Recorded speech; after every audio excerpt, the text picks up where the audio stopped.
Good morning to all of you. Good morning.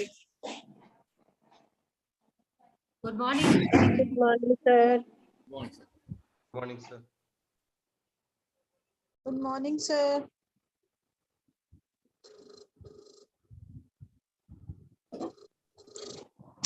Very good morning, everybody.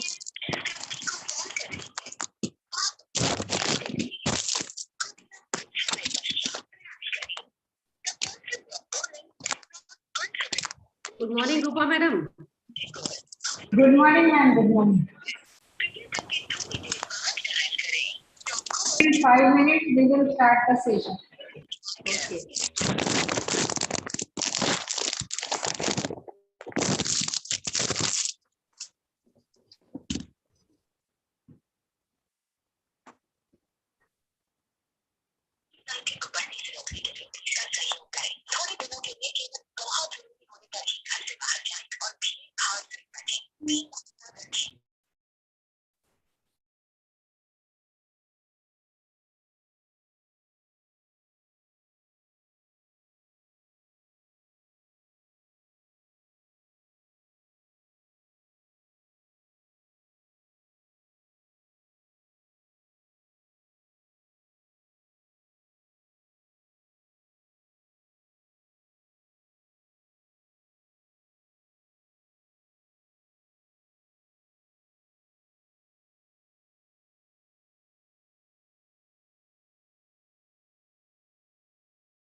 Good morning, principal sir.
Good morning, all of you. Morning, sir. Good morning. Good morning. Good morning. Good morning. Have joined. Yes, sir. Yes, sir. Good morning. Good morning. Good morning, ma'am. Welcome. Thank you, Good sir. morning, Thank you sir. so much. How are you, ma'am? Kavitha, ma'am, how are you? Morning, sir. I'm fine, sir. Hope you are doing good, sir. Right. Same. Okay, sir. Thank you. After our FDP, this refresher course we have organized. Yes, I understand, sir. Good morning, sir. Good morning. Good morning. Good morning, sir. Good morning. Good morning. Kavitha, ma'am, can we arrange another FDP or a short-term course in the month of September? Yeah, sure, sir. With pleasure. We would love to. Yes. With all our the collaborators. Yeah, exactly, sir. We'll do it, sir. Okay, fine. That would be very nice, sir. After a long time. Yeah. Okay. We'll Now, do sure, sir. Yes, who sir. is principal in your institute? Sir, Dr. Jayanti from Computer Science Department, sir. Okay. That ma'am was retired. Yes, sir. She retired. The same month, sir. We did our FDP in the month of May 2020, no, sir. On May 31st, Margadam ma'am got her retirement, sir. Right. Okay. Actually, I conveyed ma'am that I'm giving a talk in the session organized by your college. Ma'am told me to convey her regards to you, sir. Yeah, right. Okay. All set from your side? Yes, sir. Okay. Dr. Rupa? Shall we start? Yes. Ma'am is ready. You can start. Thank you, sir. Suprabhatam and Namaskaram. Welcome you in the 12th day of online refresher course, 2 weeks FDP, multidisciplinary on emerging best practices in higher education, organized by Department of Commerce, Srimati Radha Devi Goenka College for Women, Akola, Maharashtra, in collaboration with Guru Angad Dev Teaching Learning Center under the scheme of Pandit Madan Mohan Malviya National Mission on Teachers and Teaching, Ministry of Education, Government of India. It's a kind privilege and an opportunity for me to introduce today's resource person of this session, respected Dr. Kavitha ma'am. Welcome you, ma'am. Who is young, dynamic, versatile personality in academic fraternity. Honorable Dr. S.K. Kavitha ma'am, a teacher in her 29th year of teaching career, is a proud alumni of Wellover College for Women, from where she obtained her UG degree. She received her PG, MPhil and PhD degrees in applied chemistry from Anna University, Chennai. Before joining Wellover College for Women in 2013, she had worked for about 21 years in 2 engineering colleges as professor and head of the Department of Science and Humanities, and has held various administrative responsibilities too. Received Best Teacher Award from her institutions and other organizations also. Respected man has published 8 research papers in various referred international journals and presented papers in many national and international conferences. She received awards for best paper presentation in 5 international conferences and 2 national conferences. She has completed a research project funded by University Grant Commission. She serves as a reviewer for many international journals, which include Journal of Environmental Management, Desalination, Elsevier She Publications, Asian Journal of Chemical Sciences, etc. She has organized many seminars, conferences, and symposia sponsored by various bodies. She is a recognized research supervisor of Bhattiyar University. Periyar University and Mother Teresa University and has guided 24 MPhil scholars.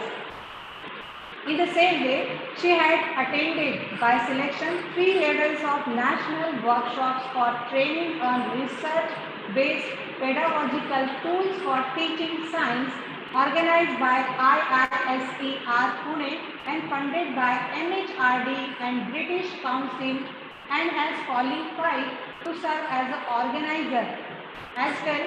Official trainer for the workshop on RBPT organized by MHRD and British Council.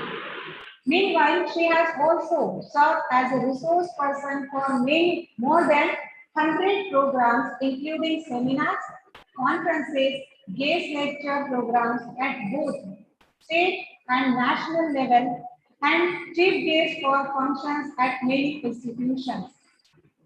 Dr. Kavitha ma'am served as the Associate Editor of Sci Explore International Journal for Science and is a member of many editorial boards, member of Board of Studies at various institutions and doctoral committees. Besides this, she is the nodal officer for utter ranking of institutions on innovation achievements and the coordinator of the Office of Academic Collaboration of Vellalar College for Women. She visited Dimpy College, Goa for a week on a faculty exchange program based on the MOU between Dimpy College and Vellalar College. During the COVID-19 lockdown period, from March 2020 to September 2020, Dr. Kavitha ma'am has served as the resource person for 14 webinars at national level and has organized 2 collaborative webinars and 1 big national level faculty development programs. She is a certified innovation ambassador of the Ministry of Education. With this, now I may request respected Dr. Kavitha ma'am, please enlighten us on the topic flipped classroom, a reorientation of conventional pedagogy. Honorable Dr. Kavitha ma'am. Thank you, ma'am. Thank you, Rupa ma'am, for your wonderful introduction. Thanks a lot. Respected Principal of Srimati Radha Devi Goenka College for Women, Akola, Dr. Devendra Vyas, respected Rupa ma'am and the organizers of the program and all the participants, a pleasant morning to everyone. At the outset, I would like to place on records my deep sense of gratitude to Dr. Devendra Vyas, who has given me the opportunity to share my ideas in a session in this program that has been organized by 2 reputed institutions. So it's my pleasure and privilege to be a part of this institution. With this thanks note, let me start with the program.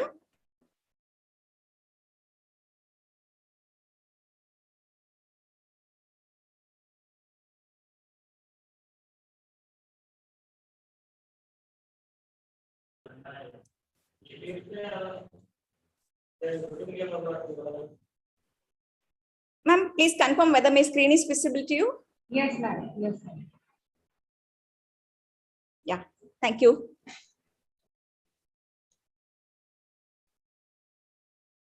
So topic of today's session will be flipped classroom, a reorientation of conventional pedagogy. As teachers, conventionally, for the past so many years of our experience, we used to follow our own pedagogies for teaching the content of our course. And as and when time evolved, we used to evolve the pedagogies that we were using in our classroom also. But with the advent of technology, quite recently, a lot of new pedagogies have come into the platform, by means of which we can give effective content delivery to our students. And one among such important pedagogy is flipped classroom.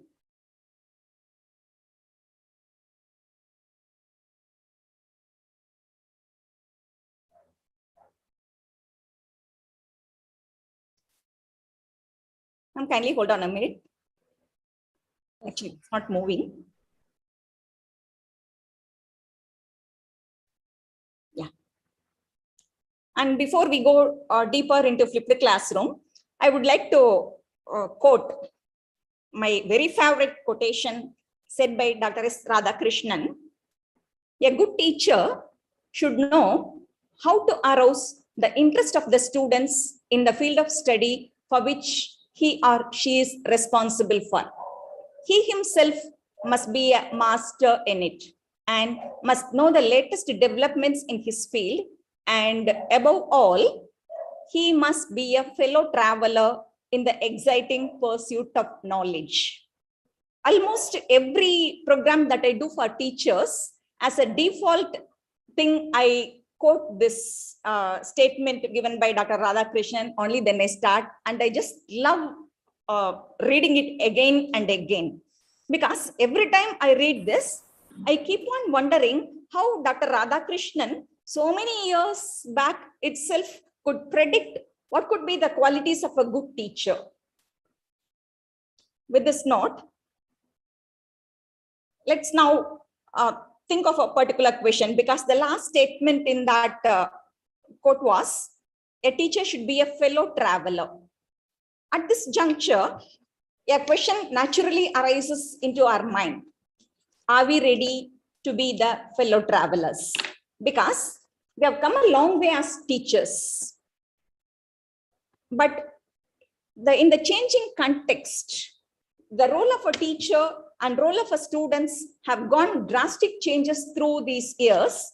And the naturally a question arises in our mind. Rather than playing the role of a teacher, is it possible for every one of us to play the role of a fellow traveler along with our students? Because the characteristics and qualities of teachers as well as students have drastically changed. How our teachers were, similar kind of teachers we cannot be. And what kind of qualities we had as students, those qualities definitely not our students are having nowadays. The attitude, mindset, the way the student-teacher relationship is prevailing, everything has changed to a greater extent significantly. So at this situation, the task of being a fellow traveler along with the students is really, really a critical task for us.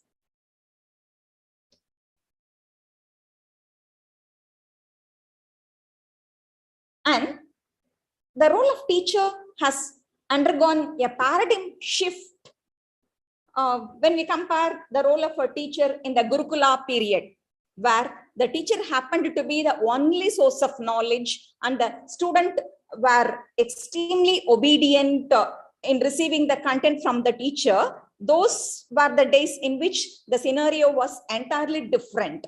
We were the only source of energy that time. We were the only source of information that time. But this is not a Gurukula period yet. This is an era of Google, we can say. Students get the information at their fingertip in whatever context, in whatever topic they need. So we are no longer continuing as the source of information for the students. So in what other way we can make an impact in their learning process, in whatever way we can impact on molding the characters of the students. So in all these aspects, the role of teachers has undergone a paradigm shift quite recently. And the change is happening at an exponential way nowadays. The reason is that the expectations are growing. It's not only for teacher, even for the students, the expectations are growing. In olden days, being a teacher was I would say rather simple thing. It was a kind of having a very clear idea of what are the duties of a teacher in those days, because a teacher had to prepare the content, had to deliver it effectively and do the assessment from the students. Plain things were the responsibilities of the teachers in those days. But nowadays, a teacher has a multidisciplinary or multifaceted role to play. We are not only teachers now, we happen to be the administrators for our college, and lot of data documentation regarding our students have to be done by us. Apart from that, we have a lot of other administrative responsibilities in our institutions. Say, we need to prepare ourselves and prepare our departments and our students for NAC. We have to prepare for NIRF ranking and various other ranking.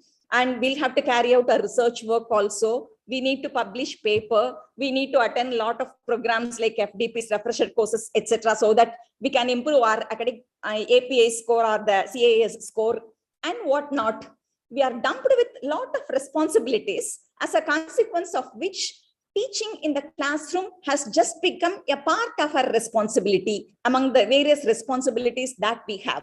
Similarly, the expectations on students is also growing tremendously. In olden days, to become a graduate, it was enough that the student has to learn the curriculum, at least memorize the lessons, and he has to reproduce the content in the exam papers, and at the end of which the student had to come out, could easily come out as a graduate, and employment opportunities were waiting for them probably at their doorsteps. But nowadays, the expectations on students is also very much high.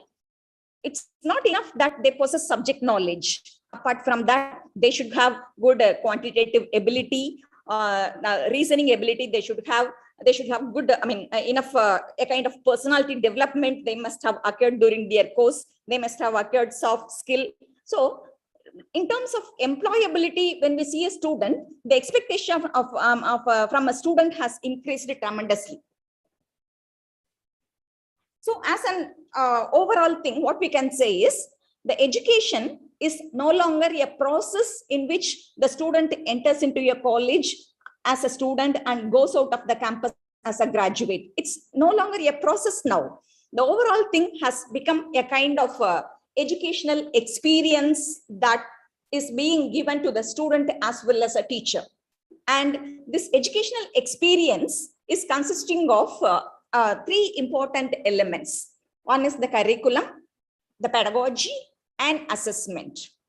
Curriculum instructs the teacher what to teach. An exam instructs the students what to learn. As teachers, needless to say, you can realize the meaning of this quote by Donald Melnick. Because based on curriculum, whatever we teach, ultimately what the student will learn purely depends upon what is expected in the examination. Whatever kind of content, concept, applications, whatever we give, in a student perspective, he or she will prepare only in the examination point of view. So curriculum is instructing us what to teach, but only the examination is orienting the students what to learn. And among the three elements, when we see what kind of changes these three elements have undergone over the period of years, the curriculum has remained to a greater extent dynamic, and it has remained updated also, and it is matching with the demand of the outside world. The reason is, since the expectation about the students has increased, we have started improving our curriculum and keeping it updated. We are taking all sort of efforts. If you are affiliated to a university, the board of studies in the university is doing that. If we are an affiliate, if we are an autonomous college, we have board of studies with subject experts from other colleges, industries, and various walks of life, and getting inputs from them. We keep on modifying the curriculum. At least in NAC point of view, we keep on changing the curriculum every year. So as a default process, the curriculum remains dynamic and updated and remains match, and it keeps itself matching with the demand of the outside world also. So among the three elements, the element that has undergone considerable change according to the necessity and time is this curriculum part.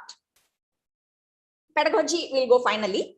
When we see the assessment, this has remained as an, though this is also an important element in providing the educational experience, this is the core element that decides, as we discussed earlier, this is the thing that decides what the student will study or learn. Whether he will just remember things or he will learn something out of the content that is delivered to him, that is purely decided by the assessment pattern. So the assessment drives what students pay attention to and defines the actual curriculum. And the law of educational cause and effects states that for every evaluative action, there is an equal or greater educational reaction. But compared to the change that the curriculum has undergone all through these years, assessment has not, the way of assessment, the pattern of assessment and all have not undergone that much change all these years. The dynamism that is shown in assessment pattern is remaining very less compared to the way in which the curriculum has undergone changes. Quite recently, due to the adoption of OBE framework in many of the college and the incorporation of Bloom's taxonomy in our curriculum, probably the assessment pattern is also slowly changing. Moreover, due to the growing concern about the quality and employability of the students, many of the universities and colleges have at least started thinking about the assessment patterns. Though drastic changes have not yet been made, at least focus has been started, emphasis has been started given towards this part, that is how to change the assessment pattern, especially after the education has become mostly online nowadays. Probably the educational fraternity had started thinking about what kind of new assessment technologies with necessary incorporation of technology into it can be brought about. But the way the assessments are being done is yet to change much, and it is yet to be given much emphasis. And ultimately, in a overall perspective, when we see that among the three elements, the curriculum and assessment are at macro level, means that both could be decided based on the decision taken by a kind of team of experts, we can say. Not you and me can change the curriculum or assessment pattern. So as an individual teacher, we have lesser extent of impact on curriculum and assessment. But when it comes to the way we teach our subject, that is the pedagogy, it's our choice and we can make greatest impact on it. We are the master in it. Nobody can come and instruct us, this is how you have to teach your topic. Means the curriculum just gives us the topic, but the way we convey our topic, the way we make our students learn the topic, the way we present our topic to them, no, we are the masters for it. Nobody can direct it. As per our creativity, our passion, we have full liberty and 100% independence in the pedagogy that we apply for our content delivery.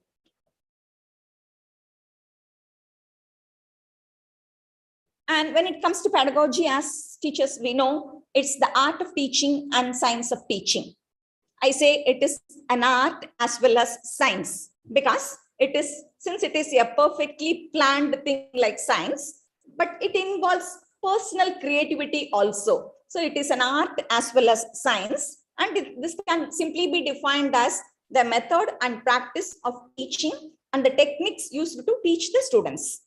And the pedagogy that a teacher uses helps the teacher to know the objective, process, and outcome of the reaching process. I don't consider the application of a particular pedagogy as a teaching process, since whatever content we give that has to reach the student ultimately, we can happily call it as a reaching process. And the reaching process encompasses two important elements. One is the classroom management. The other one is the content delivery management. How effectively we are managing these two things, no? That defines how effective our pedagogy is. Means in classroom management, how effectively we are doing it, and in what way we deliver the content to the students so that it reaches them ultimately in the way we want. These two elements encompass effective pedagogy that can be implemented in our classes.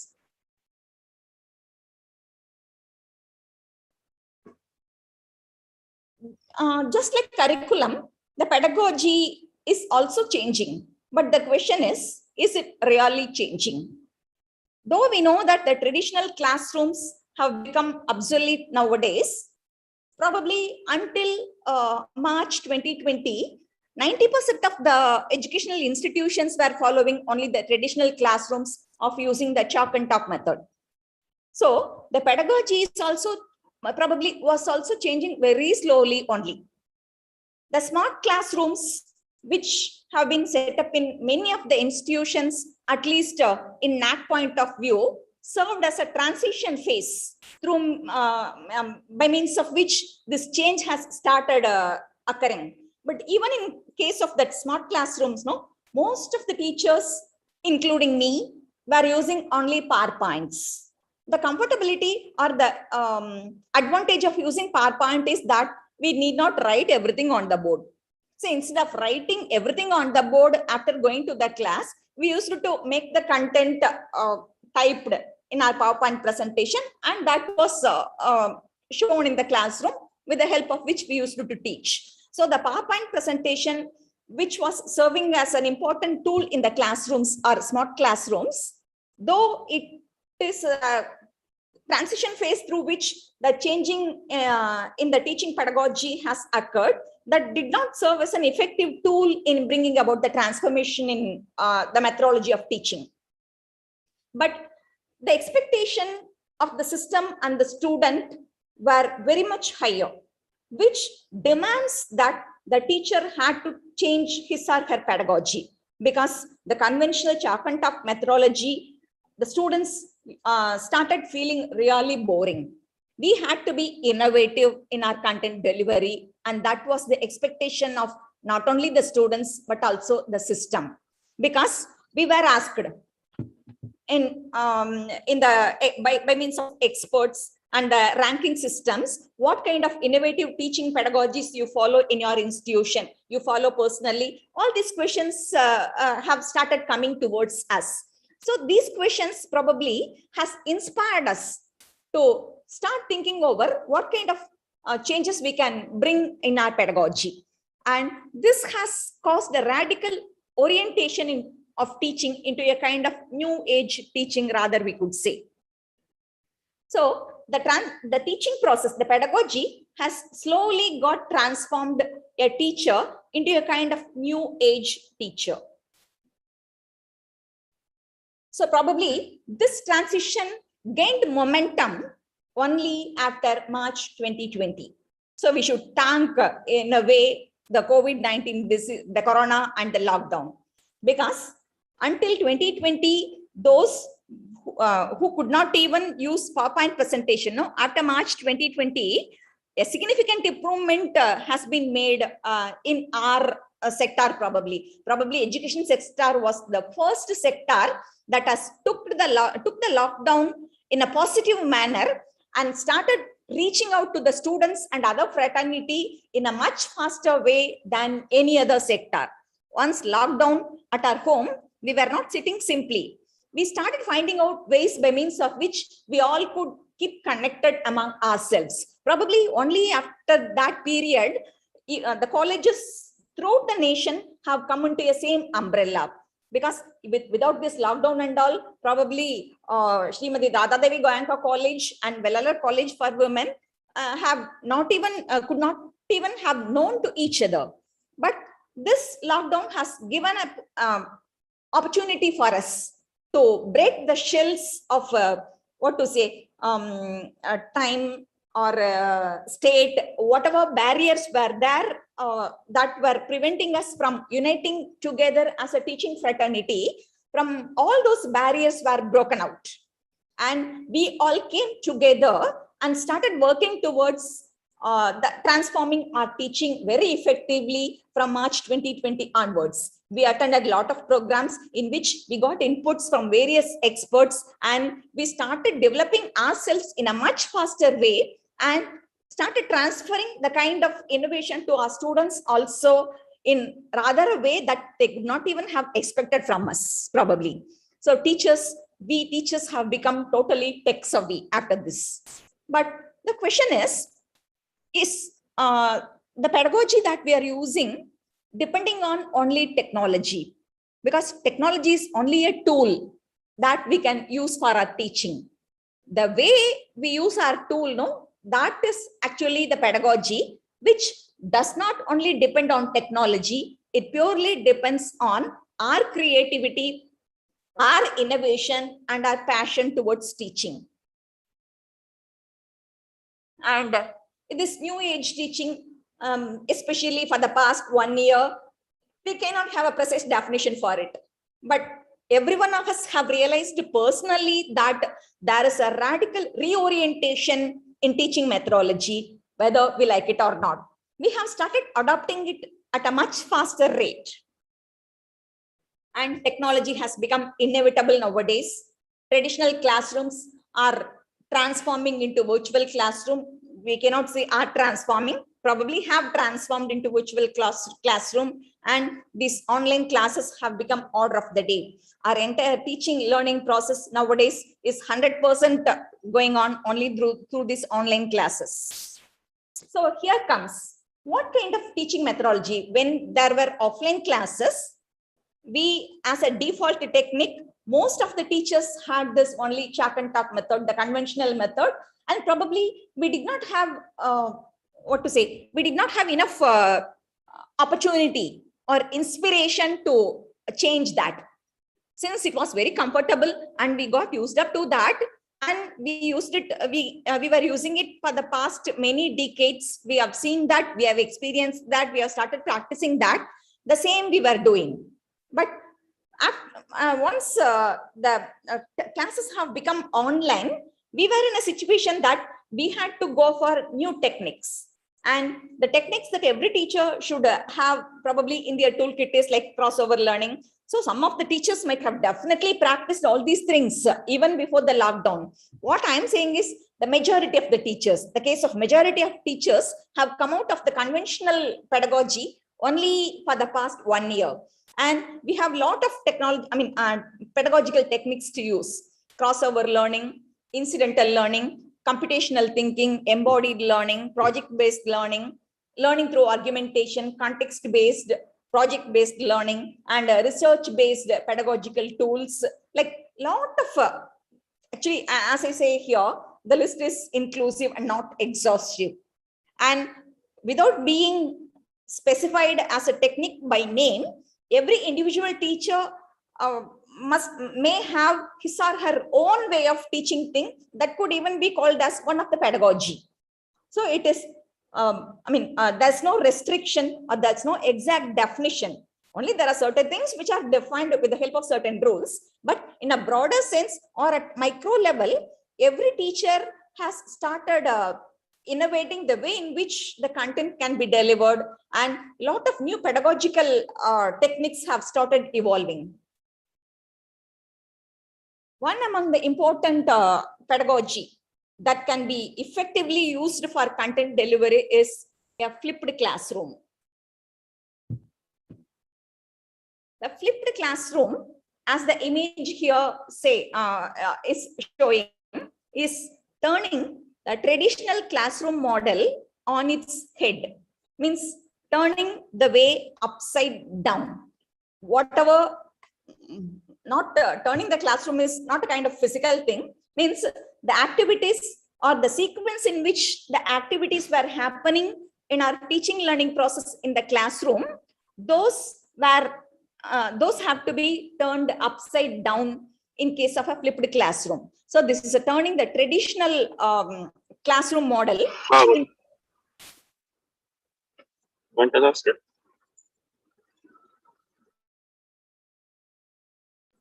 Ma'am, please continue.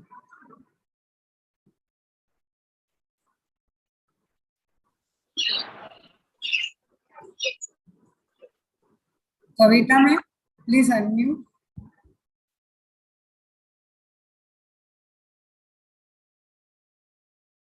Ma'am, am I audible?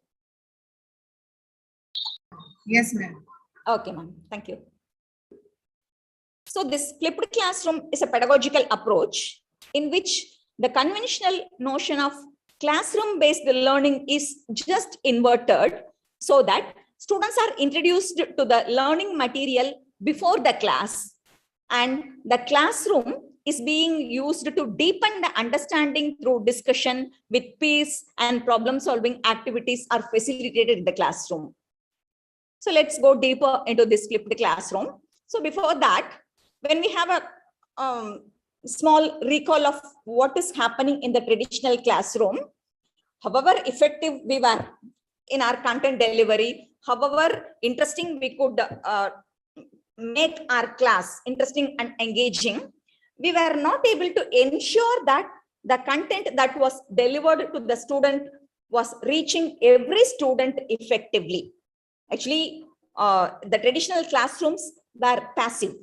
The only person remained active in traditional classrooms was the teacher. And the students have to remain passive only. At least a few students who happen to be smart might have raised questions. They might have been interactive in the classes. But in a generalized context, when you see, more than 70% of the students will remain passive in a traditional classroom.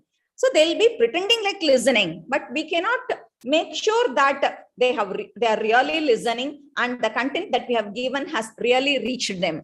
So in a classroom where the teacher is playing a pivotal role in this transformation of the knowledge to the students, along with inculcating moral and ethical values, that could not be happening in the way we expected in the traditional classroom. In a similar context comes a very important question, which is the better pedagogy to teach? The traditional classroom or the new invented pedagogical techniques? So before that, with the recall of what is the general characteristics of a traditional classroom, when it comes to a flipped classroom, what changes could be done? Let us consider. So this is the simplest way in which the flipped classroom can be represented. Whatever is happening in a traditional classroom, that is just being inverted, as I said earlier, means the activities. So in case of a traditional classroom, the learning activity of a student first started in school or college, and the rest of the work had been done at their home. Whereas in a flipped classroom, this is just the consequence in which this learning process is happening is just being reversed. Whatever was happening in school or college, the first step in learning, that is to happen in home, and whatever activities were happening at home, that is to happen in school or college. Because in the traditional classrooms, unless we go right on the blackboard that today I'm going to teach this topic, the students were totally blind of the topic to be taught for the day. Unless we tell them this is the topic, they'll have 0% idea about that particular topic. Only when we say, and the problem in a conventional teaching is that we can only have a common method of delivery and common speed of delivery of content. But say all the 50 students in a class will not be having the exact magnitude of learning capabilities. There may be students who are learning, who can learn things very fast. Once you say, that will be enough. But there are students to whom, even if you repeat the concept for 10 times, they'll not understand. But we cannot take into consideration, we could not take into consideration in a traditional classroom each and every student. So in an optimized way, we can deliver content in an optimized speed. If it is a difficult content, we'll be saying it probably one more time, or if somebody has asked 2 more times, we might have repeated the concept. If we have taken effort to make them understand, only when they have told that they have difficulty in following. In a class where no student is responding, we'll take it for granted that everyone has understood. That's what is happening in a traditional classroom for the past so many years. And if the student is not interested in learning and only studying and remembering things, he'll just remember, reproduce everything in the exam paper, and everything will go vanish later on. The effective learning probably was not happening in a conventional classroom, because the topic was introduced to the student only in the classroom and at the same speed for every student. But what is happening in a flipped classroom is the instructions, that is the teaching process that is happening in the classroom, that should be given to the student earlier in the form of videos made by the teacher. So the teaching process actually happens outside the class, that is at home. For a particular topic, when we are adopting the flipped teaching pedagogy, we have to make a video in the way we will deliver the content in the classroom, and that video has to be shared to the entire class, wherein the student will sit at home, listen to the videos, and once before they come into the class, they'll familiarize themselves with the topic, with the concept, and with enough basic knowledge on that particular topic, they'll come to the class. And in classroom, actually, since they have enough basic knowledge on the topic, lot of other activities could be done in the classroom. Like the work can be assigned to them, dividing them into groups. They can be asked to explain what they have learned. Like it could have been very much interactive once they come to the class with basic knowledge of the topic that they have to learn. So in this way, the process is just being reversed. In the conventional way, teaching is happening in school. The activities that have to follow up are happening at home. Whereas in flipped classroom, teaching is happening at home by means of the pre-delivered video to the students. And once they come to school, they start doing activities based on the concepts they have learned. We need not go make video every time. Probably in the initial period, that may be quite difficult for us to make video on every topic that we are going to teach. We can start plan to flip our classes topic wise. Once we make a video for a particular topic, that can be used forever. And in that context, we can take it as an effective way, probably. And we need not depend on personally made video for everything. If it is difficult for us, a lot of resources are available. Technology has probably blessed us with crores and crores of content in YouTube, in TED Talk, on whatever topic you would like to find a good video, you can find. So teachers who are not having probably enough time, or not having enough technology at their disposal to make effective videos for the topic they are going to flip in the classroom, they can go for resources that are available outside. Suitable video you can select, that can be given to the students. They may be requested to watch it earlier and then come to the class. So that the concept building, instead of introducing the concept in the classroom, that could have been done already. And in the classroom, concept building can happen very effectively. So this is actually simply showing what is happening in a flipped classroom. Before the class and after the class, activities are happening out of the class. And what is happening in the class is, with the help of teacher as facilitator, the students engage themselves in building up the concepts that they have learned in the earlier duration at home. So the flipped classroom is actually, in this way, turning the traditional educational process upside down. This allows the students to educate themselves outside the school. The students receive all necessary learning material, and the classroom in a flipped learning process is a place to practice. Since the students come already to the class well prepared on the topic, they can do various assignments to polish with freshly gained knowledge. They can work in group. They can conduct various experiments. They can start discussion and analyze different materials. The role of a teacher in a flipped classroom is more like a tutor than a lecturer, because the lecture we have given already. So in the flipped classroom where the activities are going on, the role of a teacher becomes the role of a facilitator or more of a tutor. We can direct and we can give feedback. We need not happen to be the main source of information delivery in a flipped classroom. In a conventional classroom where the assessment is happening mostly in the absence of a student, whatever assessment pattern we follow, the correction of assignment or examination paper, we do in the absence of students.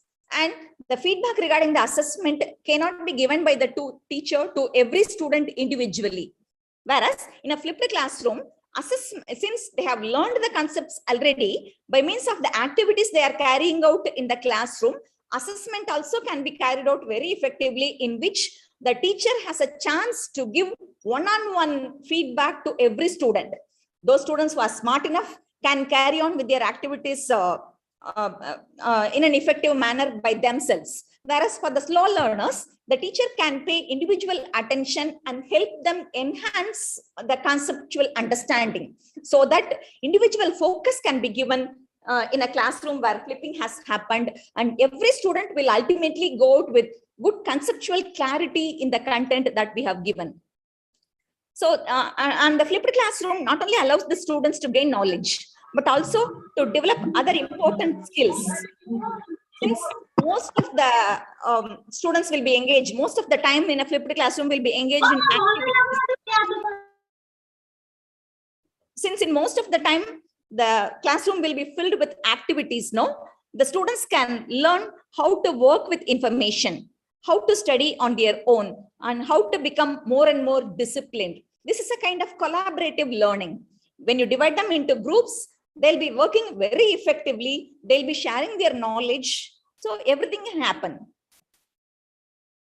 Since the students are already familiar with the material, they can spend their time collaborating with their teacher as well as with the other students and solidify their understanding either individually or in small groups. So a kind of less sit and listen is happening in a flipped classroom where there is more do and learn. The traditional classroom focuses on sit and listen, whereas in a flipped classroom, what is happening is they do and learn.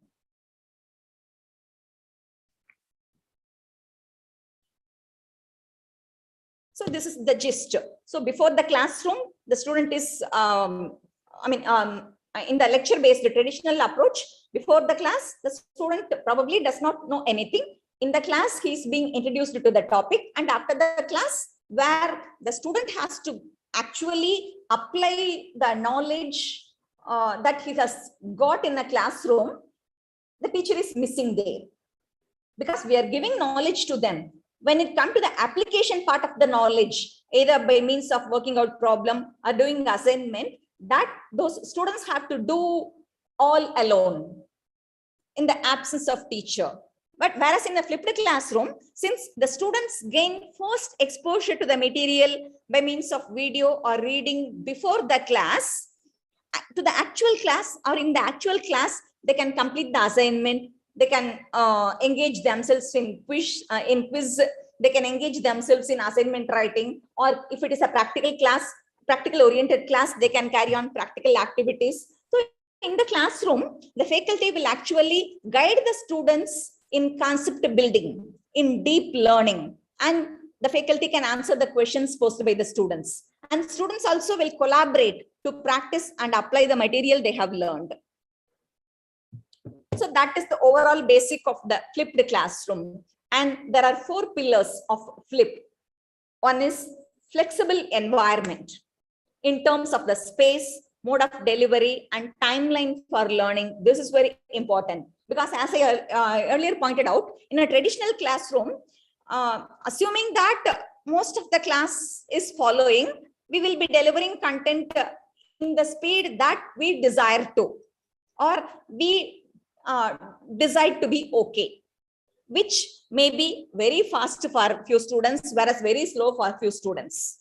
And we may not be able to repeat the topics again and again. But once we have prepared a video content on a particular topic, no, and that is given to the student, that is available for the student forever.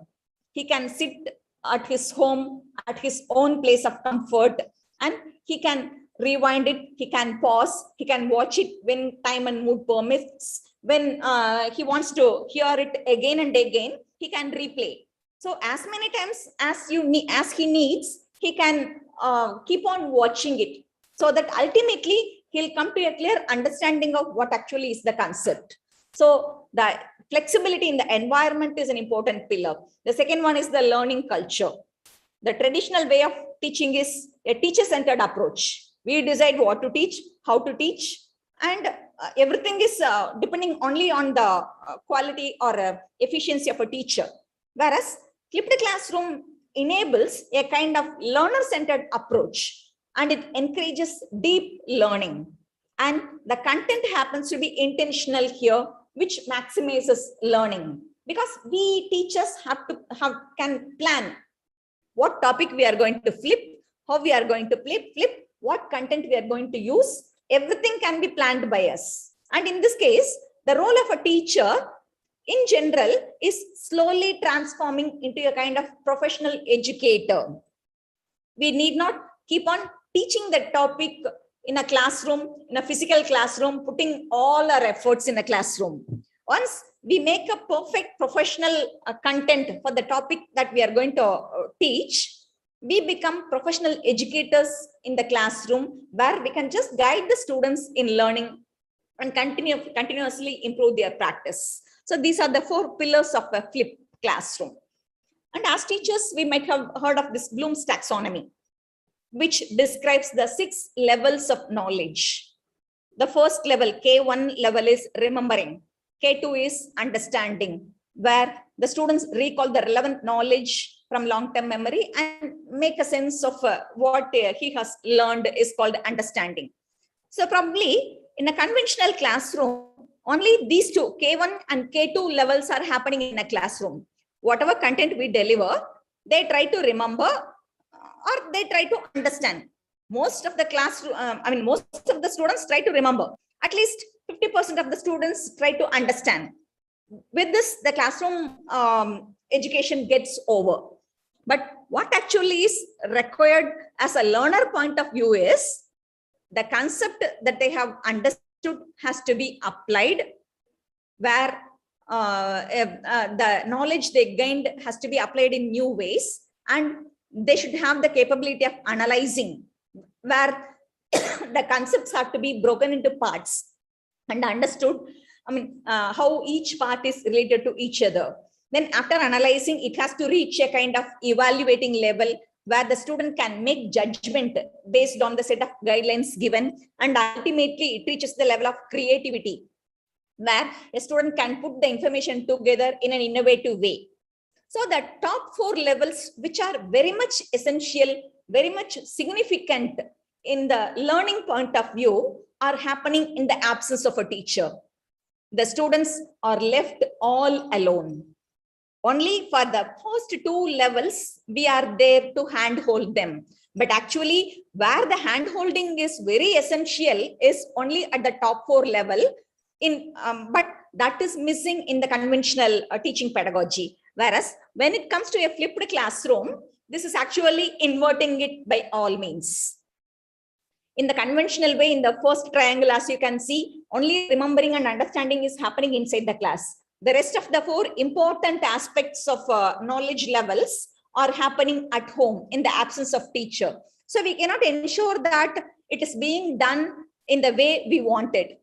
But when it comes to a flipped classroom, since it is getting inverted, at home, they listen to our lectures, they remember, they understand. So greater extent of remembering and at least a lesser extent of understanding will happen at home.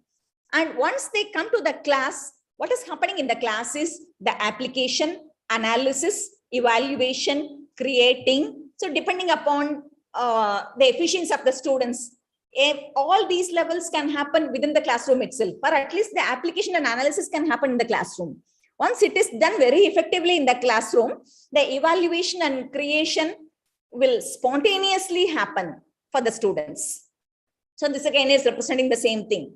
So whatever inside class and outside class activities are incorporating in terms of the knowledge, they're getting just inverted in the flipped classroom. So before the classroom, remembering and understanding happens. During the classroom, application and analysis, where they are guided by the teacher in a proper way to apply the concept and analyze the concept. And after the class, they themselves will start evaluating and creating it.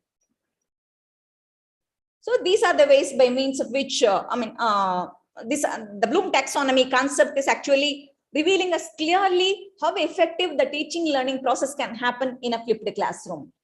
And when it comes to flip your classroom, the question comes, how can we flip our classroom? So this is actually a 6-step process. The first step is plan. because we cannot give the entire syllabus of a curriculum through flipped classroom pedagogy. Probably in due course, we may be able to change, but at least in the initial period, topic-wise, we can proceed. So figure out which lesson or which topic in particular you want to flip. Then outline the key learning outcome of the topic and make a lesson plan. That is the first step in flipping your class. And the second step is recording. Instead of teaching the topic in person, make a video. A screencast also work, but make sure that your video contains all the key elements you mentioned in the classroom. But don't just make a video just for the sake of making a video. Only do when you feel these are appropriate and necessary. It all depends on the educational goal of your topic. If making videos better facilitates your instructional goal, then go ahead.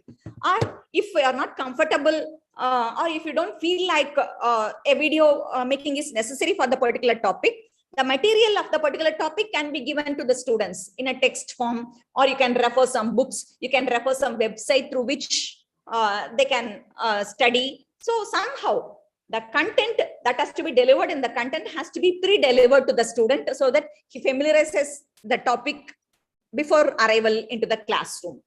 Then once they come into the classroom, I mean after preparing the record, your video record or the material in the text form, share it to the students.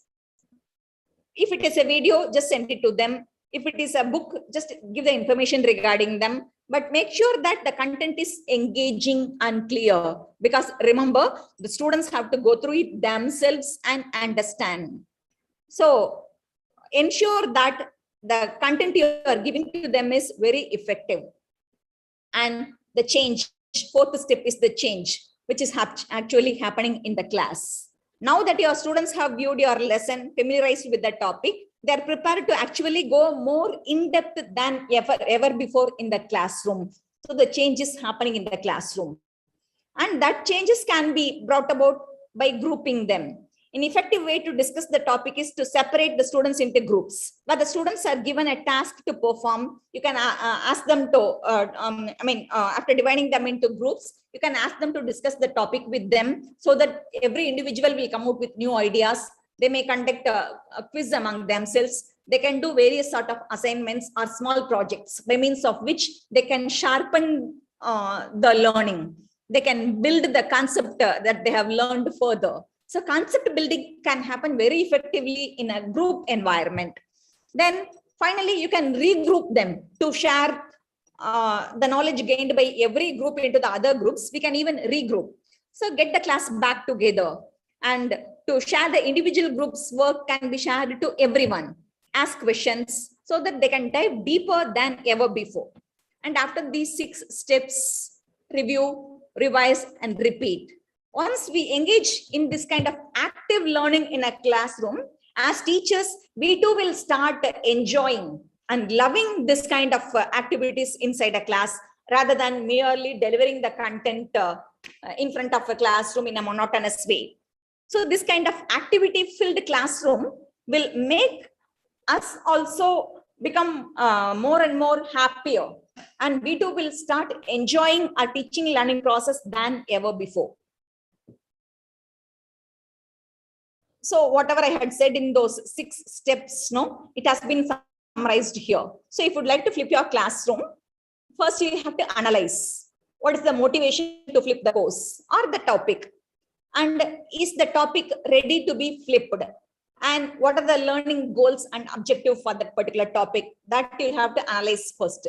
Then comes the design aspect of it, and for this you have to ask yourself, what are the course assessments? How can the course assessment help support a flipped model? And what material will students learn in class and outside the class? What activity you'll be giving in the class so that the concept building can be happening effectively? And will the course material be designed from scratch, or it may be integrated from pre-existing educational resources? All these can come in the design aspect of your course, and it could be developed further.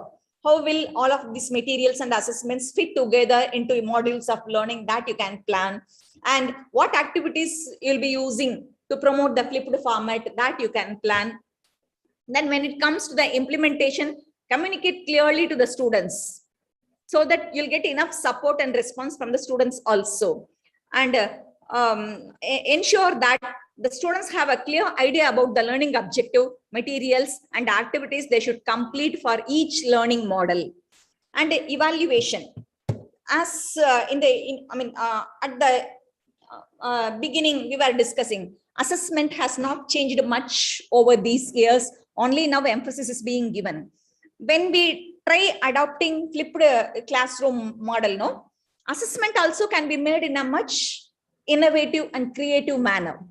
In the normal way of assessment, we just ask the students to write an assignment. We ask them to write tests, and finally they appear for end semester examinations, where even without understanding, everything could have been written in the answer paper. But when it comes to a flipped classroom, it could really be effective 100% continuous evaluation process. For the continuous assessment part of the assessment, what is normally being done in many of the institutions is that internal tests, continuous CAA1, CAA2, that's what we do in our institution. If 25 marks is the internal mark, 3 internal assessment tests we give for every subject. And the average of all 3 is taken for 10 marks. One model examination we conduct before the semester examination. And the marks obtained in the model examination is taken for 10 marks. And for remaining 5 marks, we give an assignment. And giving assignment probably is the worst thing a teacher could do. This is my personal opinion. Because once a topic is given for an assignment, any 1 or 2 students prepare it. And the rest just copy it. And we teachers really do not have time to go through each and every line of what the student has written in an assignment. So as a, formality, the submission of assignment and awarding 5 marks for that is going on. But when we make our classroom a flipped classroom, a real 100% continuous evaluation can happen. By means of the activities given in the class, we can keep evolving throughout the semester the performance of the student, the understanding, the efficiency of the student can be estimated in a much effective way. So evaluation can be done in a very, very effective manner in a flipped classroom, which could even change in due course the methodology by which actual assessment is being done. And there are a lot of standard flipped classroom models. One is called the standard inverted classroom, in which the students are assigned homework by means of watching video or reading any material, relevant material that is given to them for the next day's class. They'll have to go through either the material or video. And during class time, the students practice what they have learned through traditional school or class work. And the teachers are freed up for additional one-on-one time. So this is a basic model, we can say, a standard inverted classroom. Whereas the second model is a discussion-oriented flipped classroom. In this case, the teachers assign lecture videos to the students as well as any other video or reading related to the day's subject, like some YouTube videos, some TED talk, or any other resource you can give. And the class time is then devoted purely to discussion and exploration of the subject. This particular model can be especially useful approach in subjects where context is everything, like history, art, English. For these kind of subjects, this discussion-oriented flipped classroom can prove itself to be a very effective one. And the third model is demonstration-focused flipped classroom. This is particularly suitable for the subjects that require students to remember and repeat the activities exactly, like chemistry, physics, and maths. It is most helpful to have a video demonstration to be able to rewind and rewatch. That can be given to the students. And the demonstration activity can be done in the video, and the students will be allowed to follow at their own pace. So this demonstration focused approach is particularly useful for science subjects, we can say. And the Fox flipped classroom, this is actually a very elementary model which may be suitable for school students. This model instead has those students watch lecture videos in the class and giving them the opportunity to review the material at their own pace in the classroom also, where the teacher is able to move from, teacher will be able to move from one student to the other students to offer whatever individual support every student may require. So this is an elementary level that could be done at school levels, not for people of higher education like us. So that's a very elementary one. Video or material they'll be watching at home, and the same they'll be doing in the classroom also, where the teacher will be available. Not much difference. And the fifth one is group-based flipped classroom. This model is actually adding a new element to help students learn each other. The class actually starts the same way as in the other models, with video lectures or study materials shared earlier before the class. The shift in this model happens when students come to the class. In this case, the students are teamed up to work together on that day's assignment. This format is encouraging the students to learn from one another and helps the students to not only learn what the right answers are, but also how to actually explain it to a peer why those answers have been arrived at. So this model proves to be a very effective model in concept building, we can say. And the last but one model is the virtual flipped classroom. This is probably for older students in the same course we can use. The flipped classroom can be eliminating the need for a classroom time at all in this case. Some of the colleges and universities abroad follow this particular virtual flipped classroom, where the faculty share the lecture video for students viewing, assign and collect work via online learning management systems. And simply they require the students to attend college or university regularly at scheduled time for just a brief one-on-one instruction based, and that individual students need. But this kind of approach probably in our Indian context may not be suitable, because the way we people used to be in our Indian context, that demands much of student-teacher contact, a kind of emotional relationship we have with our students. Whereas this particular model of virtual flipped classroom may not ensure that this is happening. So this may not be suitable for Indian context, I can say. And the last one is flipping the teacher, which is quite interesting. All the video created for a flipped classroom does not have to begin and end with the teacher. In this case, the student can make use of, a student may be asked to prepare a video. We know how our students are. So those students who are smart enough can be handed over with this responsibility. So the students can make use of the video to better demonstrate proficiency. Assign students to record, practice some topics to show their competency. And whatever he can do, a student can be asked. And after evaluating whether it is meeting with the required standard, that can be had as a resource material that could be shared to the student. So here, not only the class is flipped, even the teacher is flipped. One of the student becomes teacher here. So this is a very interesting way of flipping your classroom. So those are the models. And some of the advantages of this flipping, you might have realized it personally by the time we have proceeded through this presentation. The central advantage is that it makes learning central rather than teaching. Teaching is given emphasis in a traditional class, whereas in a flipped classroom, learning takes the center place. Much of learning is happening here, and this fosters independent learning. Students who are smart enough can go on building their concept, go on doing evaluation at their own pace faster. Whereas who are slow learners at least can get themselves very clear with the concept. And it provides increased individualized attention. The time a student can, a time the teacher can spend with the student here becomes a quality time. Since one-on-one interactions are much possible in a flipped classroom, every student gets maximum use of a teacher's input, you can say.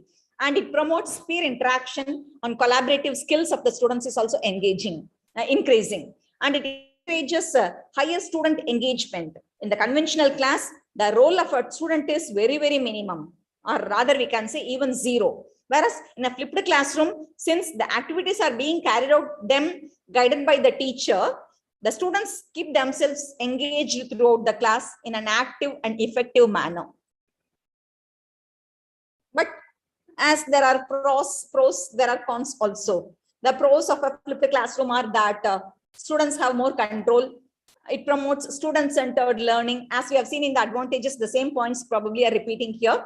The lessons and content are more accessible and easier for parents to see what is going on, and it can be more efficient. But the cons of a flipped classroom is that it can create or exacerbate a digital divide, which normally already we have started feeling.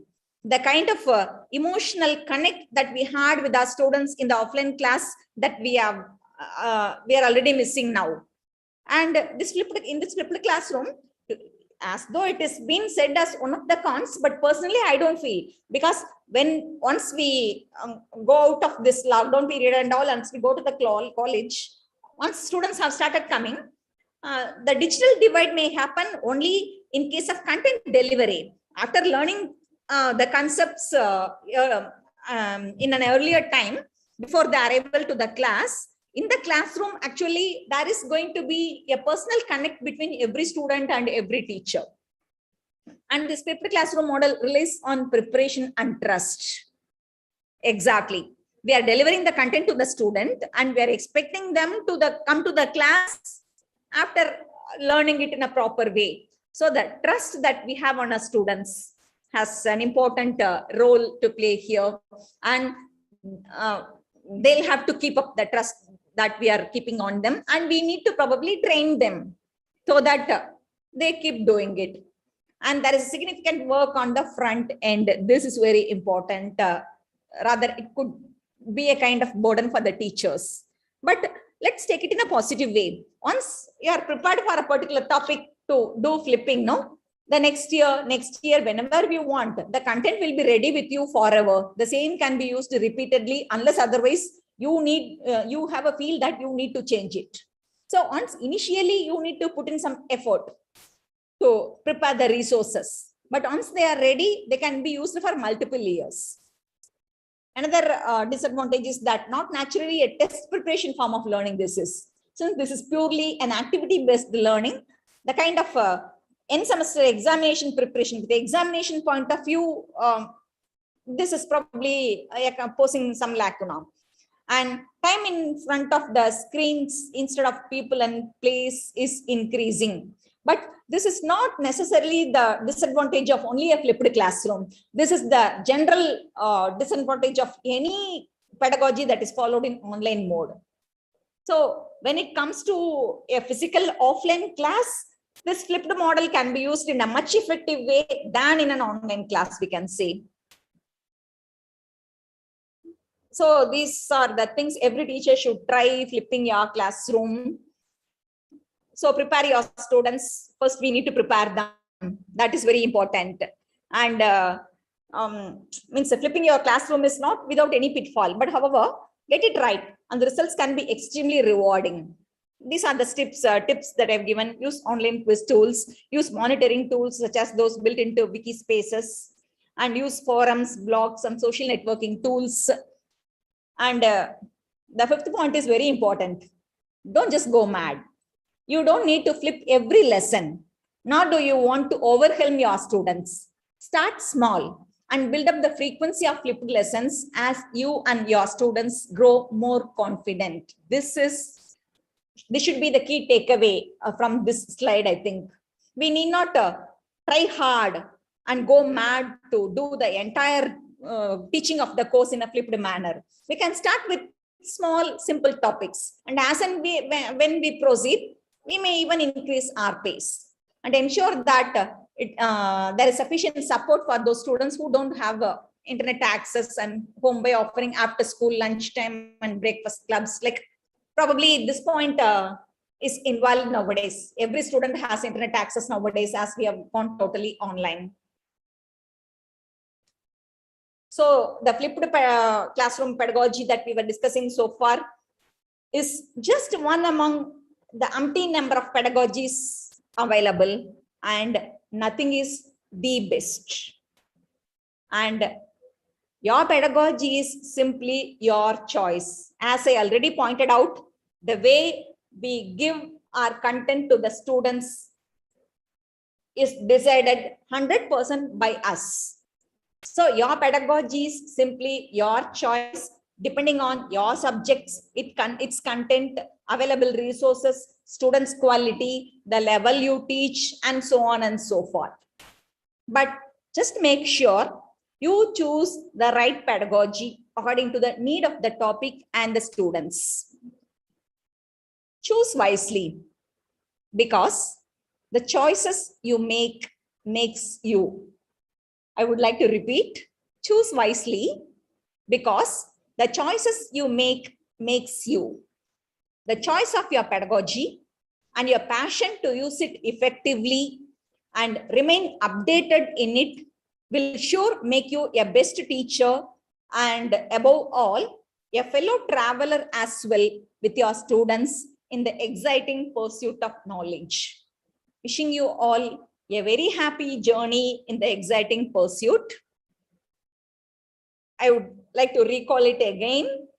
Though you may feel bored, a good teacher should know how to arouse the interest of the students in the field of study for which he is responsible for. He himself must be a master in it and must know the latest developments in his field, and above all, he must be a fellow traveler in the exciting pursuit of knowledge.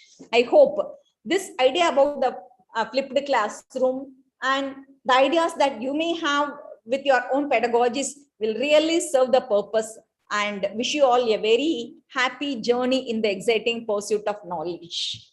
And before I conclude, I would like to convey my sincere thanks again to Dr. Devendra Vyas, Principal Sir of Srimati Radha Devi Goenka College, for giving me an opportunity to share my views with learned faculty members from various parts of the various places of the nation. And the convener of the program, Dr. Radha Gupta, who was in touch with me continuously for many days to finalize things, and the members of the other members of the organizing committee, and the principal and faculty members from the other institutions with which Srimati Radha Devi Goenka College is in collaboration with for this program. My sincere thanks to the principal and faculty members of that institution also. And finally, my sincere thanks to all the participants for the patient learning, or patient listening, I can say, sorry. As a teacher, learning only comes to me frequently, but the patient listening, I would like to convey my sincere thanks to all the participants. Thank you so much, ma'am. Now the session is open for discussion. If you have any query, any questions, you can ask or discuss with ma'am. Yes, ma'am? Yes, ma'am, with pleasure, ma'am. Yes. I'm waiting. Yes. Eagerly.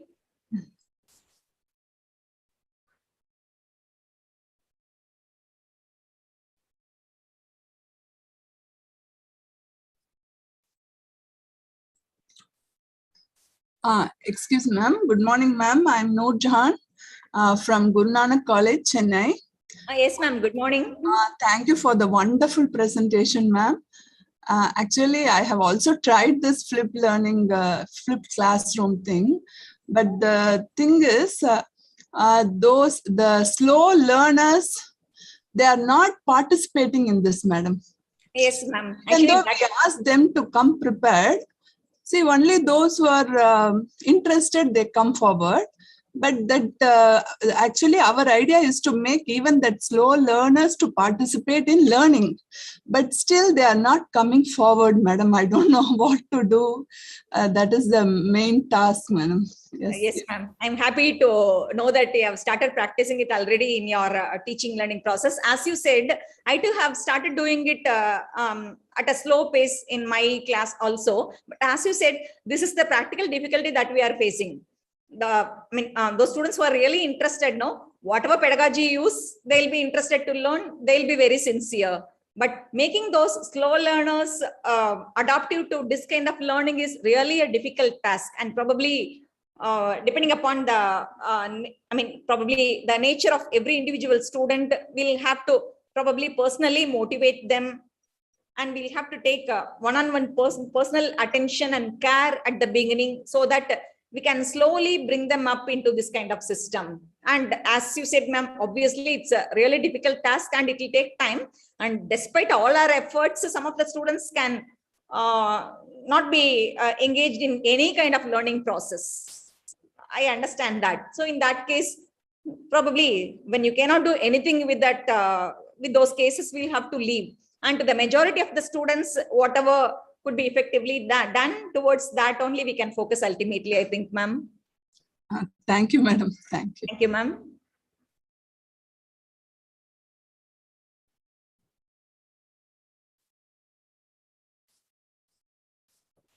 I think there is no question. Ma'am, can I ask one clarification? Yes, ma'am, please. Yeah. Ma'am, namaste. I'm Asma. I have been teaching from last 20 years. I've been there in this teaching field. Yes, and I've been teaching both rural as well as urban students. From urban teaching, I went into rural teaching, and now flipped classroom in rural teaching. Like we want internet and we want all this, but students have this concept of a mental block saying, "Ma'am, we don't have access to computer, no knowledge of computer, no knowledge of internet. So how should I send the assignment? I'm comfortable doing all the written assignments." So how should we make this change in their mind that they have to be tech savvy? And then only this flipped classroom concept also can be practiced. Even PG students face, they have given me this reasons, though I have tried to convince them that they can use their mobiles itself if they don't have a computer or they don't have an access to laptop or anything.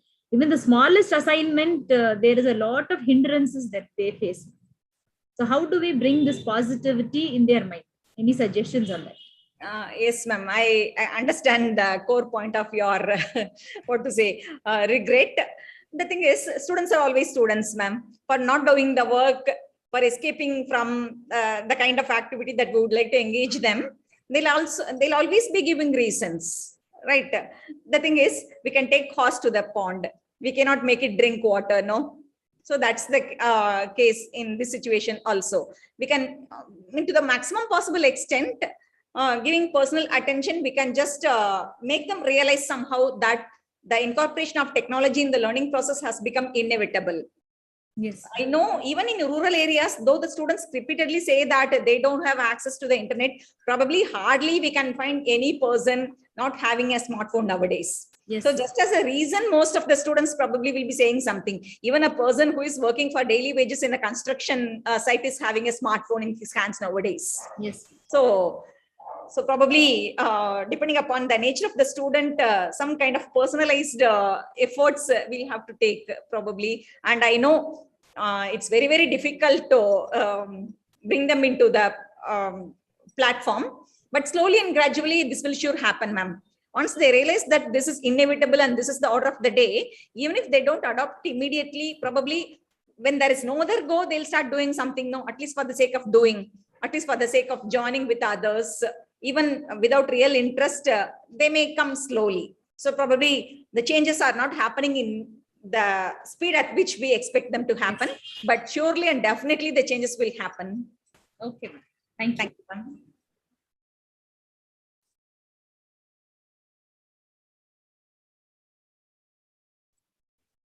I think there is no more questions, right?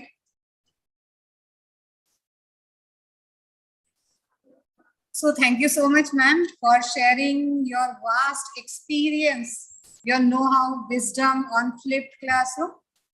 Now I would like to call Dr. K. Saravanan sir. Please proceed for vote of thanks for this session. Dr. K. Saravanan sir. Thank you, madam. Audible, madam? Yes. My voice? Yes. Okay. அனைவருக்கும் மதிய வணக்கம். Good afternoon to all. It is a great honor and privilege for me to propose a vote of thanks on this 15-day national level online multidisciplinary refresher course on emerging best practices in higher education. First and foremost, I thank today's resource person, Dr. S.K. Kavitha, Assistant Professor of Chemistry, Vellalar College for Women, Erode, Tamil Nadu. We are really enlightened with your knowledge and presence, madam. You have given a wonderful lecture on flipped classroom. Surely we will follow your ideas in your future. Once again, I would like to thank Dr. S.K. Kavitha for taking about time from her busy schedule and enlightening us with the knowledge. Thank you so much, madam. I also thank Principal Dr. Devang Patel, Organizer Dr.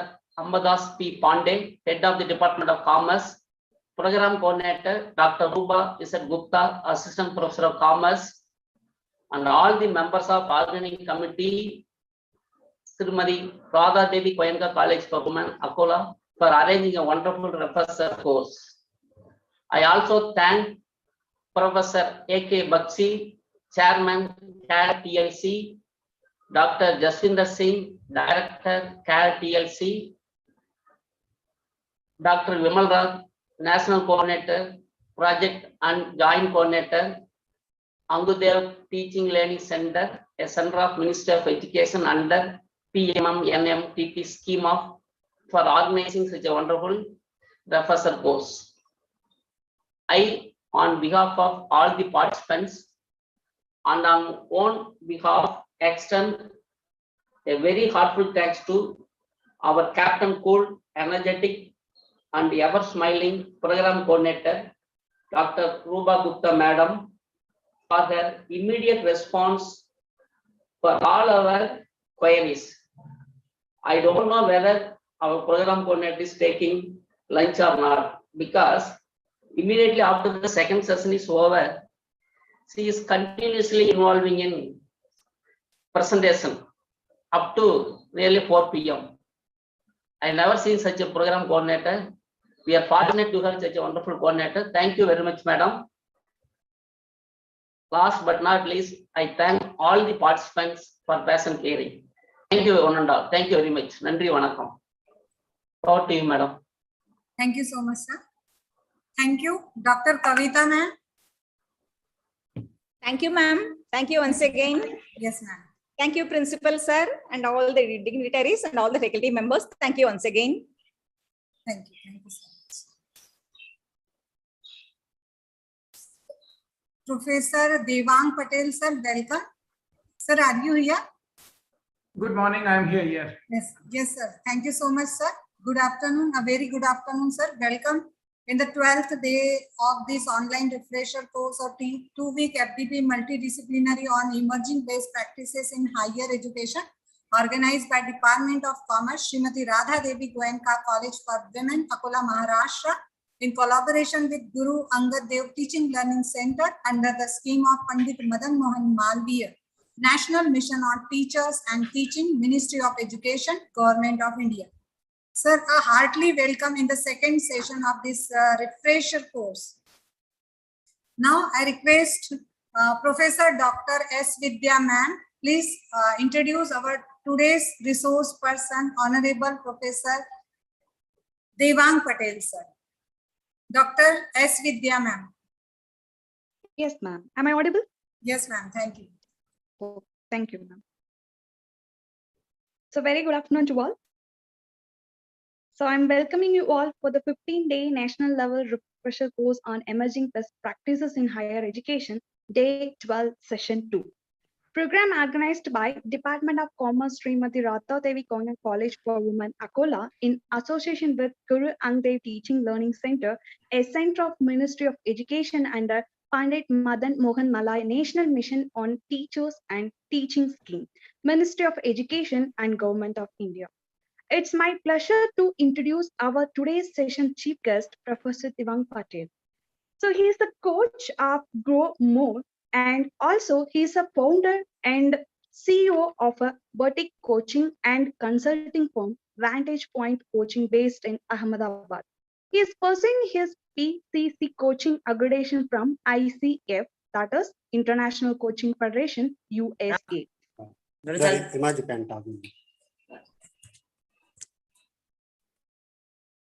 Ma'am, please unmute. Vidya. Yeah, ma'am. Yeah. He carries a direct experience of coaching for around 500 plus hours and is currently the executive performance coach for leading corporate firms like Floris Pure and other companies in Ahmedabad.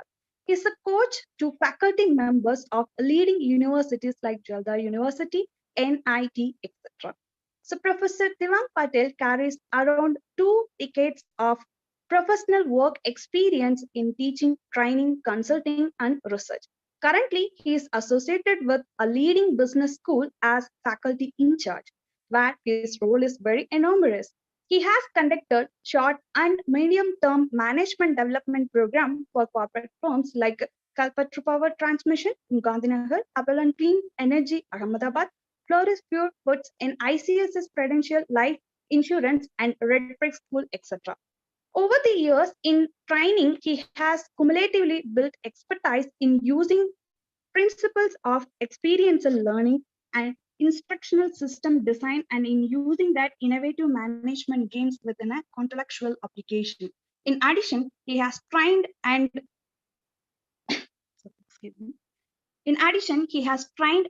coached participants from middle and senior middle management levels. He has worked extensively in helping young engineers and professionals without formal management qualification to be effective first-time managers.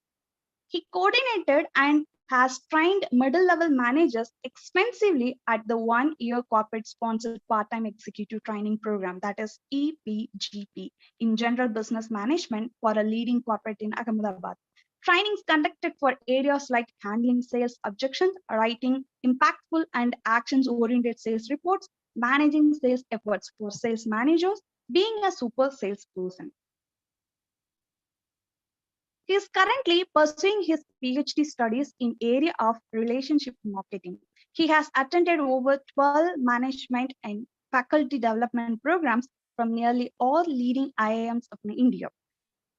He was actively associated with Junior Chamber International, that is JCI, an international federation of young leaders and entrepreneurs, as a zone director training for Zone 7 for Gujarat. He was also a participant at the Human Process Lab conducted by TAO Novab. He loves doing candid photograph and travels a lot to collect experience which are shared in his sessions. He is a master's in management from Gujarat University with marketing specialization, and he is the university topper in marketing. So with us, up until introduction, I'm welcoming Professor Devang Patel to share his experience in this session. Sir, Professor Devang Patel, sir, welcoming you all. Thank you so much. Welcome. Yeah, sir. Now the platform is yours. Thank you, sir. So, Dr. Rupa, all set to go. Can I begin my session? Yes, sir. Yes, sir. Please start. Do I have screen sharing rights also? Sir, your co-host, you can share your screen. Thank you.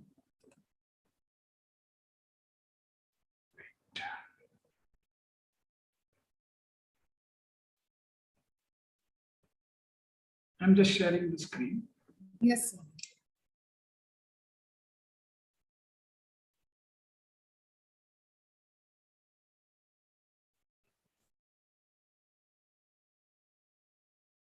Do let me know if the PPT is visible.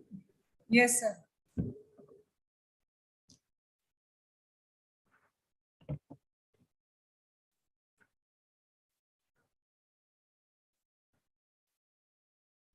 Yes, fine. Yes, sir. Right. Thank you so much for the invitation, and puts a lot of pressure on the faculty member or the speaker when such a large introduction is given. No problem. So I felt that the institute will edit something and only speak about what was relevant. But thank you, madam, for the descriptive introduction. And I thank all the participants and the institution and government of India for doing a fabulous job in terms of faculty development. And I feel that over a period of time, we as faculty members, this thing which is happening now was long due. You know, the refresher courses and the faculty development programs and everything. And in the pandemic and COVID times, it came as a breather, and it also came as a blessing to all of us to kind of upgrade all of us. So large part of the content shared by me and by others, maybe there's a tendency that we already know parts of it, or we want to experience parts of it. But when such a congregation of around 150 plus academicians pan India comes on a forum, and that also through technology, and my topic is teaching through digital technology, challenges and perspectives. So a lot also would have been spoken, but the work which UGC, AICT and other government institutions and ecosystems are doing for the well-being and for the benefit of faculty at large. Before I begin, I actually applaud and thank the government of India, Ministry of Education, Ministry of HRD, for doing such a fabulous job. If I'm not wrong, around 10,000 FDPs are being planned under the Atal Faculty Development Mission, and NIRF top 100 institutions have been given the autonomy to craft their own courses and develop courses for 5 days. This is a bit separate. This is a 14-day, 15-day program. And if I'm not mistaken, around 2 lakh plus faculty members so far, last 1.5 years, have taken a benefit of variety of topics within management, technology, computer sciences. And if my data is correct, it's a Guinness record in itself that in a given nation, so many faculty members have used digital technology to learn and upgrade their art of teaching. Firmly, I have been believing that teaching is an emotional process, and it is not a vomiting of data. It is not sharing ready-made PPTs given by publishers or prepared by faculty, and never ever it is a one-way transaction, although erstwhile it has been. But teaching is an emotional process where a faculty equipped with his or her technical and functional knowledge goes to the class, digital or physical, and now digital is the only option. So goes to the class, whether it is digital or physical, and talks and shares data, content, experiences to the students who are assumed to be willing and able to learn.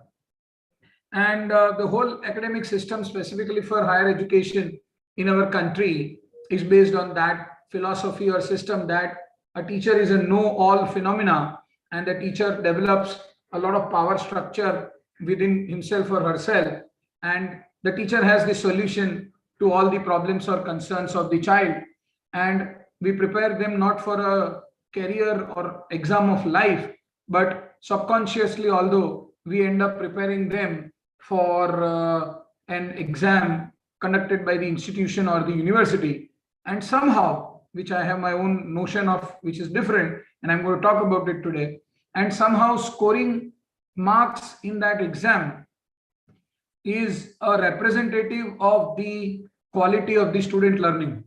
So the students who score high marks are possibly, and this is an assumption, possibly considered to be better off than those who have not scored good marks.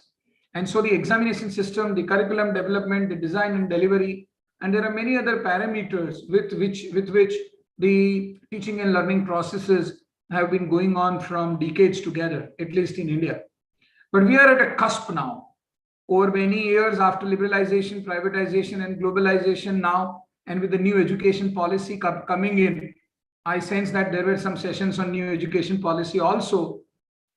Erstwhile past practices with which we as teachers were wanting to or doing our teaching, training, learning with our students won't work. The earlier we as faculty members realize and understand that now is the time for change, and we better change. Else, what may end up happening is our student who is already digitally enabled, our student who has a better smartphone than us possibly, our student who has better access to content than us will outsmart us. And then we'll be only teaching to empty benches or to empty Zoom rooms or to empty Google Meet rooms, and we'll be only talking to ourselves. Time has come now because of the technological advancements and the shifts in the education, where we as faculty members need to be Chanakyas of our own careers. And whether we are into teaching by choice or by chance, whether we are into a government institution or private, whether we are ad hoc or temporary, whether we are guest faculty or permanent faculty, we should by now understand the basic fact that the medium, and which I'm going to talk about, digital or non-digital, is grossly non-important. How we teach, how we talk, and how we communicate, and which medium or method we use is not relevant. What is relevant is the experience that we create in the class. What is relevant is the memories that we shape up for our students. What is relevant is whether the student gets a wow and an aha experience about the content being delivered in every class. What is relevant is if the student after 10, 20 years comes to you and wishes you good morning, good afternoon, and then shares his or her experience. Dear sir, dear madam, I still remember the example or the definition that you taught. I still remember the nudge in my behavior that you did. I still remember the creative group exercise that you gave me. I still remember the hard work that you did with me in bringing me to my fullest potential. I still remember the emotional and the functional and the academic breakthrough which I got through you. I still remember the group behavior which you taught to me. And I still remember you as a role model of your own career and function. Now that I feel is the big thing which we as faculty members need to do. And this is a general talk, but I'm going to talk about all of that. My topic, which Dr. Rupa and the esteemed team of Board of Studies or etc. has given, is teaching through the digital technology. And that is the reason I'm talking all of these, and I'm putting a anti model here, where I'm talking that I'm making a foundation that genuinely let us ask ourselves, whether we teach digitally or whether we teach in person, does it matter actually? Medium is not the message. The core idea is, what are we doing in our class? The core idea is, how much are we inspiring the student?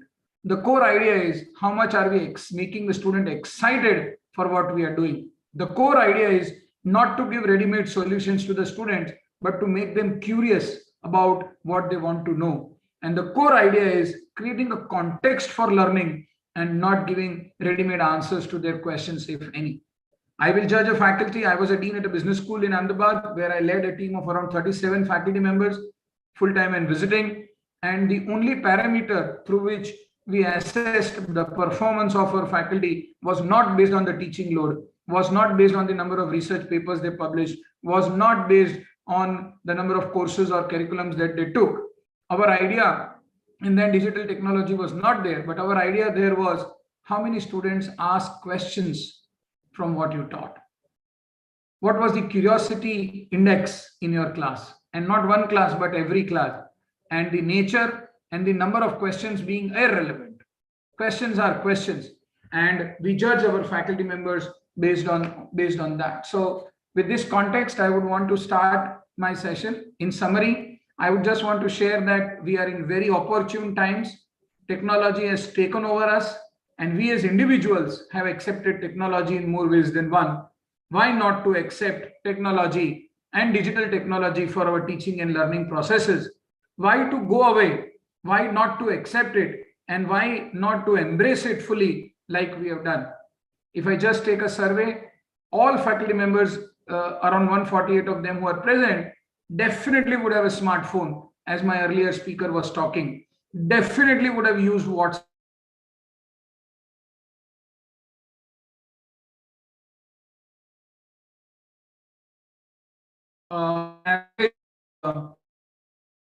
Mobile phone, smartphone or non-smartphone has in India at least 5 to 40 applications on different topics and subjects. Now, if we as faculty members have already absorbed and have already accepted the mobile technology for our personal use, my question is, and we'll discuss this debate and debate this question further, my question is, what stops us from fully embracing teaching through digital technology? What are the emotional and technical barriers that we face? What are we missing from our physical classrooms?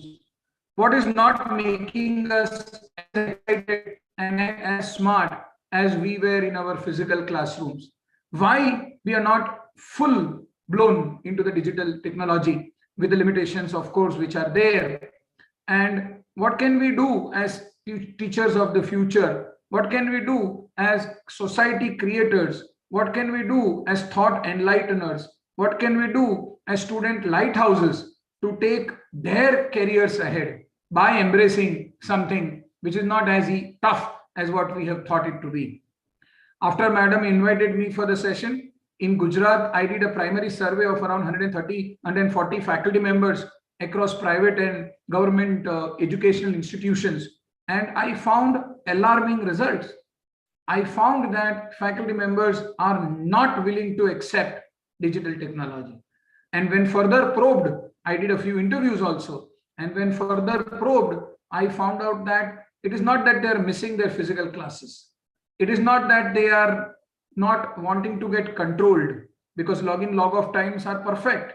It is not that they are not okay with the digital mediums. Every home has an internet. Every home has a Wi-Fi connection. It is not that they are worried with the work from home model, but there is something deeper within by not being accepting teaching through digital technology fully. And that is what we are going to kind of talk and embrace today. So with this opening remarks, I would begin my session. Any points, concerns, comments, anything that you want to share before I begin in my session? Someone wants to share something that would be useful, or has any question or something? Otherwise, I can begin. The floor can be made open for 1 or 2 minutes.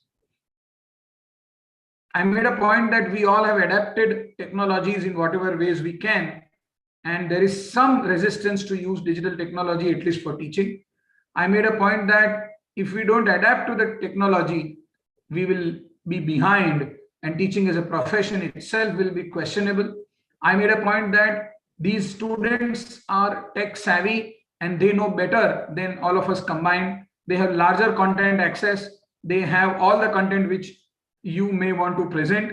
And in these tough times of COVID times, we better accept the technology and embrace it rather than being not excited about it. These are the 3-4 points which I shared. If someone wants to speak and share something, I can keep the floor open for 1 minute. You can unmute and speak, else I will begin my session. Someone wants to speak something? Yes. Any comments that someone wants to share? The floor is open for 1 minute. Am I making some sense?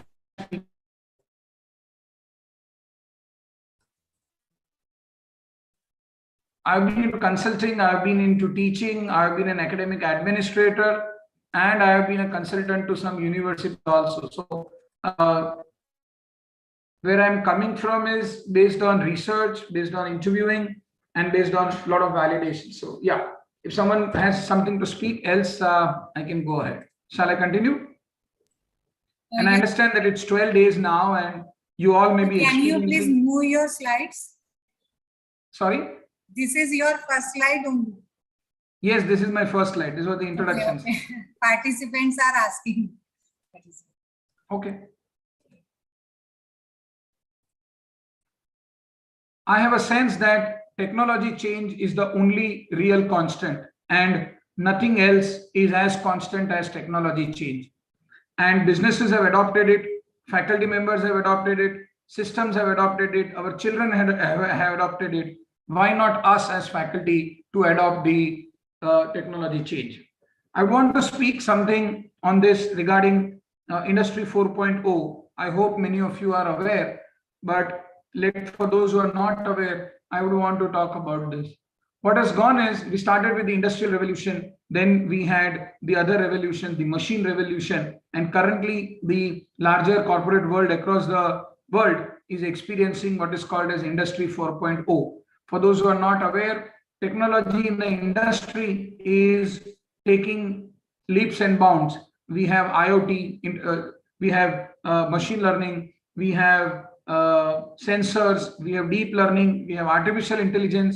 I don't know how many of you are aware, you should be, but there are chatbots available on the WhatsApp messages.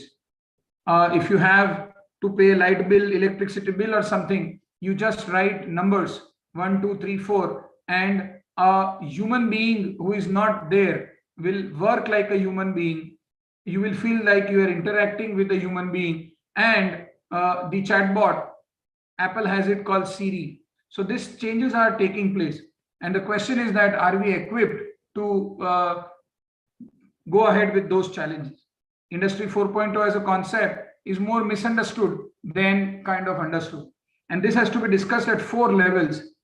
And in this context, because we are preparing our students for this Industry 4.0, our students who will be placed or will do businesses in this Industry 4.0 need to be made technologically aware, need to be made robust enough to fight the challenges which will come in the future. And that will only happen when we as faculty members embrace the technology. The 3 perspectives for Industry 4.0 and why, and therefore why our embracing technology will be more important, is as follows. The Industry 4.0 status has already started, whether we like it or not. There are robots who are converting, who are running factories. Possibly the human race may not be required in the next maybe 30, 40 years. The industry has given huge impetus to digital learning. There are corporates who don't take physical training classes at all, and everything has gone digital. Upgrad and other formats of education, parallel education have emerged. When we see MIT, Yale, and other universities, they have made tons and loads of data available to students for free. For those who are there on Coursera or Udemy or Upgrad or other such technology providing ed tech companies, they provide free knowledge to the students. The problem is that the students are more interested in learning from them than learning from traditional universities. For those who are not aware, there are 2 models of parallel digital education which are emerging. Students can enroll this type of ed tech platforms and choose not to give exams. And if you want to give exam and seek a certification, then only you have to pay money. The amount of courses and the depth of technical knowledge which these platforms with their money have been able to do is phenomenal. I'm consulting one corporate in Gujarat for them to develop digital learning for their employees, and we are coming up with a 0 classroom model for physical classroom model for them. We're going to tie up with 2 or 3 similar such ed tech companies, and we are creating only free flowing anytime use video content for our corporate participants. The whole idea is that corporates at least do not want to spend time, money, cost, and energy in spending in sending their employees to physical setups. Not only it is costly, but in COVID times it is impossible. But then if it is impossible, should training and learning and skill development stop? No. The whole idea is to share videos which are pre-recorded to the participants, and they have to appear for an exam after the video is seen. And it is very, very, very effective. There are some challenges although, but the participants there in that corporate, it's a financial services corporate, they have to expose themselves to the video and give an exam. And after giving their exam, they can get an access to around 1 hour 45 minutes of a virtual session if in case they just have any doubts. For all the participants, around 40 of them who complete this 6-month program, pass the exams digitally, are given 10% salary rise and are given 1 level up for promotion. And this LMS, or what we call as DLMS, Digital Learning Management Systems, are in the rise, at least in Gujarat, for corporates. Now, my question is as follows. If large amount of corporates have removed physical brick and mortar training, teaching, learning from their work, and if our students are not trained by us how to learn digitally, won't they face an issue when they go to the larger corporate world? They cannot be left over, and they will only learn digital technology and teaching and learning through digital technology when we as teachers become smart. I understand there are issues of age, there are issues of emotional well-being, there are issues of mindset, there are issues of hardware, software, networks, and it's an additional burden for us on the cost, maybe internet, maybe high-speed, good laptops, maybe backaches, maybe vertigo problems, maybe we are missing our chalk, pen and paper, maybe we are missing the tea which we had with our faculty colleagues, maybe we are missing the aura of the physical classrooms. But then it is a long way now. I don't know, maybe the whole digital technology may become permanent in life. Yeah, Madam Shilpa wants to share something. Yes, Madam Shilpa, go ahead. You raise your hand, Madam Shilpa. Sorry, sir. It's by mistake, sir. No Sorry. problem. No problem. It's okay. It's okay. It's okay. So my point, what I'm trying to make my point is that whether we like it or not, and this was the slide which I was talking, whether we like or not, technology change is the real constant. Now the choice to be made by us as faculty members is to whether accept the change and be on the forefront and shift our mindset, shift our teaching, shift our learning, and shift our session delivery using technology, or do we want to be left out? Do we want to be known as a non-technology embracing faculty? Do we want to be known as a slow learner by our students? Do we want to lose our jobs if we don't accept technology? Maybe in the near future, if COVID doesn't die down, I expect and assume it will die down. But if COVID doesn't die down, what if digital learning is a permanent phenomenon? What if universities will open up where they will classify themselves as digital universities? What if, even though you go to the college and the institution, but students will not be required to come in the institution? What if flipped classrooms becomes an actual reality? What if the students wants to learn from both models, the physical classroom and the digital classroom? And what if you're forced to do it by the institution, university, or the government? And all this in perspective, because industry is accepting the 4.0 revolution. I don't know about the institutions, I don't know about the faculty, and I don't know about the students. But poor students, they don't know what is happening in the industry. They see the industry from our eyes. They learn from our experiences. And largely because we as a majority chunk who are shaping the society by our knowledge, we are not positively and aggressively embracing technology in our day-to-day life and in our teaching and learning. And that is the reason the students possibly have been left out. Institutions, largely, I have seen in terms of digital teaching and learning, at least majority of the tier 2, tier 3 universities, barring some good institutions, they have adapted and they have exposed their teachers and students to digital learning by force. They are not willingly doing it. I have not, so assume COVID did not come. Assume there was no COVID in India, no digital teaching or learning would have happened. It is not that digital teaching was not there earlier. Zoom was launched way back before 5-7 years. IIMs and others were already offering digital learning and digital training and digital certification. It is we as public at large, it is we as teachers who are not exposed to it. And thanks to the pandemic, we are forced to do it. And now, I mean, if we take a survey amongst our 145 participants, we have started liking it. But from the institution standpoint, I have seen very few institutions being proactive in making digital technology a way of life. I don't know how many institutions, and I'm talking two levels. I'm talking digital technology in education, and I'm also talking technology in teaching and adapting to the technological way of teaching. The classroom has to be different now. The classroom will be different for those who keep videos off as a student, and I'm seeing a majority and good amount of our participants also have kept their videos off. Whatever be the reason, it is a network issue. We don't want to show our smiling faces to the faculty. We are in some other situation. We are not paying attention. We are doing something else. I don't know. So that has been kind of happening for big time now. But in that sense, also the institutions have adopted it partially. I'm not seeing university level proactiveness in actually launching digital learning courses, and they have their own limitations. But our Indian institutions, universities, trusts, societies, and colleges, and autonomous and sponsored and deemed to be and etc., they have been smart enough to do what is bare minimum required by government mandates, and therefore they're thinking what's happening in terms of Industry 4.0. Faculty, which is the connecting link between the industry, the institution, and the student, appears to me, with due respect, to be the most confused lot.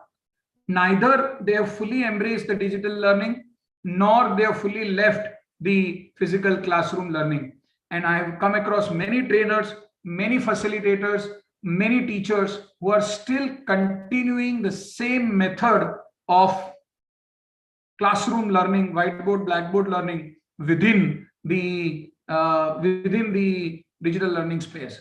If I have time, I will demonstrate some practices. I am also taking this session digitally, and imagine the creativity. Imagine attending the whole faculty development program online.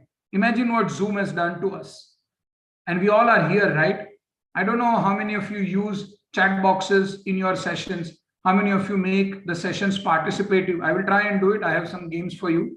I don't know how many of you struggle with making people come on board.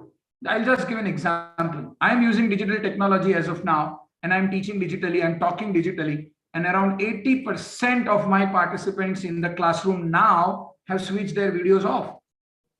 Now, I wish to ask you all as participants, what makes you keep your video off as of now, other than network issues? And what do I do in the class when my majority of the students also keep their videos off? Can I force the students to keep their videos on?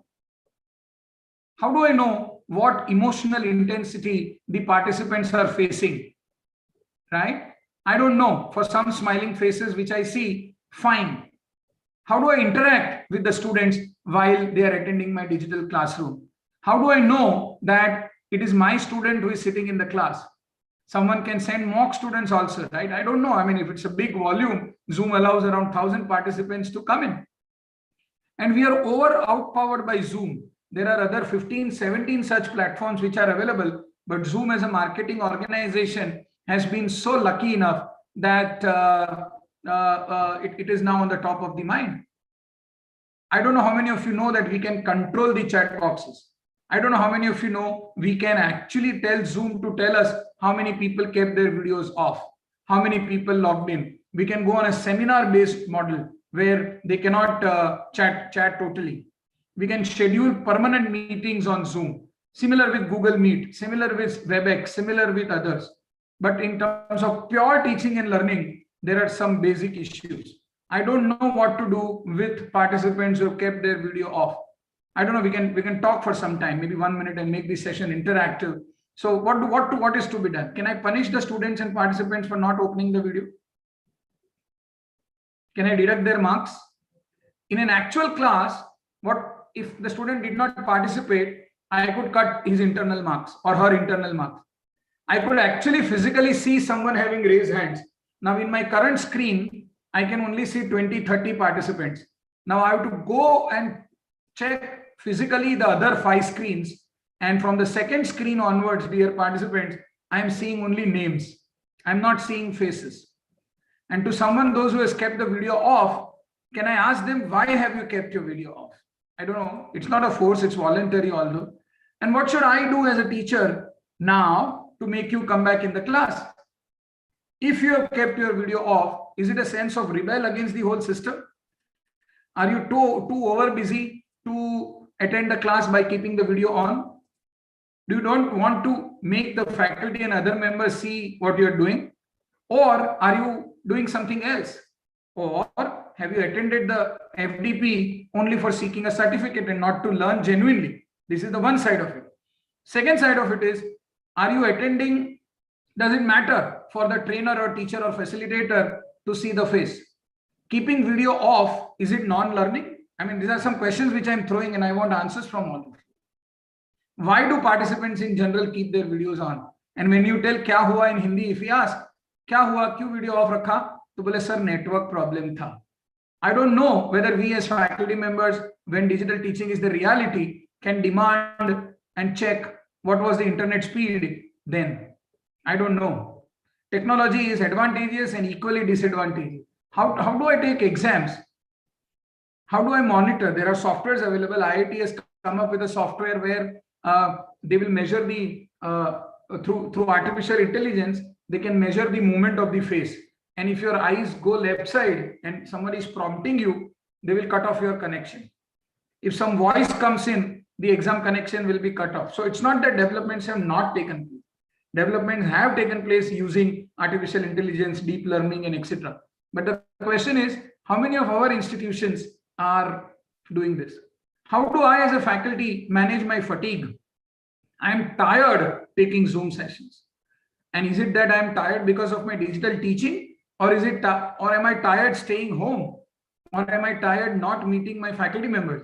Am I tired not drinking my cup of tea or coffee with my friends, with joking and I don't know? Or am I tired of staying home? You know? And am I tired of converting my home to office now? And it has gone too much routine. Although teaching was a routine process, but still digital teaching has become more routine. Same to same, you know, send a link, people not receiving the link, Zoom issues, other issues, internet issues, light going off, taking attendance digitally, not knowing whether the participants are with me or not. I asked 5 times, can someone whose video is off tell me why their video is off? And I don't have any answers. And if I don't have answers now, we as faculty members have no right to question our students when they keep their videos off. As a facilitator, I'm asking questions myself. Am I not too engaging? Am I not making sense? Am I talking something which is not of use to you? I don't know. Tell me, what should I do? How do I know that you are attentive or participating? How do I enrich my session currently? I'm half an hour down, around 35-40 minutes, 36 minutes to be precise. Now, I want participants to help me and tell me, what should I do? How do I engage a participant digitally? How do I know whether they are there or not? How do I know whether they are engaging or not? In the first slide, when I asked questions, there was a request for the second slide, as if the second slide would do some magic. Slide is not the concern. The concern is, am I making you think? My key role as a faculty in class and in a faculty development program is to help you think, not to give you content. My suggestion to all will be, whether digital or personal, let us not be vomiting people of content. Let us not do vomit of content. Game is not of content at all. Game is of making the session enriching. Game is actually of speaking less, which I'm doing more as of now, but game is of speaking less, asking questions so that people can answer. Now let us do that. For those who are attentive, for those who are listening, for those who are with me, please type Y for yes in the chat box, and I'll give you only 20 seconds to type. I should see at least 100 Ys in the next 20 seconds. The time starts now. Please type Y in the chat box. Come on, let me see how many people, what is your speed? Come on, shoot up. Good. Fast. Go ahead. You're doing good. Yes, yes, yes, yes, yes, yes, yes, yes. Go ahead. Thank you. Keep on doing it. Lovely. Great. Oh, hi also is there. Okay, thank you. This is wonderful. Thank you. Good. That means a good amount of people. See, what did I do? Can someone tell me what did I do? Usual attention span in a digital class is 26 minutes. After 26 minutes, the attention goes up. In a physical classroom, the attention span is 38 to 46 minutes. This is Harvard research. Now, after every 20 minutes, if you are using digital format of teaching and learning, you need to come up with something which will make the people come back to the classroom, which I did. Yeah. Any other thing that can be done? Let us make the class participative. Someone can unmute and speak. So I have two questions on the board. One question is for those who are keeping their videos off. Why? And I don't know if students keep videos off in the classroom. Should it be a matter of worry to the faculty? Would you love talking to only names, a black screen? How do you manage the emotional loss which comes in? It's an emotional loss, right? I'm doing something and I'm not receiving any reaction or action whatsoever. What do I do? What do I do now? Let us make it interactive. Let us open the floor for 3-4 minutes. Yeah, can someone help me? Anyone? What do I do to participants who have kept their videos off? See what is happening. I have to ask the same question 3 to 4. Maybe give the students an activity. Yes. Like what? Like what? Give a topic and ask them to interact. Maybe divide them into groups. Okay. What should I do now? How do I know that from 150 faculty members, at least 70-80% of them are with me? I don't know they are with me or not. In the classroom, I would have asked, yes, children, yes, participants, I mean, clap or do something, or I don't know what. So what can I do now, Madam Ashwini? Now, tell me. Maybe I would ask them to maybe sing a song. Okay. What would that do? Just Suppose to if I make them liven, yeah. make them bring back to back their energies and drive their attention. Maybe Okay. something, as you said, would make them clap or stand or like stretch themselves. Very good. So bringing some physical activity while the digital session is on can help. Correct? Okay. Chalo, let us try. Can I request all of you to please stand up on your place? Let us do it. Thank you, Ma'am Ashwini. Let us do it. Let us check whether we can do it or not. All of you, please. And thank you. I hope all of you can stand and there is no problem in standing. For those who have leg problem, don't stand. Thank you. Okay. Now, can I request you to rotate your neck slowly 2 times? Okay. You can use creativity. You can do this also. Saran sir is doing. You can do this also. Okay. Correct. Then can we clap up? 5 times. Louder. Yes, please. Louder. Faster. Not Madam Rupa Gupta ma'am. Up. The hand should go up. Up. Up. Up. Come on. 1, 2, 3, 4, and 5. Thank you. Wonderful. Can you please take your seats? Wonderful. Thank you. Thank you so much. Good. So I'm working on Ashwini ma'am's suggestion. One of the ways, and I don't know those who have kept their videos off have done it or not. I assume they must have done it. So there are 2-3 things which are coming. For a faculty member to use the digital classroom and use it at a benefit, content will be always the king. Content will always be the king. And I don't doubt content readiness of any of the faculty members who are attending the session today. So I'm not against the content. We'll not talk at all about developing great content. Issue is not the content. The issue is how are you engaging the students who are already facing a digital fatigue, tired and pissed off. And I don't know how many of you are, for those who are using earphones, your ears are also paining. I don't know. You know? And imagine the way the classes are being taken. One-way communication. एक बंदा है हिंदी में बोलता हूँ, then I'll speak in English. एक बंदा है बोलता जाता है, बोलता जाता है, बोलता जाता है, बोलता जाता है, and then participants are assumed that they are listening, you know. So that way. So content I'm not talking. Delivery we are doing. And for Zoom, there are many other methods which we're going to talk about. So let me go back to my presentation slide. Challenges, engaging the audience in digital format. Challenges in terms of my own emotional management. If I don't engage with you, I also feel tired. 1.5 hour session, imagine one session. And faculty members to be talked to who have done maybe 35, 40 similar such faculty development programs. I mean, difficult. So until I don't bring you on board, until I don't tell stories, until I don't share experience, you're not going to listen to me. Correct? So content plus delivery. And separate is the case with students, because while you are a faculty, you can use your power structure. You have internal marks, you have mark sheets, you have punishments. Do this or I will do this. That power you have. But in a faculty development program, the guest faculty doesn't have that leverage. Correct? Okay, let us go ahead.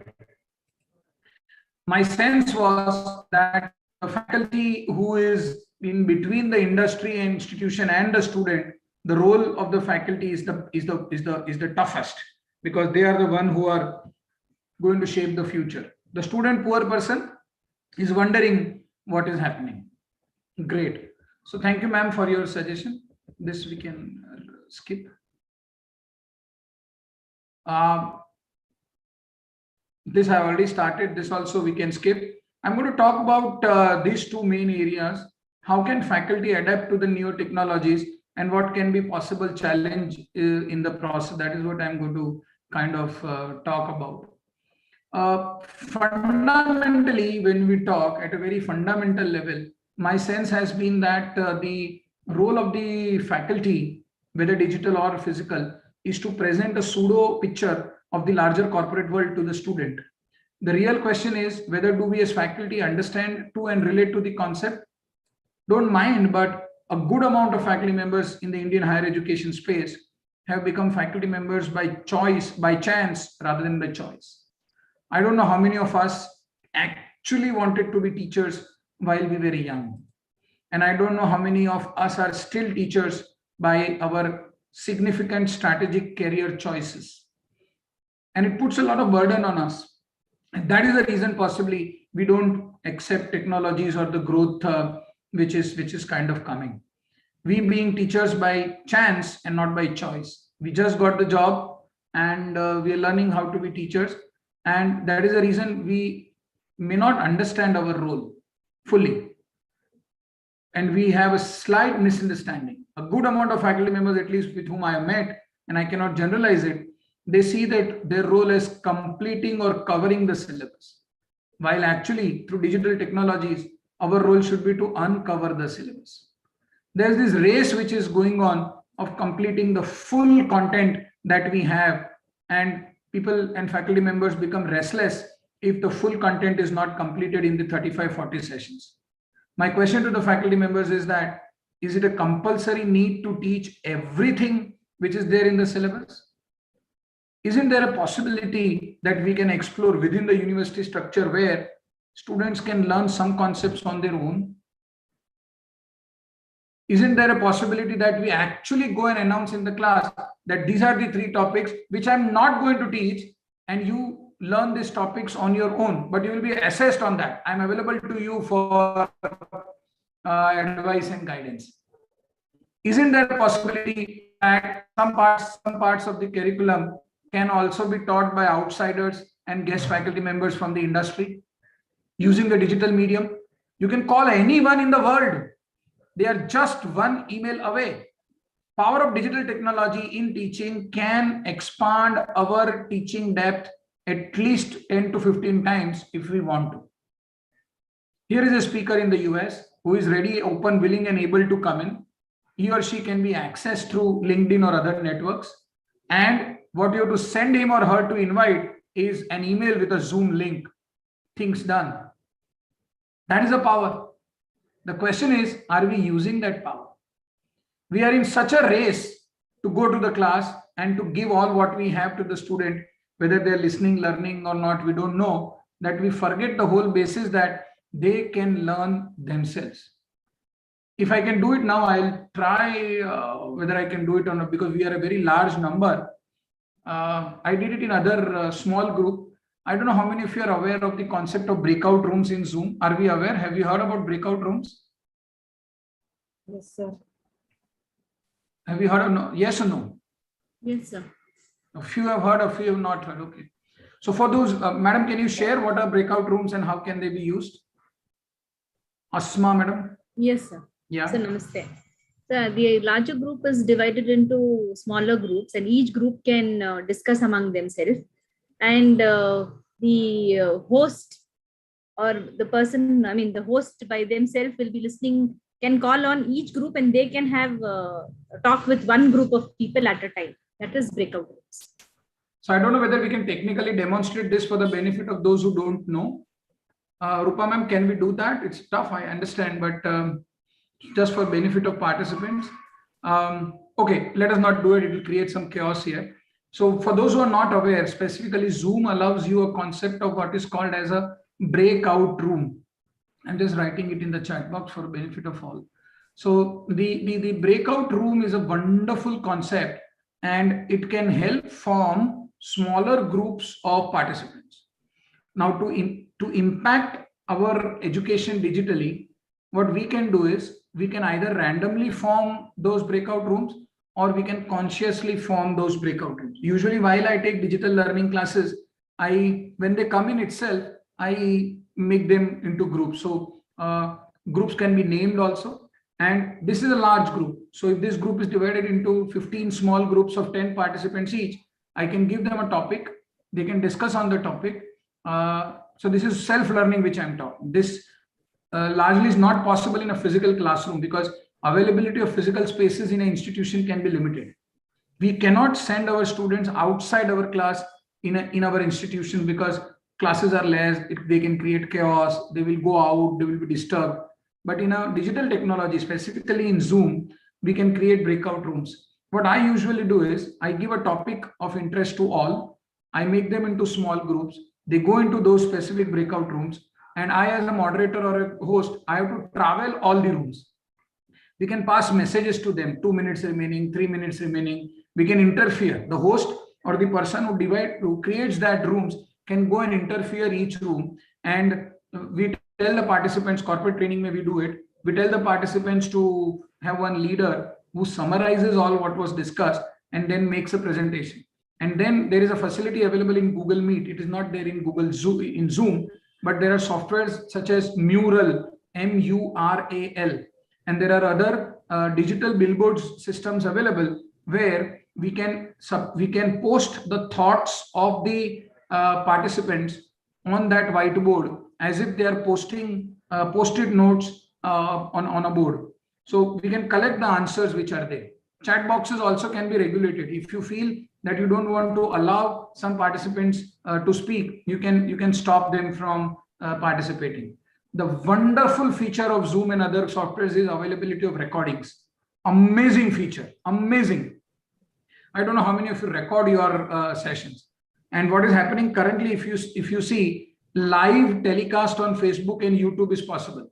And once your session goes on YouTube and Facebook, at least training session, not all sessions, you are accessible and you are approachable by the whole world. Now, this was never possible in a classroom session. Never, never, ever. I understand there are infrastructure issues, internet issues, but they are solvable. They are solvable. There will be people who will be using that on mobile. If your students are using largely mobile-based learning, you can tell them to keep their mobile phones horizontal instead of vertical. Right? When students keep their phones horizontal, they appear bad on the screen. So the problem arises when half of the participants are using mobiles, half of the participants are using laptops. So for those who are using laptops, they have a full view. For those who are using mobile phones, they have only a partial view. If you see ma'am's virtual background, very few people have used the virtual background, but Dr. Rupa ma'am has a virtual background. I hope except her, nearly none have used the virtual background. See, I have also used a virtual background. And I don't know how many of you know, but it's very creative. It's very insightful. There are free softwares available where you can do animations on your virtual background. So based on your mood, mindset, etc., you can use the virtual backgrounds to make your screen very interesting. I use a variety of them. I don't know how many of you, I don't see anyone using here. For those who are using the latest version of Zoom, you can do blur also. I don't know how many of you know this. For those who know, no problem. For those who don't, I will help you. I'll tell you how does it look. So just check. I'm doing my virtual background as blur. Now this is the blurred room. See? Now when you blur it, are you seeing it? You have to do a speaker view. I request all to put me on a speaker view for using laptop. Yes, sir. Right? Are you seeing me at a blur level? See? For those who are using laptops, will be able to do it.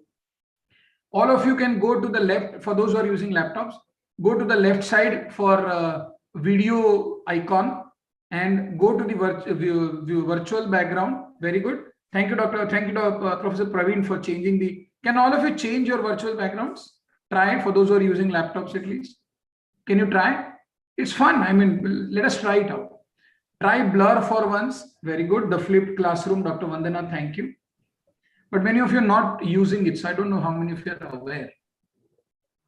Yes. Dr. Meenakshi, you can try it if they're on the mobile phone still, it will be available. Professor Munde, you can also try it. Professor Ramesh, Dr. Swapnil, yeah. Dr. Rinsi has a green background, wonderful. Now, what can we do is, I mean, I usually do it in my trainings. Professor Rupesh, if you can try, if you're on the laptop, go to the video section on the left bottom and convert your background to either blur or to some other virtual background. Okay. Professor Anila has a beach behind her. Wonderful. Thank you, Professor Anila. Thank you. Okay. Are all of you trying? I'm trying to keep the class engaging. Madam Lindsay has a TV. Wonderful. So it appears as if you're... Veena ma'am, can you try if you're on the laptop? Veena ma'am? No, sir. I'm in mobile. Oh, you're on the mobile. Okay. No problem. No problem. Professor, Anita madam, can you try? Thank you, Balvin ma'am, for changing it again. You were blur earlier and now you're at the beach again. Very good. So, and there's a problem also here. Professor Tarunya, your face is not visible clearly. So what you need to do is, while you, for those who are using this, you may want to have a green background usually, right? Thank you, Dr. Madhu, for changing. Very good. And once you change, you know what happens is you come on the top level. Oh, Professor Praveen, thank you. Wonderful, creative. So thank you for your support and cooperation. For those who did not know, it is fun. For those who know, it's just a reinforcement. So you know what can be done to make using virtual background to make the class more engaging? You know what can be done? Can someone give me some ideas? Does someone have some idea? How can we play with the virtual background? Any idea? To make our digital technology, digital classrooms more entertaining. Thank you, Professor Kusum. Thank you, Dr. Jolene, for making it blur. Thank you. Others are also trying. Yeah. Dr. Som, you can try. I'm trying, sir, but it says that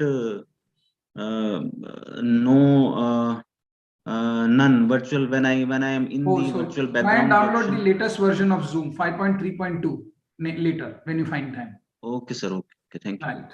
Thank you. So can someone share to me how can we play with these virtual backgrounds with our students? Any ideas? See what is happening. For those who have a laptop, just glance through such a creative display of different virtual backgrounds which is coming, you know, and it's so wonderful. Can someone tell me how can we use it creatively in our classrooms? Any suggestions? How can we play with it? Let us be children for a while, and then I'll change my slide because there will be a request to change the slide also. Anyone? I think it is possible for us to have the image of our topic as the virtual background of our class. We can have the institution logo, our institution logo. Yes, yes, Maybe, absolutely bang on target, Dr. Soom. But besides images, we can add. Yes. Go ahead. Yeah, we can add presentation slide, any slide, with regards to the topic we are teaching, maybe a map or diagram, so as to make it, more relatable as such.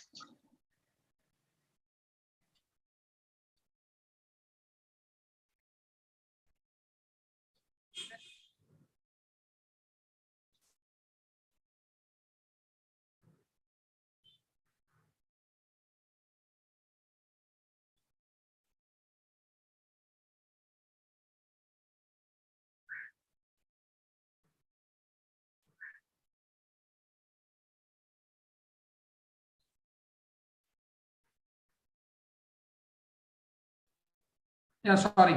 This also happens, So this also a demonstration of what can go wrong in a class. So I got switched off for a while. Yeah. So someone was telling something. We can have a slide of the university. Yes, please. So what we do is, while we take corporate training and corporate learning programs, is for each session there is a theme. Okay, and the theme is done by the creative artist, and the theme is then showcased, and all have that theme background, and there are animations also possible for those who kind of want to. My sense is that we have yet not explored the power of digital learning. We have not yet fully explored the power of digital technology, and we have been busy in struggling to come up with solutions. But there are many things what can be done, and we have to engage our participants. I'm sharing my screen again.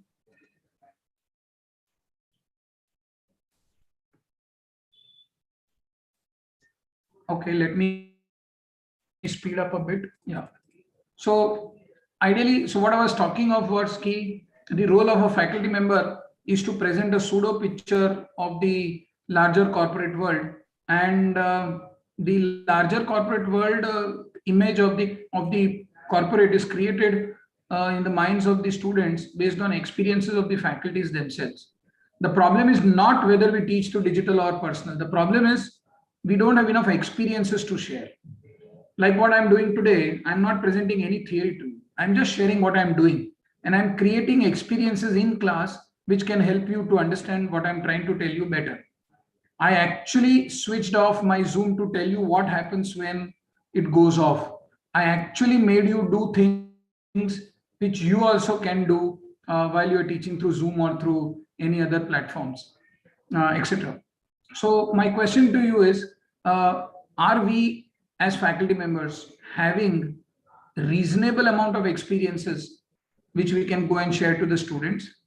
Or do we feel our role is only limited to sharing theory frameworks, age-old theory frameworks?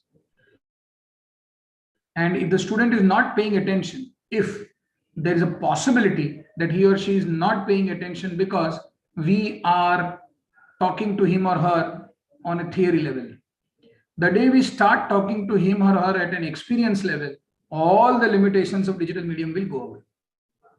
You have to use words like, I have experience like this, I do like this, I do like this. People are wanting to listen to stories. People are wanting to listen to your experiences. And then, or people are also wanting to learn from experiences of others. If we find time, we will do that.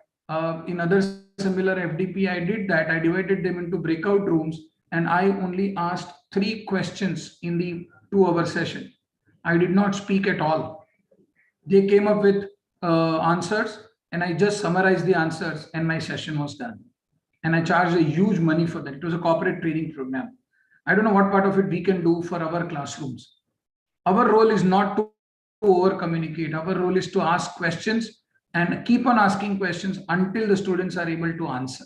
There's a general tendency of students not to answer, like what is happening in the here and the now.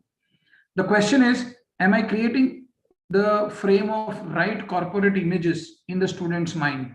Within digital technology also, am I using movies? Am I using cases? I can use some movies if you want to. Am I using guest faculty members? Am I using international faculty members?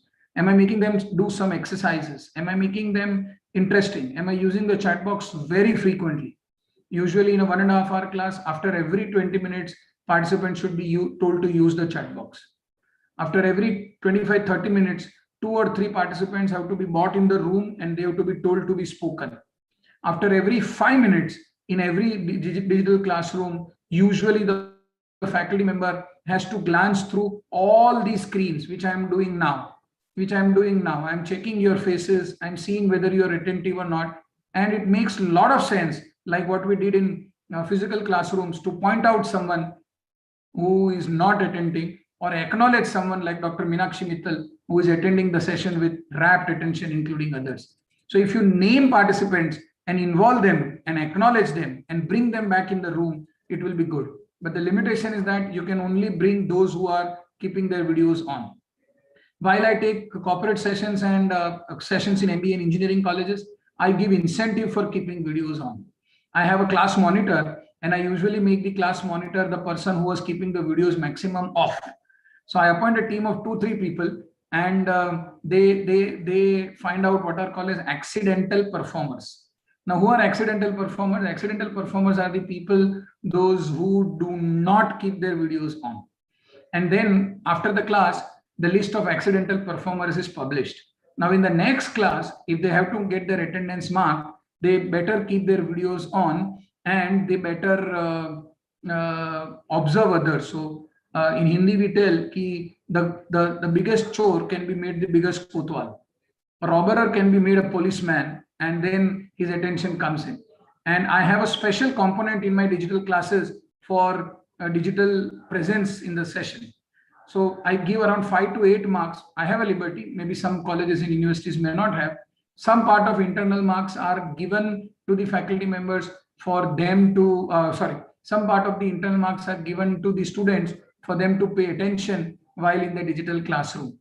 We record every chat box conversation.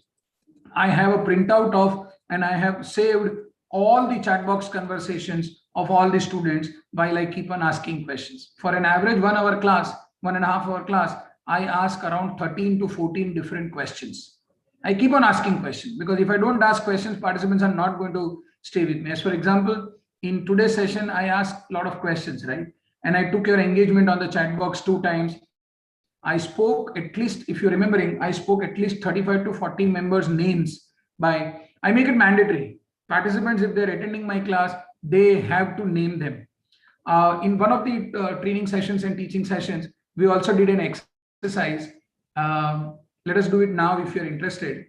Okay, let us do it. So what you all have to do is, if your name is Rupa Gupta, as madam's name is Rupa, and it starts from R, madam has to, and everyone have to remember one adjective which starts from R. Example, resilient Rupa. It has to be a positive word and not a negative word. And in one class I did that, and it gave superb results. So I want all participants go and find out how you can rename your name. And if you don't know, please ask. And rename yourself now by a creative adjective. But the creative adjective has to start from the first letter of your name. I repeat, the creative objective has to start from first letter of your name. Example, if Rupa ma'am has to rename, she will do resilient Rupa. Or maybe, what else? Rupa ma'am, can you think of something? Resilient Rupa or something, I mean, roaring Rupa. Or, I don't know, something else. So, okay? I give you 1 minute to do it. Don't discuss with anyone. Don't do Google. Just do it now. Let me see how many of you can do it. 1 minute. Your time starts now. If you want to ask any doubts, please ask. If you click on the right side button, those 3 dots on your screen, you will get the rename feature. I am doing it for myself now.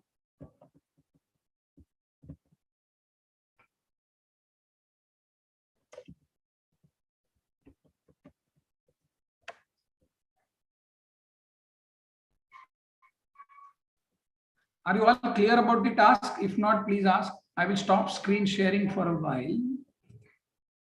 Yeah. Is the task clear? Please, no, you don't have to write on the chat box, amicable Akshay. No. You have to rename it. So chat box used very nicely. I am okay. But you have to rename it on the screen, please. Lindsay, Dhananjay Saab, Anita.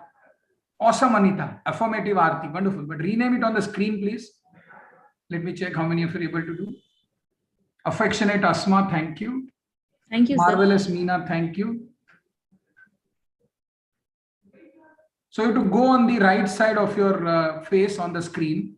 There will be two buttons. One is the mute button and second is the 3 dots button. You click on the 3 dots button.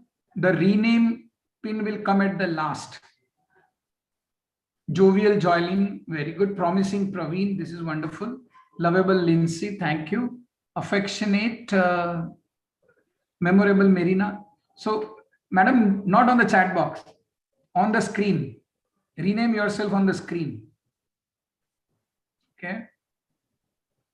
And it's voluntary. I mean, for those who don't want to. Reshapeable Rupa, very good. Promising Praveen, affectionate Asma, okay. Balvin ma'am, you're thinking something, okay, great. Kind Kusum, genius Mamta. So, Mamta ma'am, it should start from M, not from G. Okay, sir. Okay. Thank you. Okay.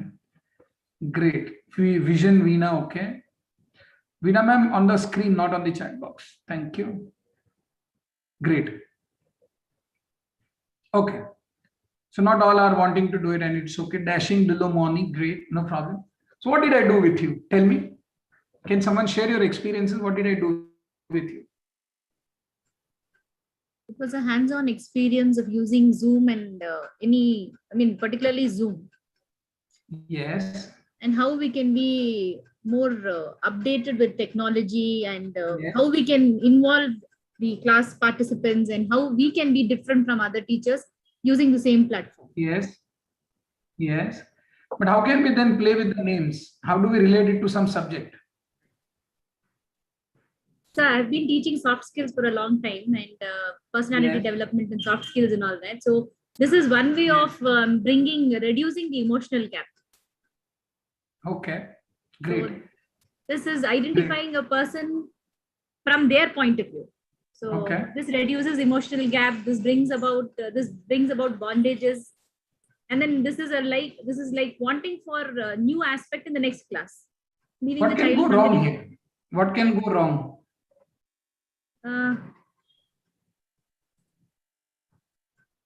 might be all of them might not get involved, Yes. participate.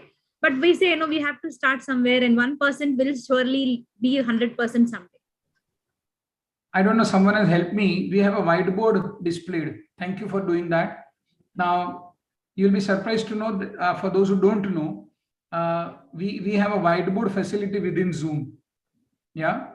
Okay, please stop writing. I'm fine. Thank you. This was just an exercise. So, yeah. So let us do the whiteboard thing also for those who want to understand this. You can actually have a whiteboard on Zoom. Can someone tell me how? Someone did it on the, so we can actually have a board where people can write together. So it can become a common co-creative learning. Yes, scientist sir. Sarvan sir. Control W. Control W. Yes, control W. Control W. Okay. Then I have done control W. Then share screen. No. Share screen will share your PPT. It will not give me the whiteboard. Can someone help me for those who know and how to do it? Control W. It is not happening. Scientist sir, it is not happening. Yes. Someone has done it. Now you see a whiteboard. Now how to creatively use this whiteboard in the class? Anyone can tell me? On the screen there's a whiteboard. Oh, it's going back. How to use this screen on the whiteboard? Anyone can tell me? Yes. So share screen, there is a whiteboard option available. And if I share that, it will be a whiteboard. Are all of you able to see my whiteboard? Is the whiteboard on the screen, please? Yes, yes, Yes, sir. Right? I don't know how many of you are using it, but those who are using it can reinforce it. For those who are not using it, this is how you can make your teaching and learning interesting.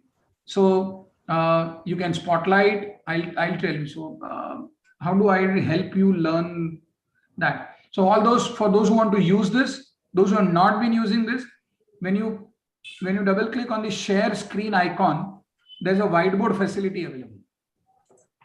Share screen icon, there's a whiteboard facility available, and we can also restrict who can see the screen. Okay? So assume I don't know, see, so suppose so this becomes your whiteboard.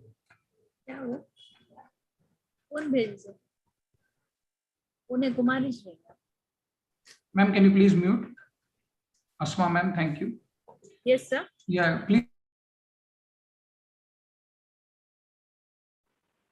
Thank you. So you can write, you can draw, you can save. Yeah, see, people have started. So because the access is given to multiple people, everyone can write. There's a text box also available. And those who write, it is seen also. And this is a wonderful feature. And you will enjoy doing it. You will enjoy doing it. Oh yeah, people. So all those who are writing, I hope they are doing it for the first time, and therefore they are enjoying doing whatever they are doing. We can use creative doodling. We can write. So great, super. This is excellent. And every format of art makes sense to me. No problem. So I'm deleting this board, and I am wanting to clear all drawings. Yeah. Don't use the don't use the pen. Use the text box now. Don't use the pen. Use the text box, and use some color, and write how are you feeling now. Don't use the pen. Use the text box. Yes, thank you. All of you, please, if you can. No, don't use the pen. Don't use the pen. Use the text box. Thank you. Yeah. So could you just help how to go about it? Acha. Do you there is a, are you able to see the whiteboard, madam? Yes, sir. Are you able to see the whiteboard? Okay. Now, if you see the whiteboard, on your top screen, there will be this whiteboard pen available near the remote. Are you able to see a top screen? View options. Go, please. View options. Okay. Annotate is there. Annotate. Annotate, view option. View options, under that annotate. And when you click on annotate, you get all mouse, text, draw, etc. Please teach to rename. I'll do that. So don't use the pen, use the text box. I take Zoom classes for 3 weeks, but it's okay. So yeah.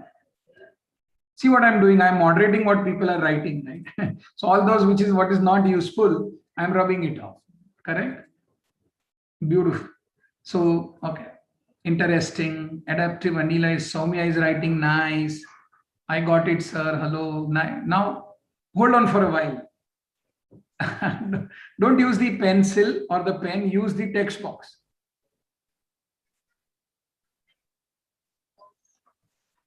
Great. I can use the spotlight also. And I'm sorry. Yeah. Now, if I use the spotlight, it will move. It will move with me. See?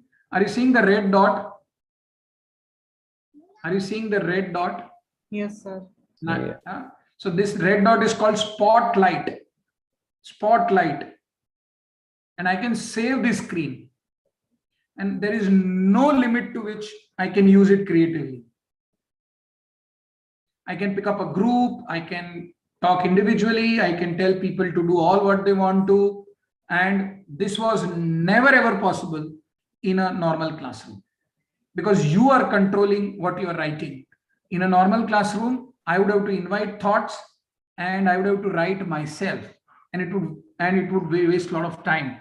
In a normal classroom, I would have to invite you to write, which you may not write properly.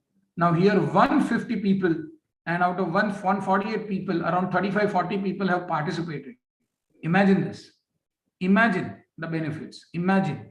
And videos, and so only whiteboard feature, if you know how to use, you will forget your blackboards.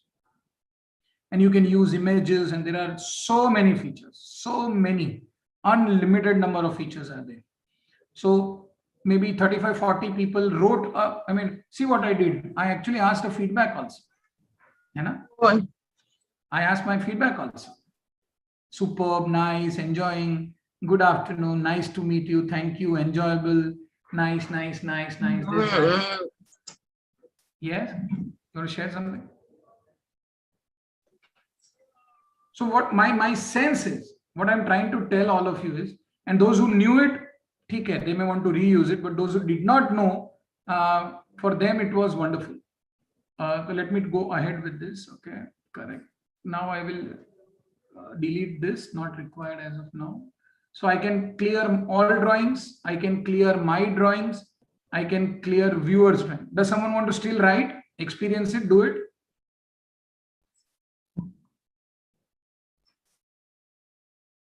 Okay. Very nice. Okay. Thank you. Oh, yeah. You can doodle. No. Okay. Let me give you 1 minute more. Let us have a new whiteboard. Hold for a while. Wow. All stress management can happen.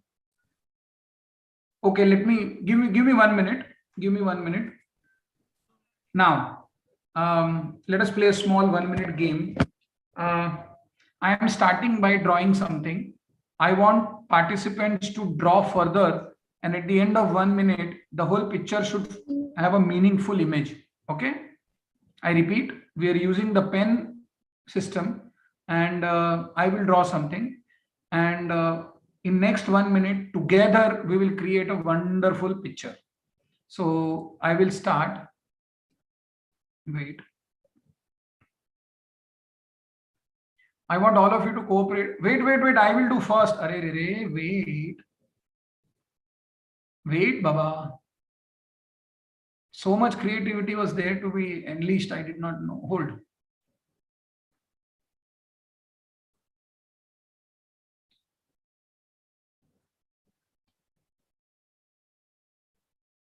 Okay. I have started something. I will not draw. I want all of you to do it creatively.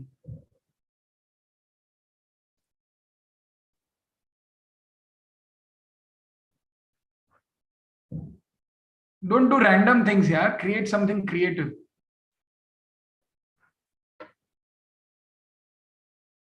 These all are the participants who are doing it for the first time.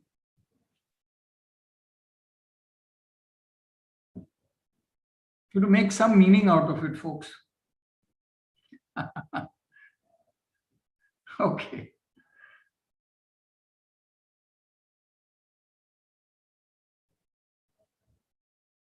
So you're drawing individually. I don't want you to draw individually. I want you to make a meaning out of it collectively. Let us do it again. Sorry, not going right. Wait.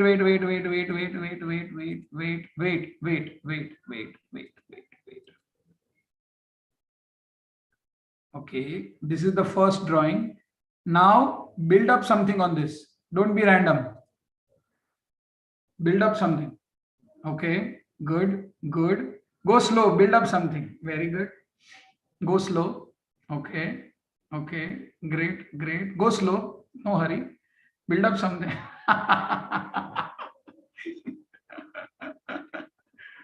Okay.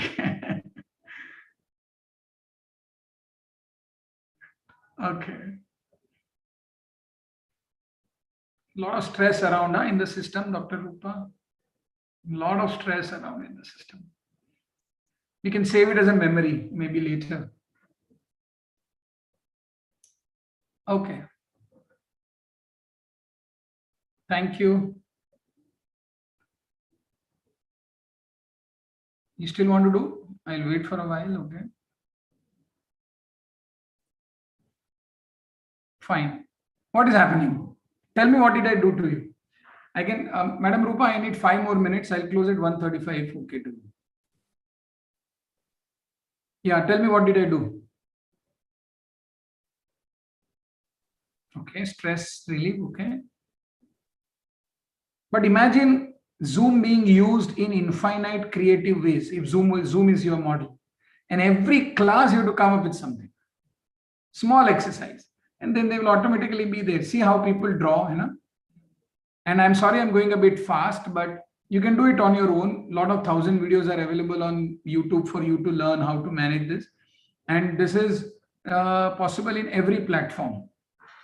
So let me go back to my PPT, interactive. Okay, great. Okay. Right. Are you able to see my PPT? So the whole logic is that you as a faculty, your only role is to create experiences. And you should know from where you are creating those experiences from. Okay. Okay, let me ask a powerful question. And I want all to take part in the chat. 2 questions. What are we doing which is good in terms of digital education? And what are we not doing that we should do for improving our efficiency in digital education? Can we shoot the chat box? What are we doing for currently in our digital education or teaching digitally? And what are we not doing? Let us focus on not doing. We are learning, not practicing. Okay. Focus on the second question. What should you do now for digital teaching? What should you do now? What are the challenges that you're facing? What are you not able to do? Less hands-on practice. Okay. What are you not doing? Are you making your classes engaging like this? Very good. Yes, correct. Very good. Very good. Active, involving participant. We are teaching traditionally. Thank you. Okay. But what can be done now? Okay. We don't have information. Okay. Go to YouTube and check videos. It's not rocket science. Veena madam. Okay. Oh, you need to lean class properly. Okay. Use continuously trying. Okay. Thank you. You have to use tools as we did not know. Keep on trying. Naveen, Professor Naveen. Okay. Thank you. Very good. What else are we not doing? So do you think all these tools are tough to use? They're not tough to use. They're very easy. Changing names, background, involving people in the chat box. Tough. Okay. Trying to adapt. Tarunya, Professor Tarunya, what is tough? What you need to learn, Balvin ma'am? Yes, you need to learn. You need to give information to students. Very good. Great. Absolutely. We are not changing. What stops us from changing, Madam Sapna? What stops us from changing? Why we are not changing, Madam Sapna? That's the question. And what can we do to change? We need to learn. Great. Okay. We need to update our art of teaching. Absolutely. I'm not using technology 100%. Use it. What stops you from using? Basic Zoom, available everywhere. Small things, not rocket science. Tell them to change the name. Tell them to change the background. Involve them. Show videos. Share experiences. Use their names in the class. Have a good internet connection.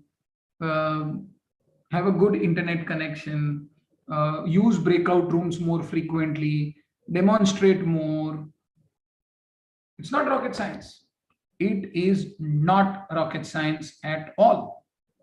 The question is, am I keen, curious, and interested to make my classes interesting and engaging?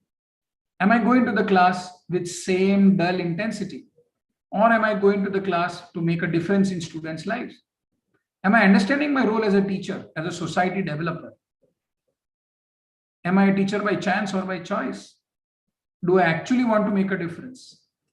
And 1 hour is too long. Am I breaking the trend? If in my 1.5 hour class, I can use around 17 activities, you have 50 sessions in one semester, one subject. Imagine what you can do. And all this is effortless. It doesn't require hard work. So easy to do. But the question is, staying at home and staying with family, our curiosity to learn itself has gone down. We are in the process of completing the syllabus completing our teaching load, and wanting to do what our director or dean tells us. We have forgotten our basic identity as creators of this society. So the larger issue is not technology. That is what I already told. Technology is the easiest thing to do in teaching. If I can teach you 15 methods in 1 hour, imagine if you give 2-3 hours on YouTube, how much you can learn. I'm putting in chat box. I don't have the time to do it, but I'm putting in chat box. There's a tool called Mentimeter. I hope all of you should try it once. I don't have the time now. I put it in the chat box. I'm sorry, there's a spell error.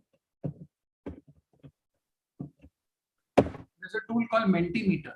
Now, Mentimeter will ask participants to write down what they are feeling, and in a graph format, it will come down. Such interesting. There are tools and softwares like Murals, M-U-R-A-L. Mural is an app which is available, which you can use. It's a wonderful app, and there are further many 15, 17 such tools available, which can be clubbed with Zoom or WebEx or anything. People have done wonders. I don't know how many of you are using Canva. Have you known what is Canva? Canva is a free app which will help you to prepare designer PPTs. It will give you pictures and images and posters.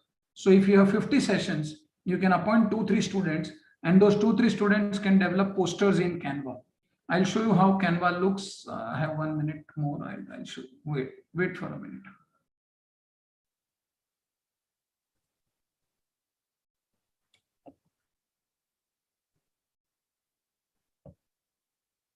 One minute.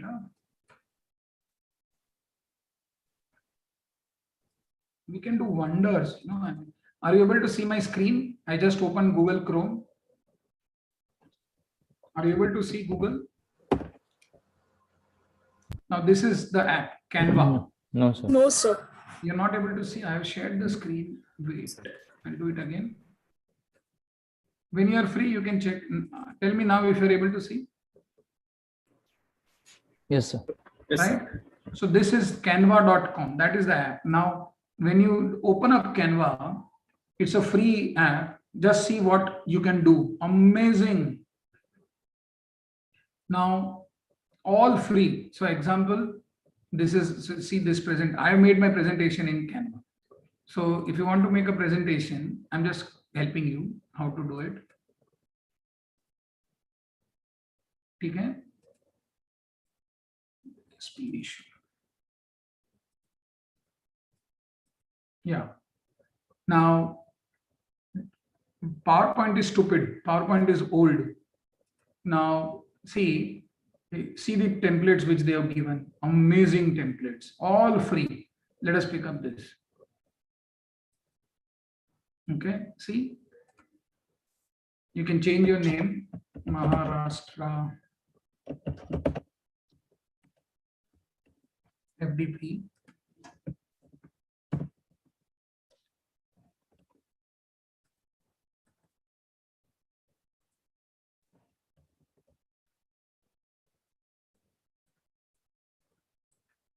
See this? Around 2 lakh images are available. Just see. And it's all free. And this is only for presentation. We have photos also. Just see. And you will be surprised to see the limits to which you can create. It's all free. You can use all of these as your backgrounds. You can use all of these as your PPTs. It's all free. So these are the backgrounds which are available. And if you take the paid version, which is around 1,000 rupees per year, it is amazing. Now imagine this goes as your background. See the PPT? Yeah. And I can add a slide, and I can use this background. It will come. I can use this background. Yeah. And then I can start typing here. I can take text from here. And these are the text which are available. Yeah. Then I can change the color and this and that. See this. Wonderful. You see our output in 30 seconds. You can tell students to pick up these words and do it. Amazing. People are giving it for free and we don't know how to use it. Pick it up and it will be here. Take a new slide and then you can save this. So if you do this, it will get saved as a presentation and it will go. All with me? Are you with me? Are you understanding what I'm trying to tell you? Canva is the app. And it's super awesome and it's free. And we tell that we do not want to make the classes entertaining. So I'm towards the closure of my talk. I'll just glance you through what I had in store. Wait. Are you able to see my PPT?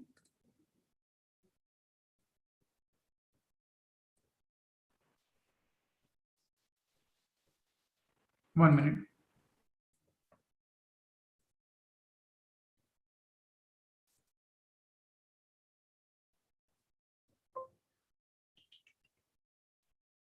What is that? 1 minute. Yes, sir.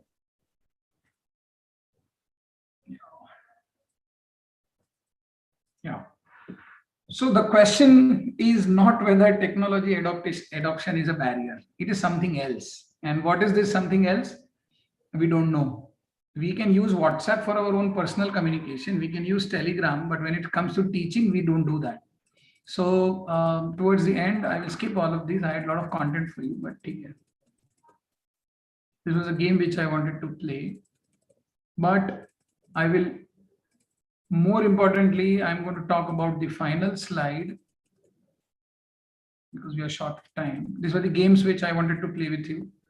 Yes, these are my perspectives on teaching digitally. The first perspective is there are no bad students. There are only inflexible teachers. So if students are not paying attention, you are a problem. If your content is not getting delivered, you are a problem. If students are not happy learning, you are a problem. If you have to push students to your class for attendance, you have to improve yourself. So there are no bad students, there are only inflexible teachers. Second, what I want to say to you is that digital is just a medium. If a teacher shifts the mindset, it's the best medium. If a teacher is rigid, it is the worst medium available. I want all of you to focus on the benefits of digital mediums, which I have demonstrated, and not on their limitations. I understand that internet speed and non-availability of laptop or hardware devices is an issue, but it is as such beyond our control. If students are okay and they are technology friendly, why should we bother? We should change ourselves and use as much as digital platforms as possible. You know, MOOC classrooms, MOOC classrooms are there, flipped classrooms are there, live video sharing is possible, podcast is possible, live jamming is possible, music is possible. Technology is a boon if you want to take it. What if digital teaching becomes a new normal and becomes mandatory? Where will you go? And rather than on focusing on what's not possible, can we focus on what training we should ourselves take so that we become super equipped to teach digitally? And our definition of the word teaching digitally has to undergo a massive change. Teaching should be remaining same, only the medium will change. The only way to survive, therefore, in this tech world and align is to prepare students for the larger corporate world. See, this is prepared in Canva. And to change ourselves. Thank you so much. It was a pleasure talking. I felt I did some good work in the limited time that I had. I'm open to questions. You can write your feedback in the chat box. How did you find? And if you have questions, please write in the chat box, please. We'll take them one by one. Sorry for the 6-minute delay.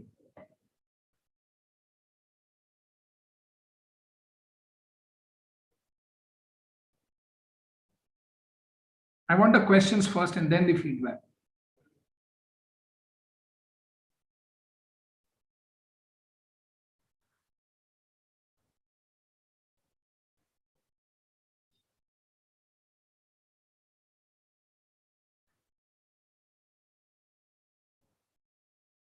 Any questions coming up? Hello, sir. Yes, ma'am.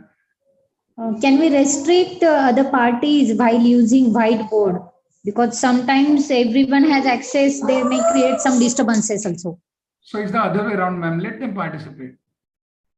It's good that they're at least coming on the whiteboard to come in.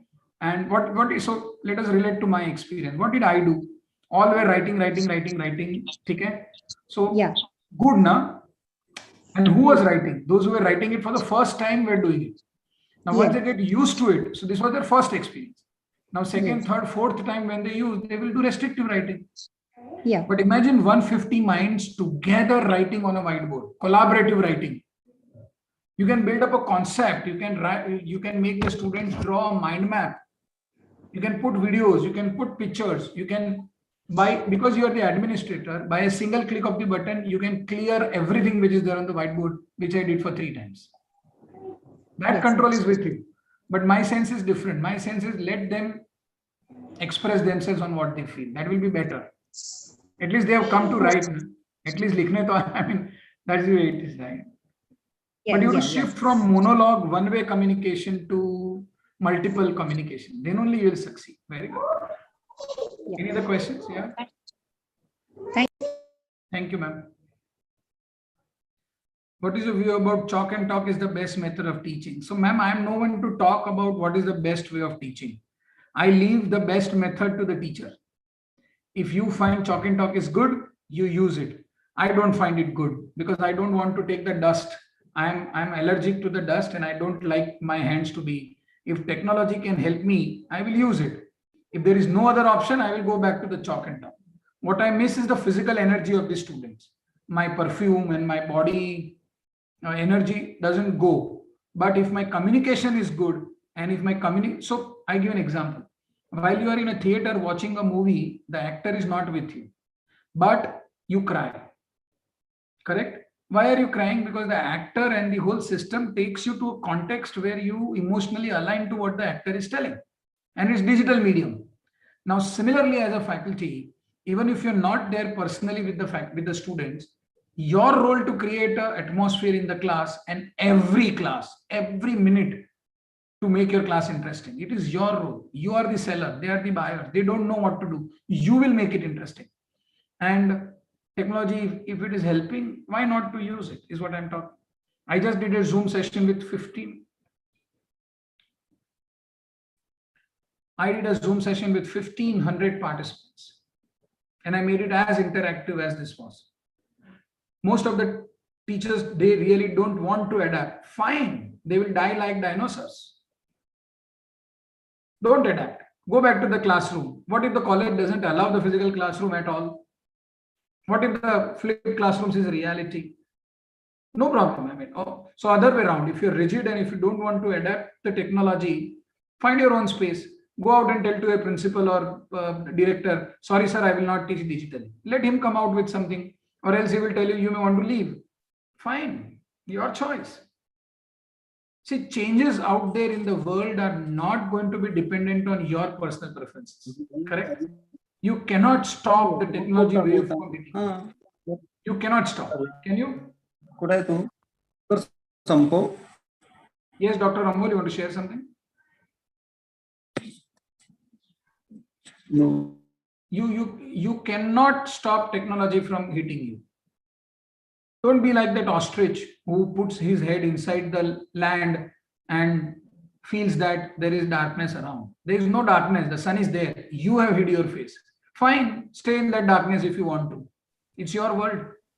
But in the current system, an NEP becoming a reality, flipped classrooms and tech classrooms are going to be the way in. Better adapt to it. And use it at your strategic advantage. Expand your scale. Involve international guest speakers. Take a good high-speed internet connection. Explore. Learn new. While you were born, you did not know how to walk. You fell down 4,000 times before you learned to walk, my dear faculty friends. Why are you not ready to learn now? Make mistakes, na? Make mistakes. Commit blunders. ठीक है ना? Teacher is also a human being. He or she can make mistakes. Why are you not ready to make mistakes? ठीक है, fine, but don't stop learning. Questions? Comments? Now the feedback if you want to give. So what could have been better in the class? That's the right question, which I know things were good, but what could have been better?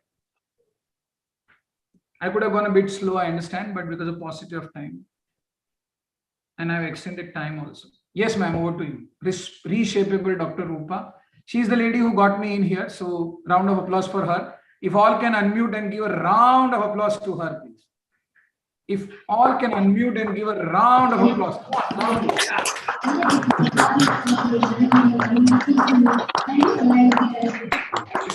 Clapping can happen in digital classrooms, right? Don't worry. Yeah? Yes, sir. Thank you. Over to you, Rupa, ma'am. Thank you so much. Not audible, ma'am.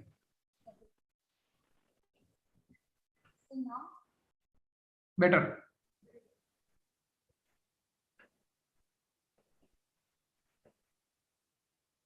Hello.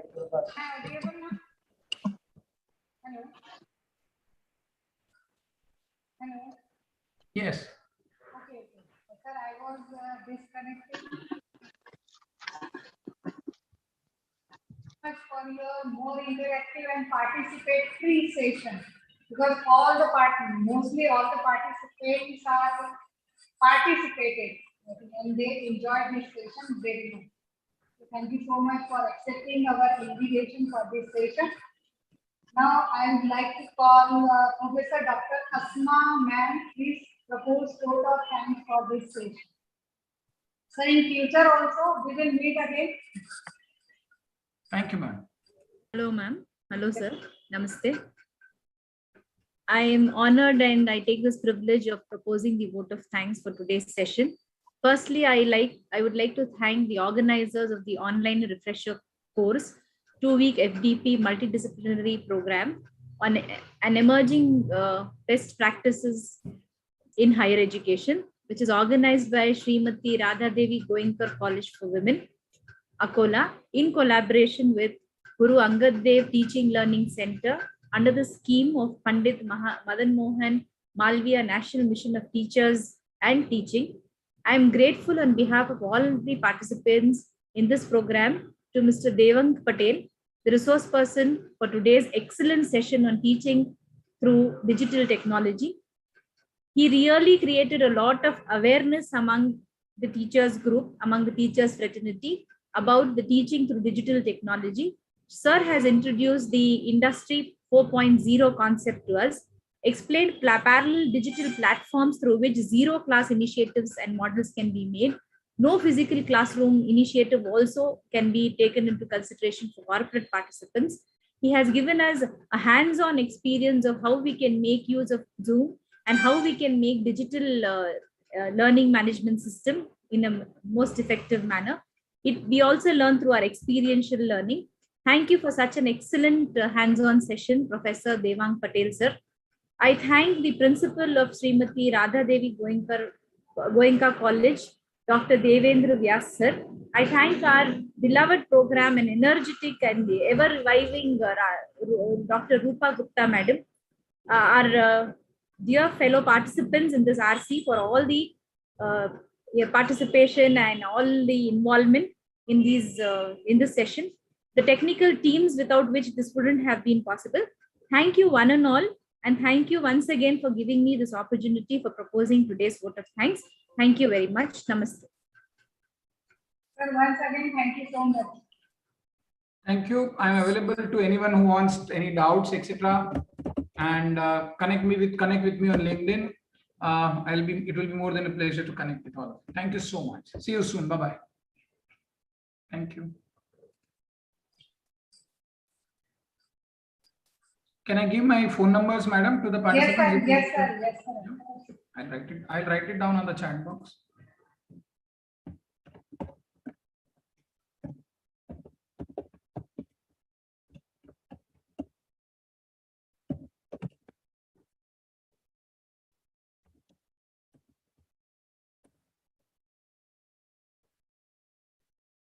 Madam, if the recording is available, please share it later once it is done. If it is available. Sir. Sir, it is available on YouTube also. I will share. Okay. Thank you so much, dear participants. Let us grow digitally. Let us become the best people in the world and let us shape the society again. Thank you. See you soon.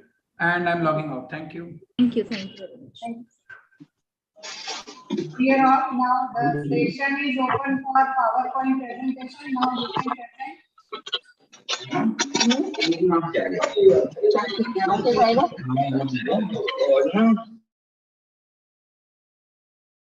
I think you are ready for presentation. You are very curious to present yourself, your topic also. Hello ma'am, हाँ मैं Sawant sir बोल रहा हूँ, सावंत श्री सावंत बोल रहा हूँ. Yes, sir. Please share your screen. Okay madam.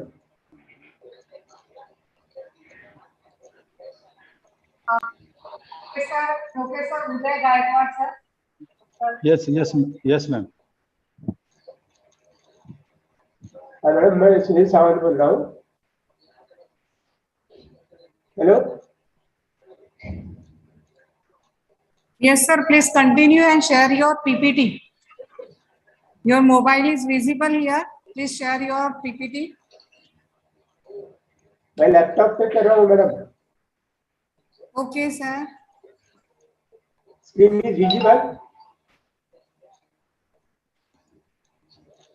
Yes, sir. आपका screen दिख रहा है. आप PPT शेयर करिए प्लीज. Okay madam. और उसको हॉरिजॉन्टल मोड पे रखिए sir. Sir please keep on horizontal mode please. Okay.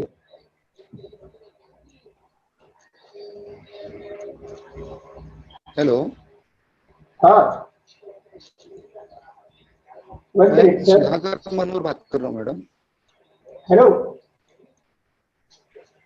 Hello, can I speak madam? Sir आवाज आ रही है मनोहर सर, आवाज आ रही है आपके. मैं सावंत बोल रहा हूँ madam. So Savan sir, I think you are not. You have some problem, right? Okay. Uday sir, please share your screen. Yes. Professor Uday Gaikwad sir. Okay. Dr. Amarjit Kaur ma'am, please share your screen.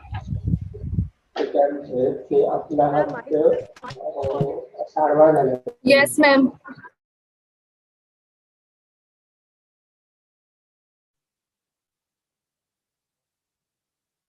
Rupa ma'am.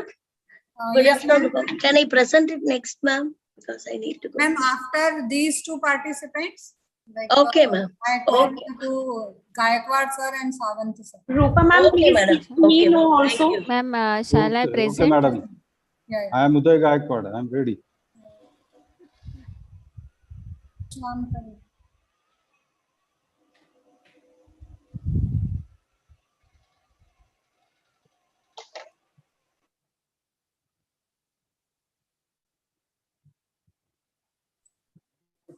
You have 3 to 4 minutes only, okay?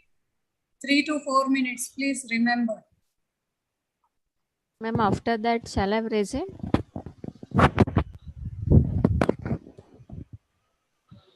Ready because. Sir, please start your session. Rupesh sir. Hello, ma'am. Please play on slideshow mode.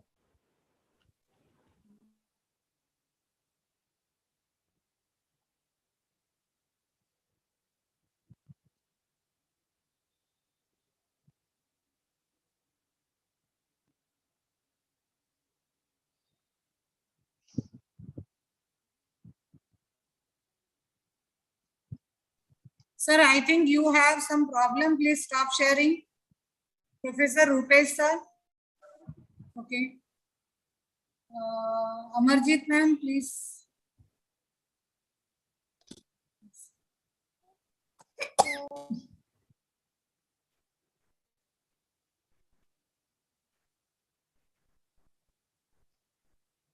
Please be ready with your PPT. Keep it on minimize mode so that you can immediately share your screen and start your presentation. Yes, ma'am.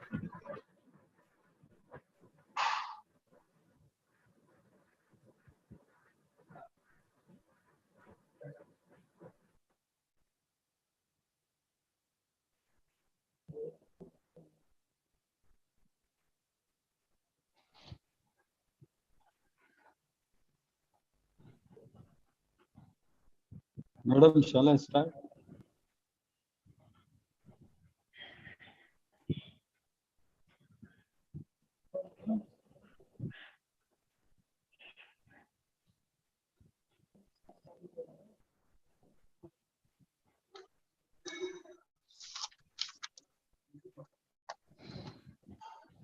After Amarjeet ma'am, can I give my presentation, ma'am? Can I make a presentation, ma'am? Ma'am, please continue. Sonia Mittal, ma'am. Yes, ma'am.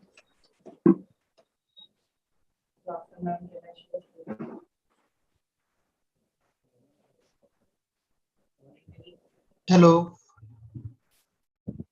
मेरी आवाज नहीं गई थी। Can you see my screen, ma'am? No, please share it. Then Amarjit Kaur, ma'am. Then Gaikwad, sir. Yes, ma'am. Yes, I am ready, madam. Uday Okay, Gaikwad. okay. Myself. After Amarjit, ma'am. Okay. Thank you. Can you see my screen, ma'am? Yes, ma'am. Yes, ma'am. Okay. Please do slideshow mode. Okay, ma'am. Just give me 1 minute.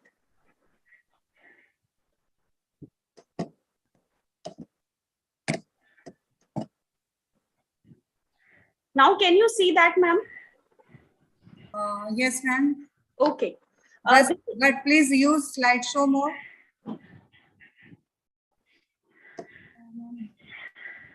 On the bottom side, there is a slideshow option. I think near that 68%, your battery is showing. Yes, ma'am. Yes, ma'am. Right. Now, is it visible? Yes. Please start. This is Dr. Sonia Mittal. Good afternoon to everyone.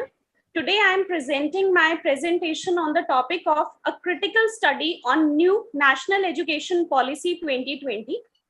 Though I have written my article on the same topic and have given the details there, but due to the lack of time, I'll be presenting with the important points, significant points here. On 29th of July 2020, Union Cabinet, under the guidance of our Honorable Prime Minister, Mr. Narendra Modi, introduced the new Education Policy 2020, and it replaced the 34 years old Educational Policy of 1986. India has had 3 policies till now. This policy was framed under the chairmanship of K. Kasturi Rangan, former ISRO chief. And the main purpose to introduce this policy was to make India a global knowledge superpower. This policy proposes the name to be changed from the Ministry of Human Resource Development to the Ministry of Education. There are several features of this policy that makes it unique from the previous educational policies. The very first feature is New Educational Policy 2020 pushes for the universalization of early childhood care and education. That means they are talking about bringing this pre-primary education into the ambit of formal education. They are trying to cover the gross enrollment ratio to 100%, and they are setting this stage of foundational stage as the first stage of school education. Second unique feature of this policy is to reach the universal foundational literacy and numbers through 2 programs. One is the National Tutors Program and other is the Remedial Instructional Aid Programs, where they talk about involving the numbers and mathematics and reading hours every day. Now, the third important objective of this new educational policy is to increase or enhance the gross enrollment ratio from 26.3% to 50% by 2035 in colleges and make universities the hubs of research. Another feature that makes this policy a unique one is the emphasis on the study of the modern and the classical language.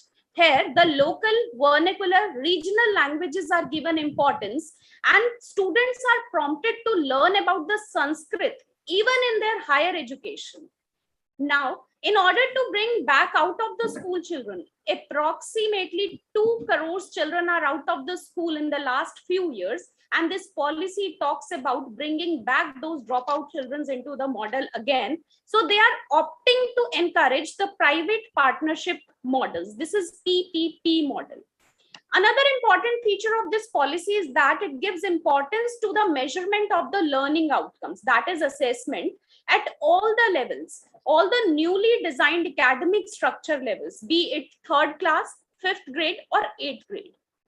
Next point is they are trying to encourage and involve the education for 50% of the students, so that students may inculcate the critical thinking and the high order thinking skills. In colleges, they are introducing the minimum 4 years undergraduate degree, after which, after a first year, students would be getting their certificate. After 2 years, they would get the advanced diploma. After 3 years, they would be getting the degree, bachelor's degree. And after 4 years, this degree would be involved with the research intelligence. They are also talking about the setting up of the National Research Foundation for the regulation and funding and standard setting and accreditation of the institutes by dismantling the UGC and AICTE. And last but not the least, the most important point is they are trying to support and encourage the female and the transgender students by setting up a new gender inclusion funds. But at the same time, there are certain challenges in the implementation of this policy.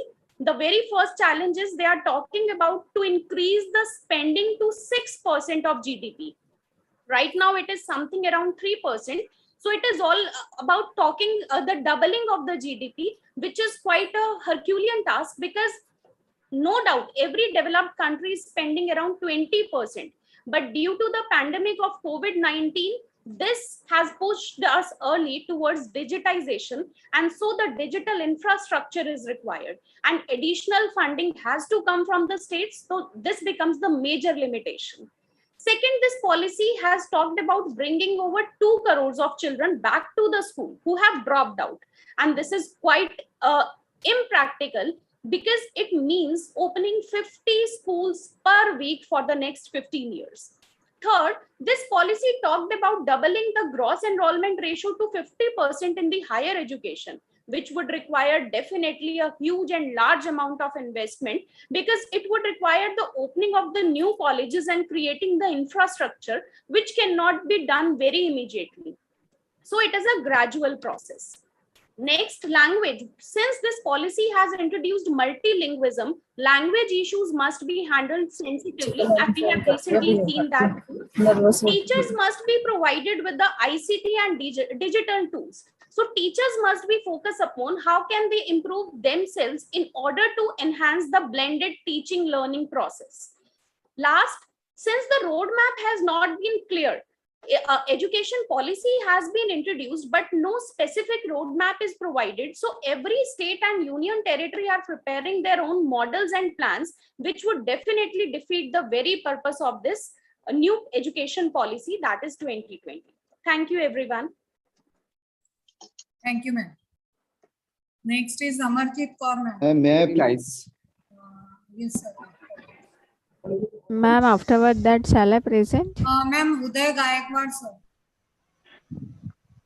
Sonia, ma'am, please stop sharing. Yes, Ma'am, afterwards, shall I? Sir, please wait. I'm Uday Gaikwad. Okay, sir, are you ready? Yes, I am ready. Please share Okay, my. just 1 minute. I am sharing your. Ma'am, I am. Okay, okay. Okay, ma'am, please start. A very good afternoon to all of you. My name is Amarjit Kaur, Assistant Professor, Department of Commerce at SNRL Jairam Girls College, Lohar Majra, Kurukshetra. Today, my topic of presentation is types of leadership.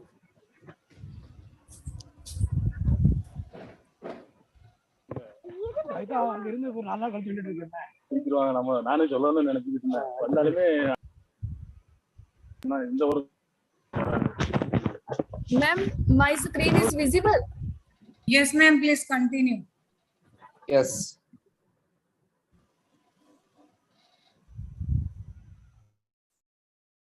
Ma'am, please unmute. Amarjit Kaur, ma'am.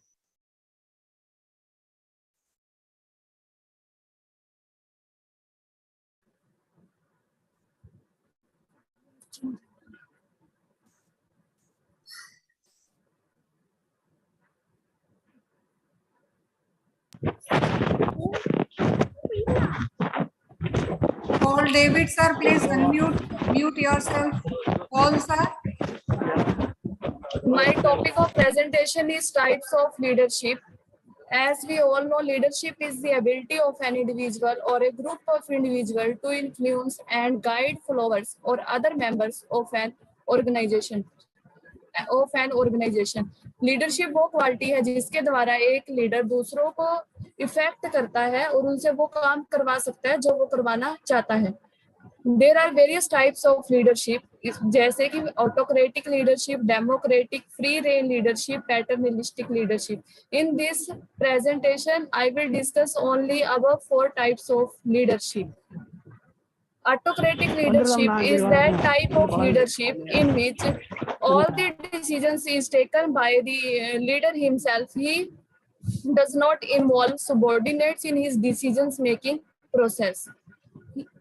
इस leadership की कुछ merits हैं और कुछ demerits हैं. Merits में ये है जैसे कि अगर हमने जल्दी डिसीजंस लेना है तो हम ऑटोक्रेटिक लीडरशिप के जरिए जल्दी डिसीजंस ले सकते हैं.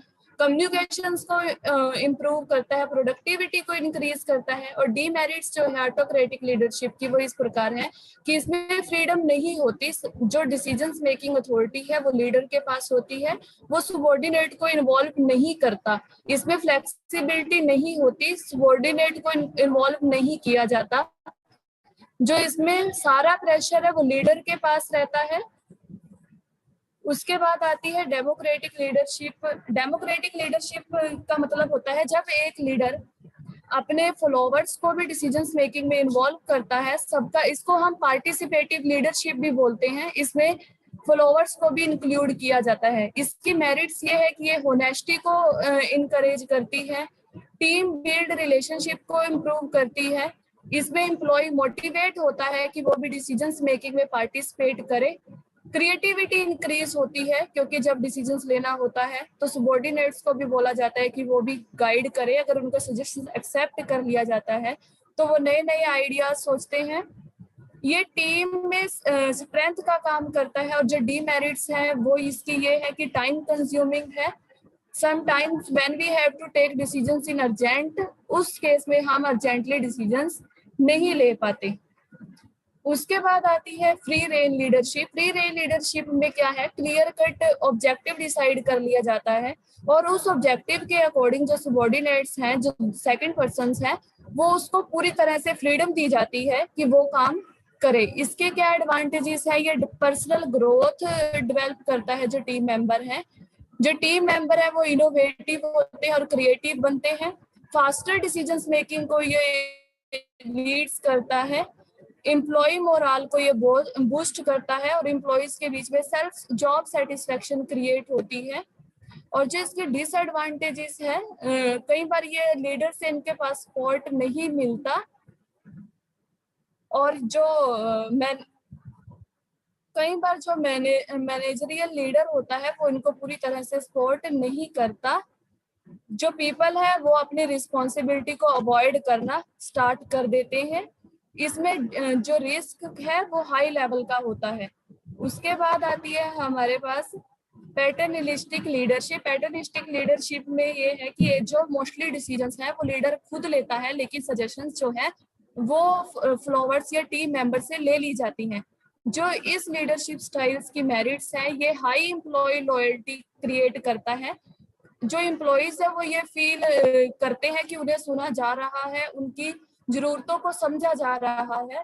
जो टीम मेंबर्स का जो गुड बिहेवियर है उसको रिवार्ड किया जाता है टॉप अथॉरिटी के द्वारा.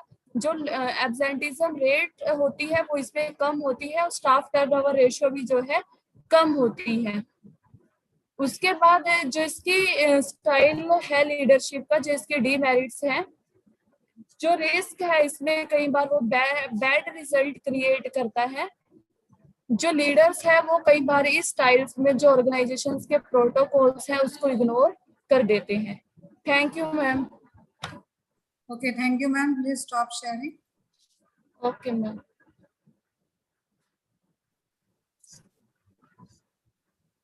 Uday Gaikwad sir, be ready. Madam हम रेडी है. Uday sir. Yes, yes, ma'am. Am I sir audible? सबको एक साथ पॉसिबल नहीं है सर, प्लीज वेट करना पड़ेगा सर, प्लीज वेट। मैडम हमारा नंबर कब आएगा? सर आएगा ना, प्लीज वेट करिए ना। तो मैम इसके बाद हम कर सकते प्लीज हैं mute all of presentation? You, please mute yourself. I think my screen is visible right? Yes, yes, ma'am. Yes. Yes, ma'am. Next. Okay. Sir, you can start. Uday sir. Okay, thank you, madam.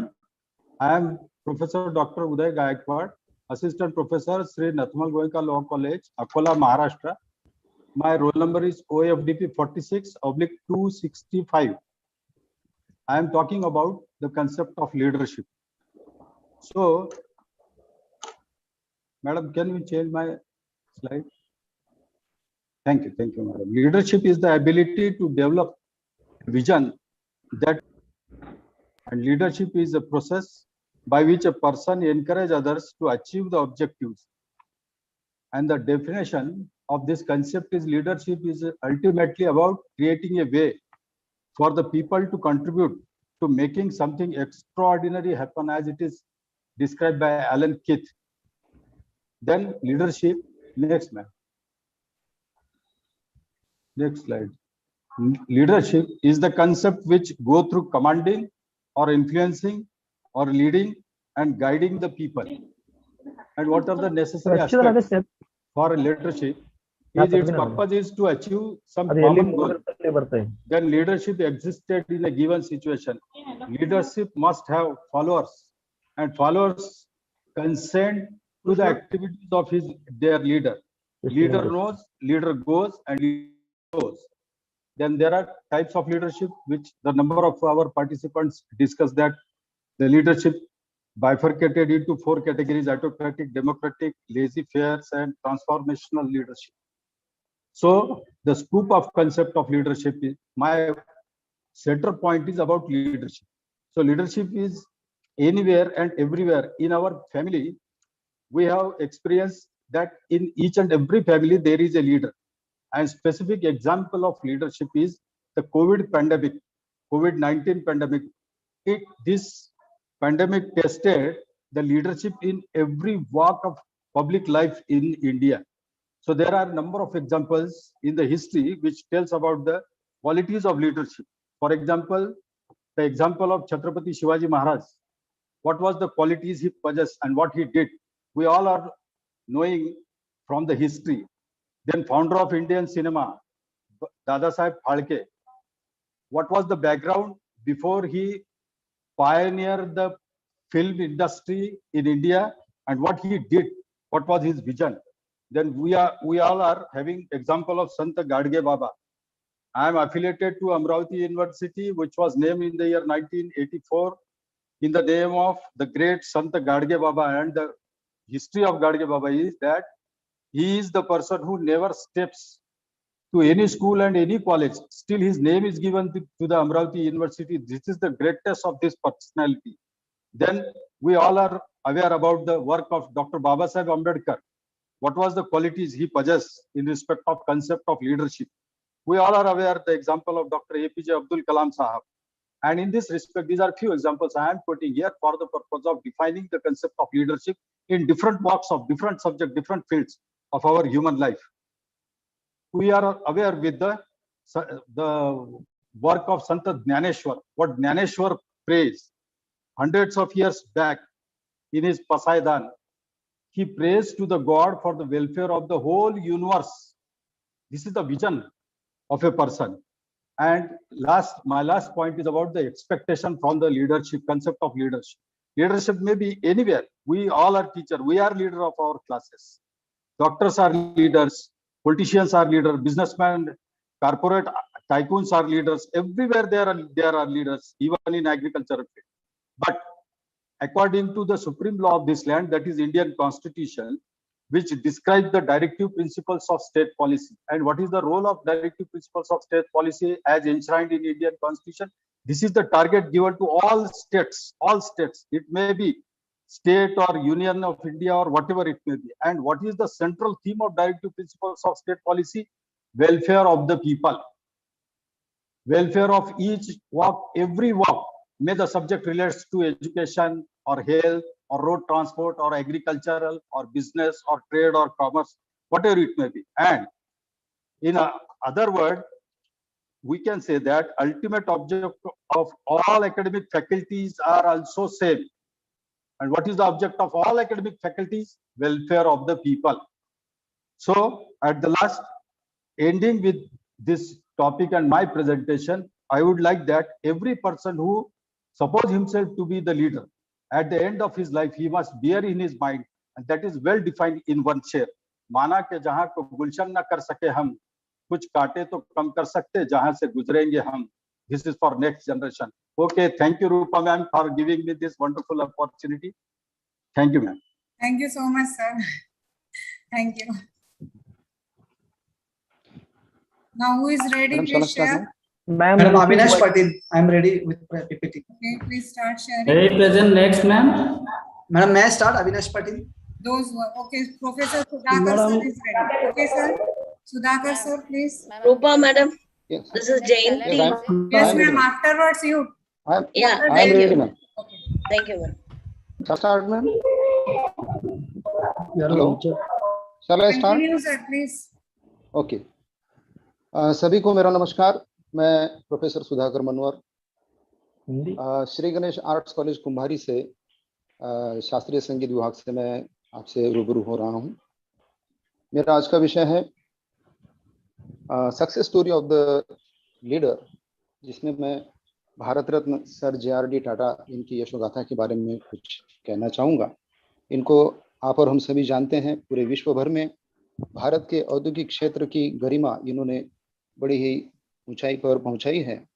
तो इनके बारे में मैं यहाँ पर आपको बताऊंगा.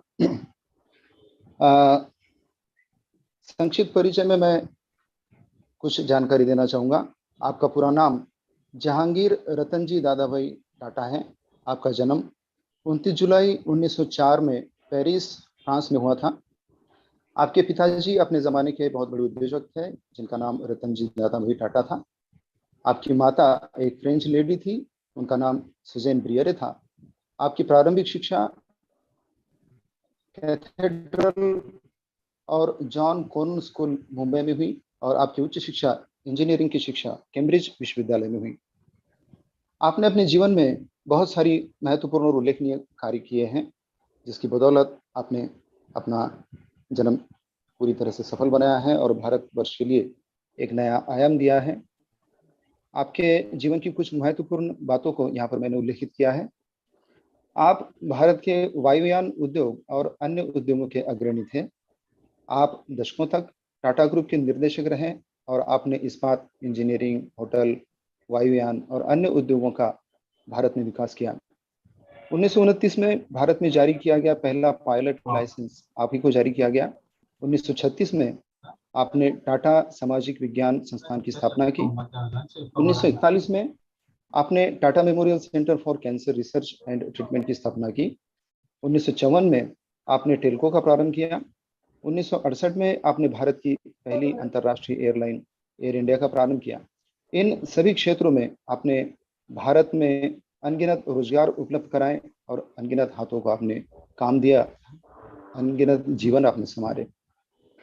आपके जीवन में आपको बहुत सारे सम्मान और पुरस्कार प्राप्त हैं. अनगिनत से पुरस्कार प्राप्त हैं, जिनमें से कुछ मैंने यहाँ पर दिए हैं, उन्हीं के बारे में बताऊंगा.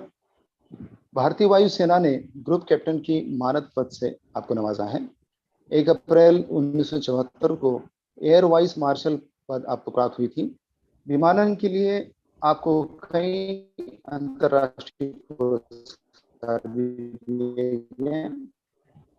1955 में भारत सरकार द्वारा गया. 1992 में भारत रत्न से आपको गौरवान्वित किया गया. यही नहीं, फ्रांस ने भी अपना सर्वोच्च नागरिक पुरस्कार जो लीजन ऑफ ऑनर से पहचाना जाता है, उससे भी आपको 1954 में गौरवान्वित किया गया. इतना सब कुछ करने के बाद ताउम्र आपने जो देश की सेवा की, उसके बाद 29 नवंबर 1993 को जिनेवा में आपने अपनी अंतिम सांस ली और इस दुनिया को अलविदा किया. सर, आपके इन अतुलनीय और महान कार्यों के लिए संपूर्ण भारतवर्ष आपको शत शत नमन करता है, आपका धन्यवाद करता है. धन्यवाद sir. Thank you. Thank you, ma'am. Thank you so much, sir. Please stop sharing. Dr. Jayanti, ma'am, you are the next. Okay, ma'am. Do I have to share or next, Yes, ma'am? ma'am. Yes, ma'am. Okay.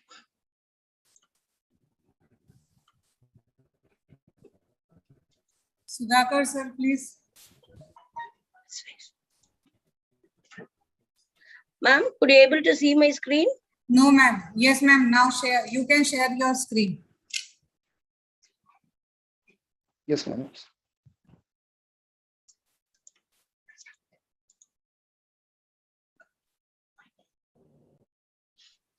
Hello madam. Yes, sir. Kishore, sir. हाँ, मैं share कर सकता हूँ madam. Sir, Jayanti ma'am के बाद में please wait. Madam, can you see the screen now? No, ma'am. Please Yeah, reshare it. One second.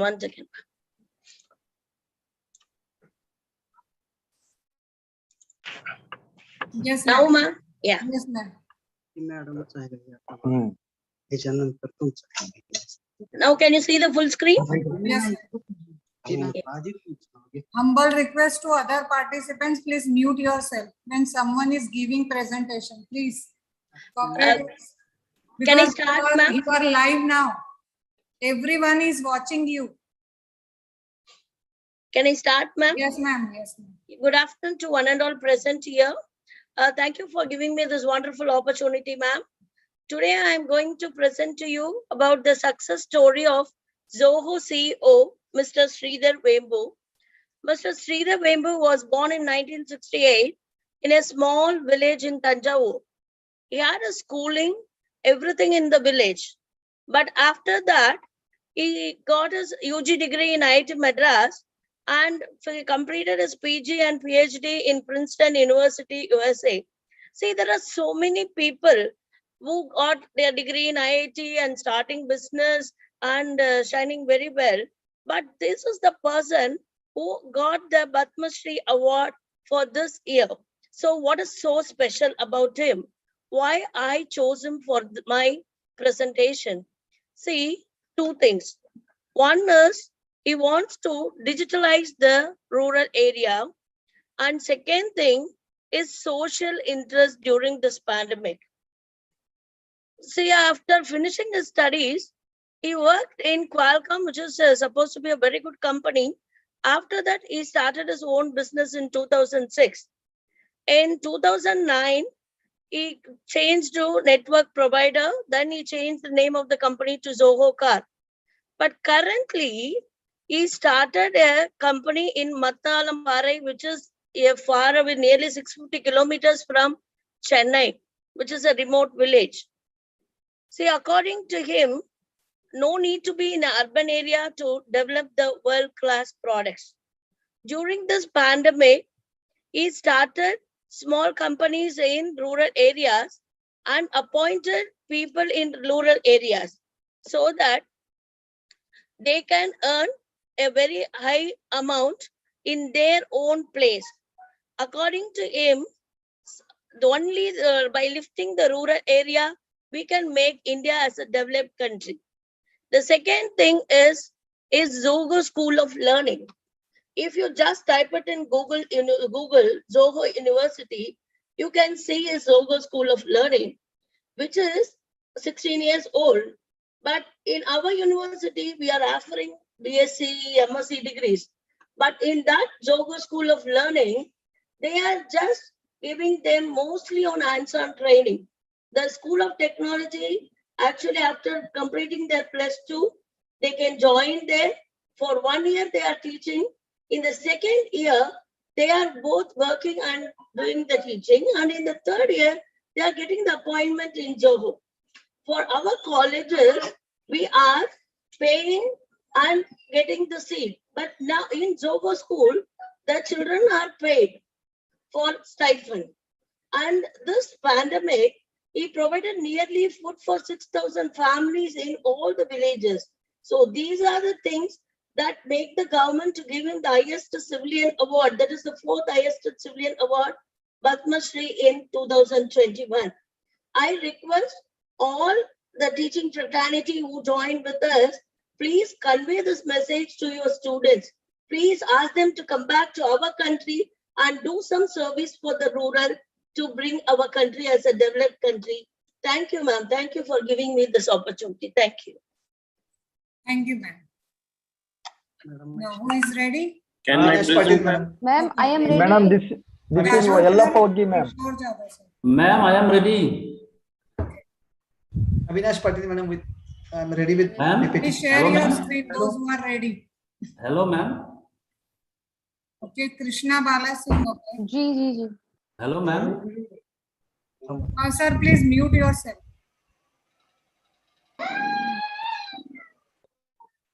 Ma'am, please start. 1 minute.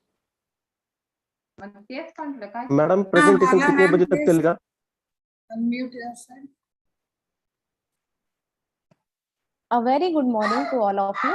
Myself, Krishna Bala Singh, Assistant Professor, Baikunthi Devi Kanya Mahavidyalaya, Agra. Let's move on the topic. Swayam Prabha. What is Swayam Prabha?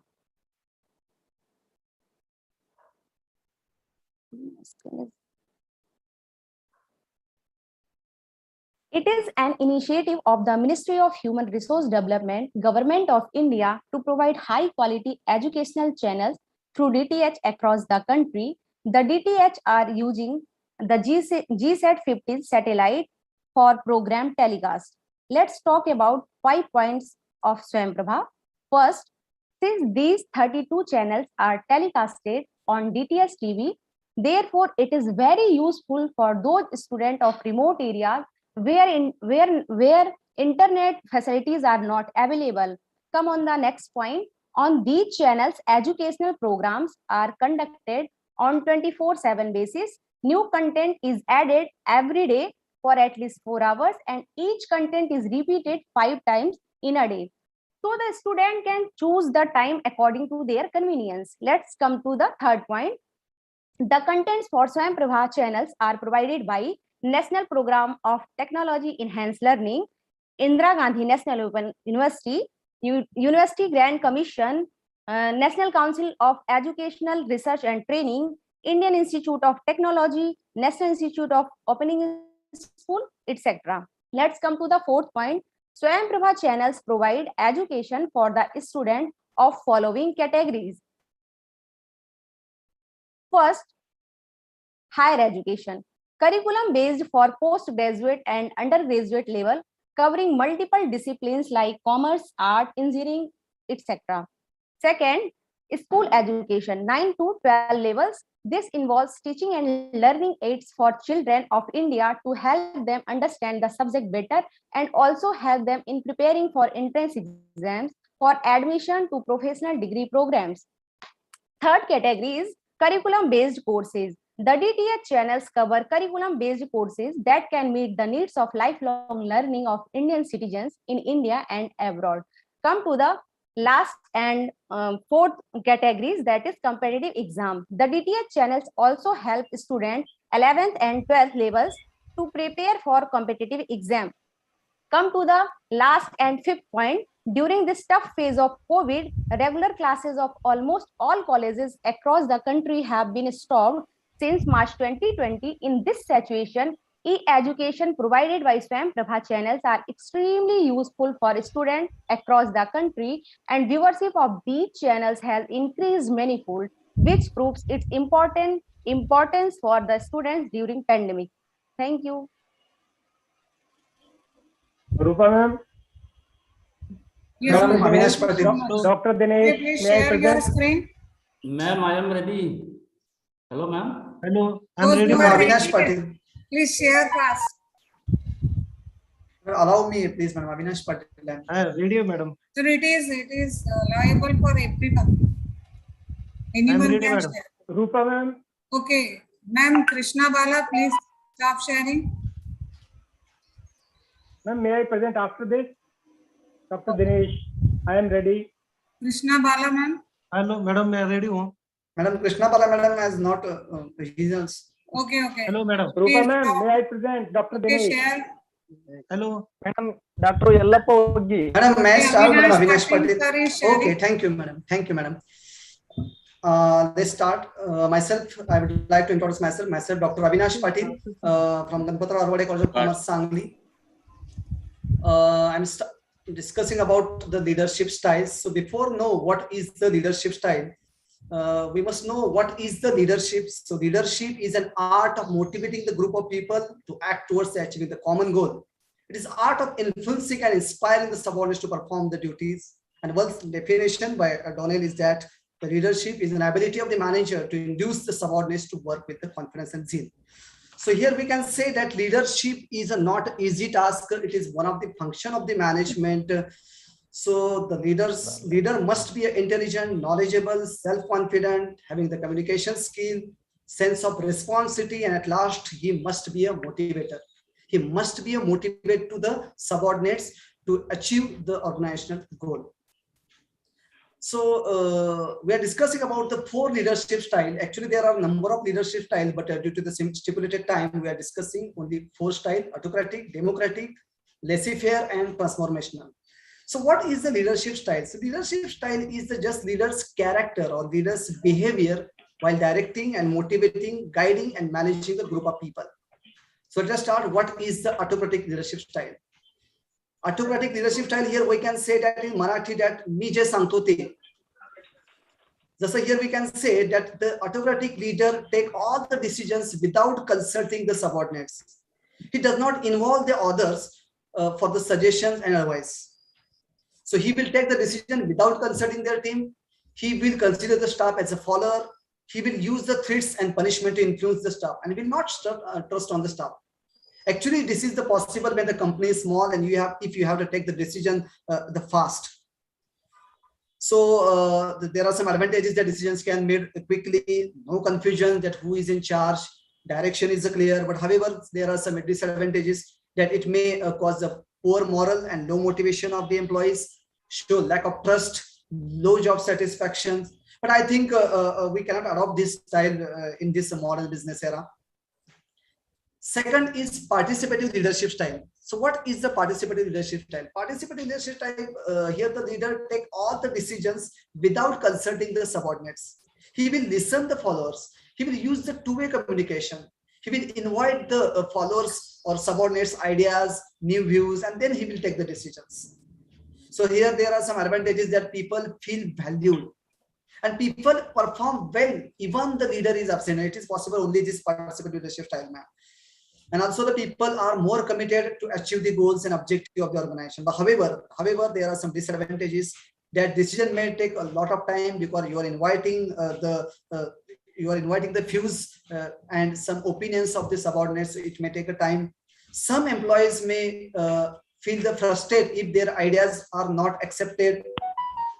Members are not interested. It may be also possible. Manager may feel that their power is eroding. Third is laissez-faire leadership style. Laissez-faire leadership style is a completely opposite of the autocratic leadership style. If the team member have a unique talent, then there is not necessary to do the micro observation. They are allowed to use their own skills and knowledge to complete the task. The employees are given the complete freedom. I would like to give the example of the Warren Buffett and Steve Jobs. Just they will give the instruction to the team and then leave them. Whatever they are sure that their staff is efficient. So the leaders are hands-off. They allow the group members to make the decisions and complete freedoms are given. But advantages are that team members have, if the team members have skilled, they are expert, the independence value, then this style you can use. But however, some disadvantages that poor involvement is possible, low accountability, passivity, and low role awareness. And last is the transformational leadership style.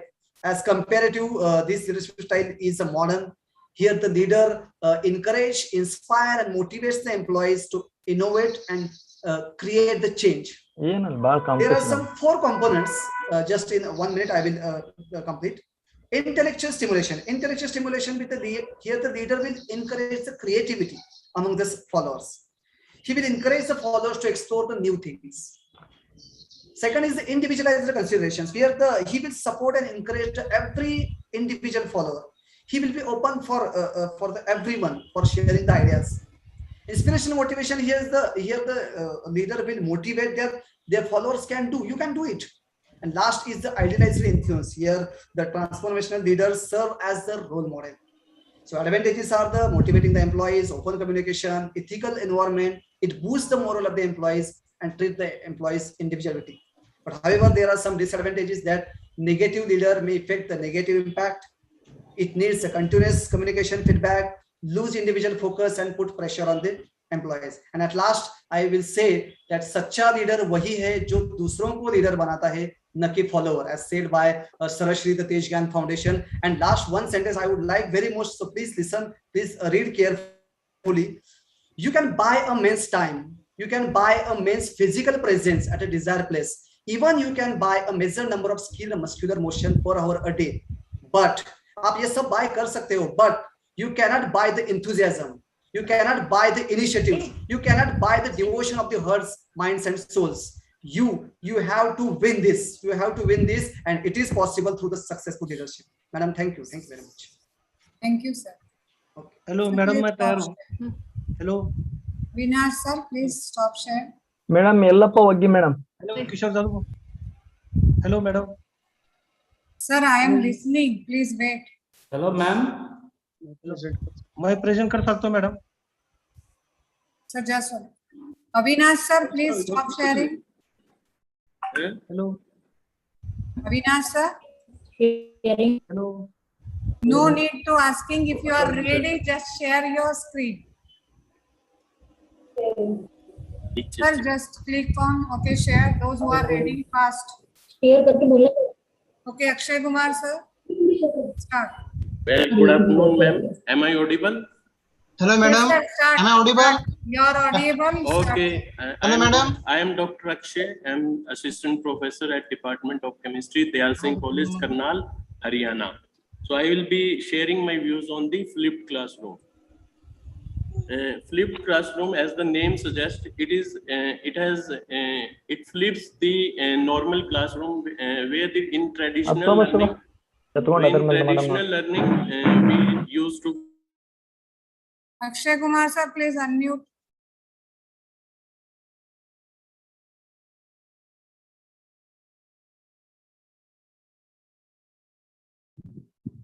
Akshay, sir, please unmute yourself. Am I audible, ma'am? Yes, sir. It is my humble request to other participants, please mute yourself. Otherwise, we will keep you in waiting room. Please remember your mic should be in mute mode. In traditional teaching, when the teacher will give you the normal lecture and the student will do the homework at their home. But here in the flipped concept, the student will learn it from the video and the other online sources in their time and at their place as per their convenience. So according to Bloom's taxonomy, wherein the understanding and the knowledge part, remembering and the understanding part, which was earlier done at the classroom, is now done at the home, whereas the applying, analyzing, evaluating and creating part is performed in the class. So the problems and the assignment which were earlier treated as homework, they are now tackled in the classroom, while the teacher offers the personalized counseling. The flipped classroom, it basically develops the questioning habits among the student. They will learn about the various questions and others, how, what, and what will these questioning abilities were improved during the flipped classroom. These are some of the advantages of the flipped classroom, when the first being the there will be more one-to-one time between the teacher and the student. Earlier, 90 to 95% of the time is devoted only to the teaching. But now there will be more interaction between the student and the teacher in the flipped classroom. There will be more collaboration time for the student and the student will learn at their own pace. And this is an important part, because every individual has his learning speed, or he or she can learn at his own pace.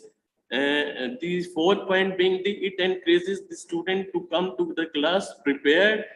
Some of the old excuses like I am ill, I was absent that time. It is less problematic during this flipped classroom concept, and the subject matter content becomes infinite richer, as the student can view as many videos from the different personalities as they can. So thank you for giving me the chance to present my views on the flipped classroom. Thank you. Thank you, sir. May next, ma'am. Okay, sir. Super, Please ma'am, may share I your present? screen. Share. Please don't ask, just share your screen. Ma'am, Be muted, huh? please allow Somebody, share screen. Amarjit Kaur, ma'am, your mic is on.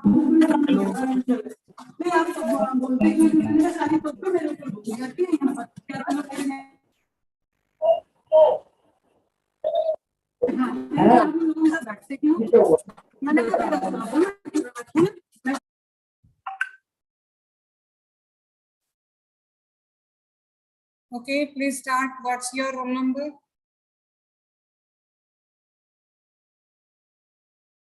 Hello. Hello. I'm audible, ma'am? Yes, ma'am. Sonal Bairagi, right, ma'am? Yes, ma'am. Okay, please start. Good afternoon to all of you.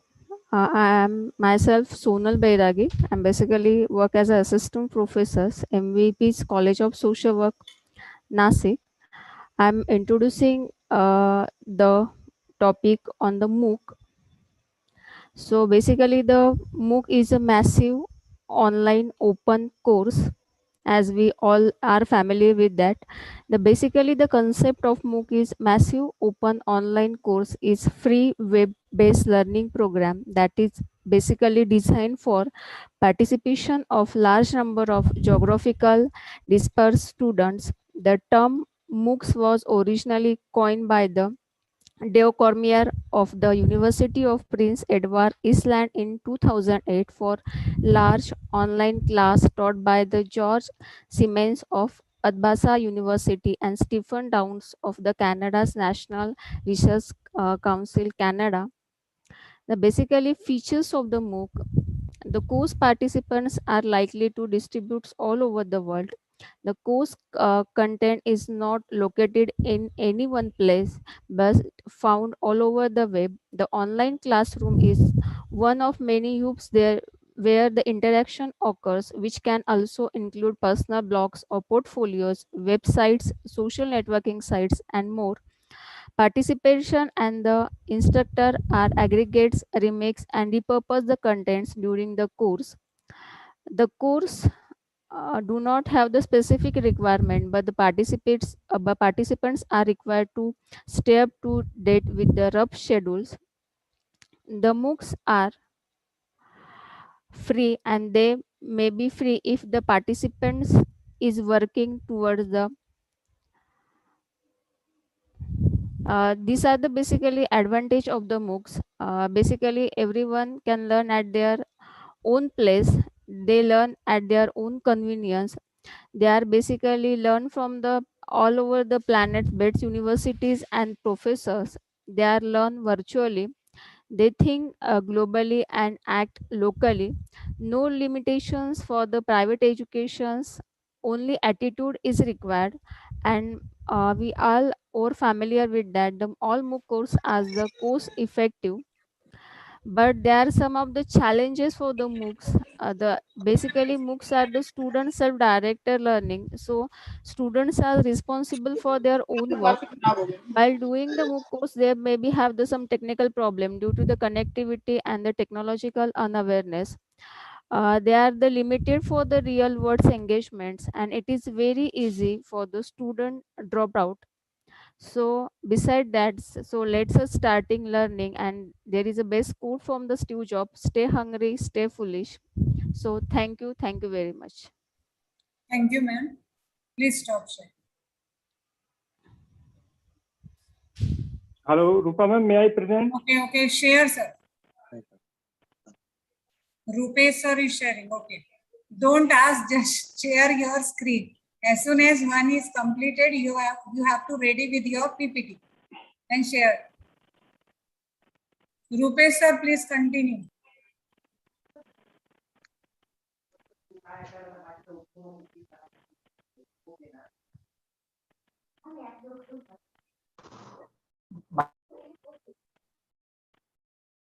Hello.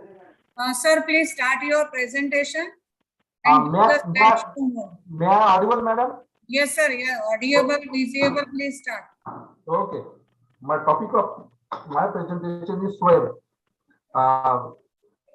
and it's important. I'm Rupesh S. Wankare. Sir, can you please do slideshow mode on the bottom side of your PPT? Oh, I will.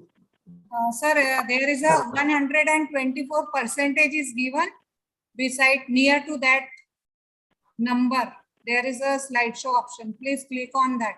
Afterwards, Savitri Vora ma'am will share. Hello, madam. SWAYAM, Study Waves of Active Learning for Young Aspiring Minds, launched on August 15, 2016. In India, where there is a shortage of qualified faculty and resource crunch in setting up physical infrastructure to reach out to the learners at mass scale, MOOCs seems to be available with solution. As one of the landmarks of Digital India initiatives of Government of India, SWAYAM seeks to bridge the digital divide for learners who have hitherto remained untouched by the digital revolution and have not been able to join the mainstream of knowledge. SWAYAM is one-stop web and mobile-based interactive platform courses ranging from high school to university level, high-quality learning experience using multimedia on anywhere, anytime day. State-of-art system and follows easy access, monitoring and certification. Peer group interaction and discussion forum to clarify doubts, hybrid model and delivery that adds to the quality of classroom teaching. This is SWAYAM ecosystem, madam. Which are in the center there is a learner. Then elements for the overall SWAYAM courses in the syllabus template, pre and post courses survey, course outcome, course timeout, list of announcements, instructions and synchronous and asynchronous engagements are there. Then certification through SWAYAM, accepted and approved evaluation format of alignment with CBSE and other systems that UGC, AICTE, etc. may implement it from time to time for credit-based courses with a term, semester, and program examination.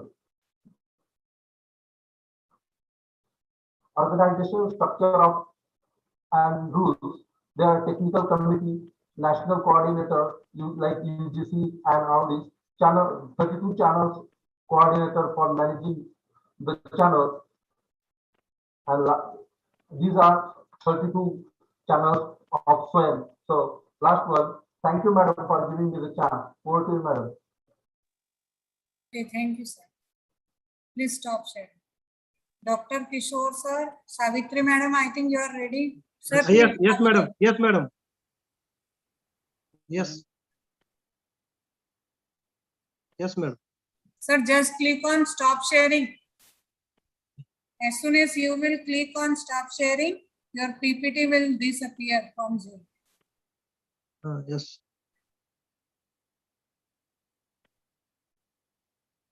Sir, आपको stop, yes. Okay, sir, please share. Dr. Kishore.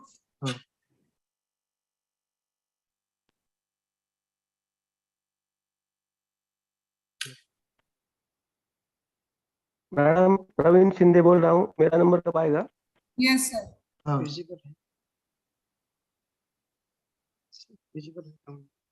Visible, madam.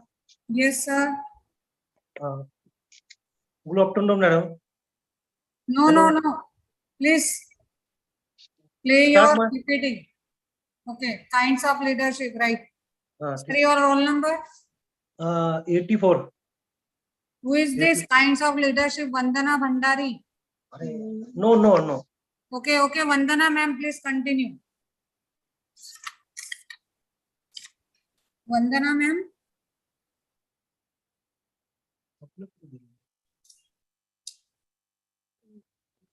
Vandana ma'am, please unmute yourself. Vandana ma'am.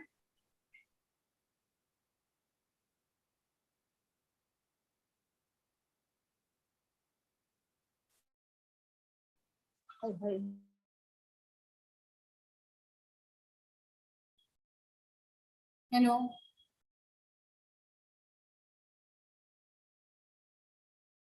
Hello. Vandana ma'am, can you listen me? Okay ma'am, please stop sharing. You are not responding. Hello, madam. Shall I? Kishore Okay, sir. okay, okay. Continue, Vandana ma'am.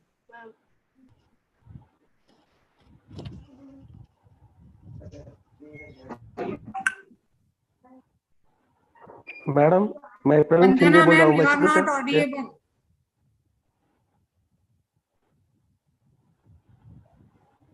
Hello, madam. मैं present कर Sir, सकता 1 हूँ. minute रुकिए ना, please. Hello Yes, ma'am. Hello ठीक है Yes, ma'am. Please continue.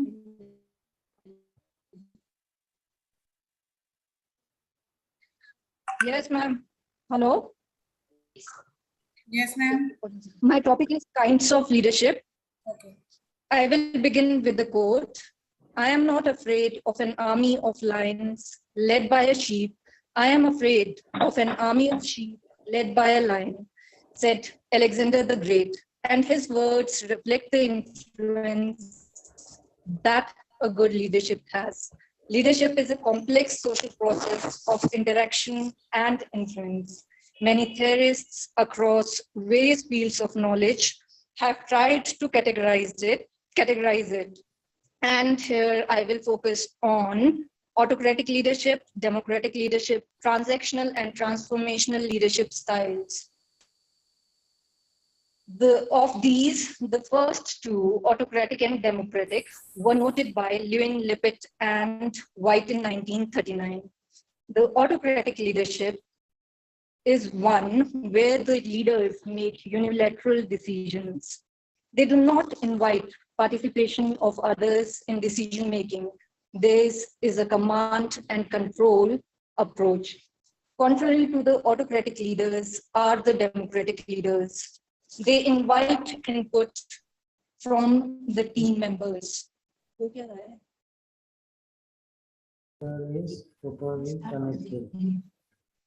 हुआ ही नहीं फिर ये हुआ क्या ये तो कोई और है और यहाँ तो मेरा म्यूट भी नहीं हुआ है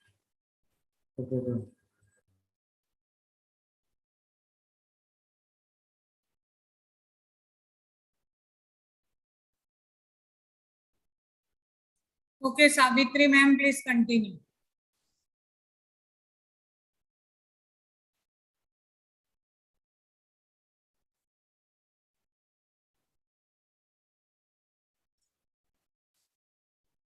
Ma'am, can you listen me?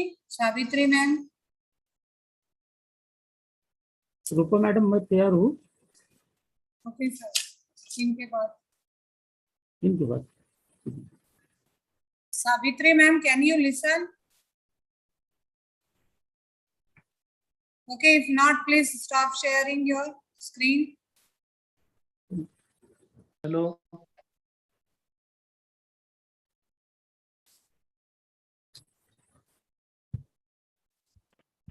Okay, start, madam.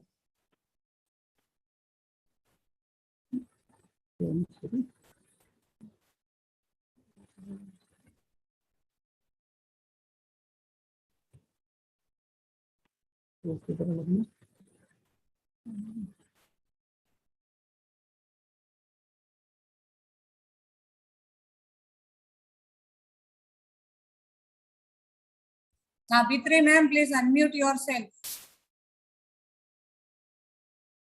Hello.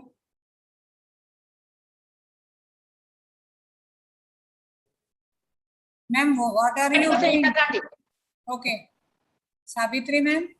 Yes, ma'am. Okay. Now continue. Next, two positive aspects of new education policy. Mainly, 1 point, earlier child for career and education.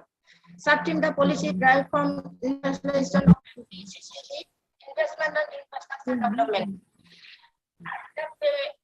NEP identified that over 85% of a child brain development by the age of 6 and emphasize on providing critical importance of appropriate care and stimulation of the brain in the child early year for health, brain development and growth. It states that it is therefore of the most important that every child has access to quality early childhood. Existing the right to education window from 6 to 14 years to 3 to 18 years with a good goal of having 100% of children school ready by 2020 to 2030. The policy drive from industrialization of ECC. The investment in infrastructure such as play equipment and child-friendly building as well as continuous professional development of ECC, research and Anganwadi workers do a 6-month clarification program, including some online component. Next, the education system tries to split the student into 3 categories after class 10, science, commerce, and geometry. Basically, source-based credit system. Negative aspect of new education policy, problematic in ratio of teacher to student, inadequate numbers of teacher in numerous government school, implement the source-based credit system, linguistic problem in model and secondary level, subject to be taught in home language, modern language, and regional language. In conclusion, NEP 2020 is a good and revolutionary policy as it aims to make the education system holistic, flexibility, multidisciplinary, and alien to the needs of 21st century. It globalized the higher education intent of policy seem to be idle in many ways. Thank you, all of you. Thank you, ma'am. Okay, thank you. Please stop sharing, ma'am. Ma'am, just click on stop sharing. Okay, ma'am. Thank you, ma'am. Okay, please start sharing those who are ready. Okay, Vivek, now. Please mute yourself, otherwise I will keep you in waiting room. Please, we have already kept 2 people in waiting room. Your mic should be muted. Savitri ma'am, please mute yourself. If your presentation is over, you can leave. Good afternoon, everyone. I am Vivek, Dr. Vivek Vittharan from NH College, Brahmapuri.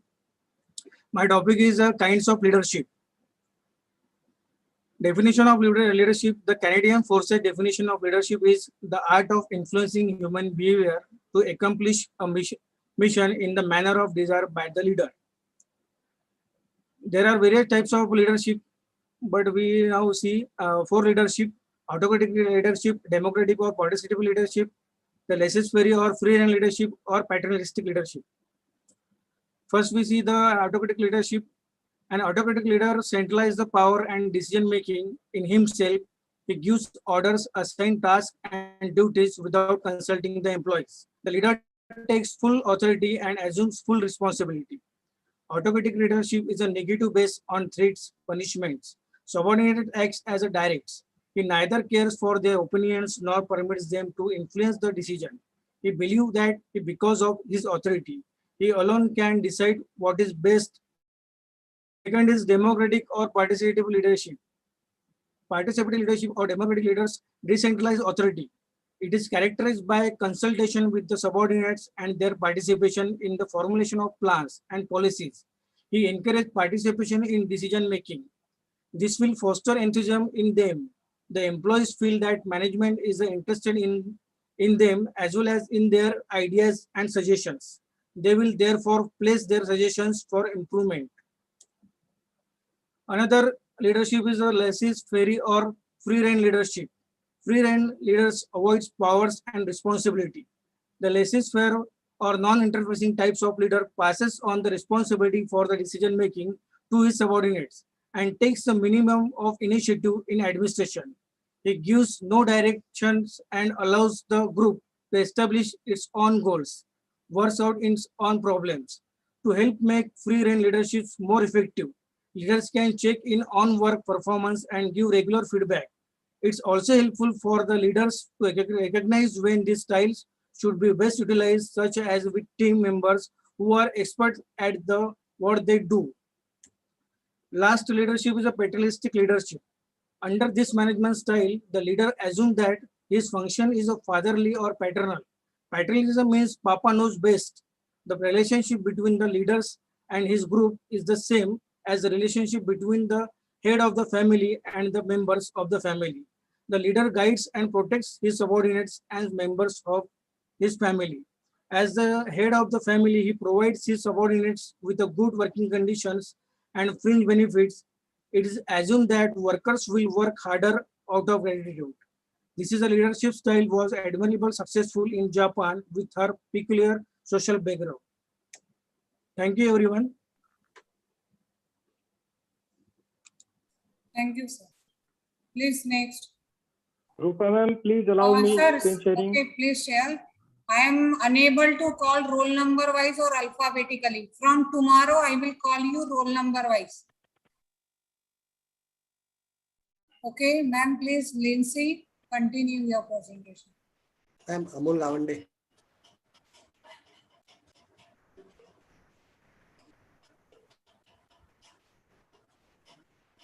Hello, am I audible, ma'am? Please continue.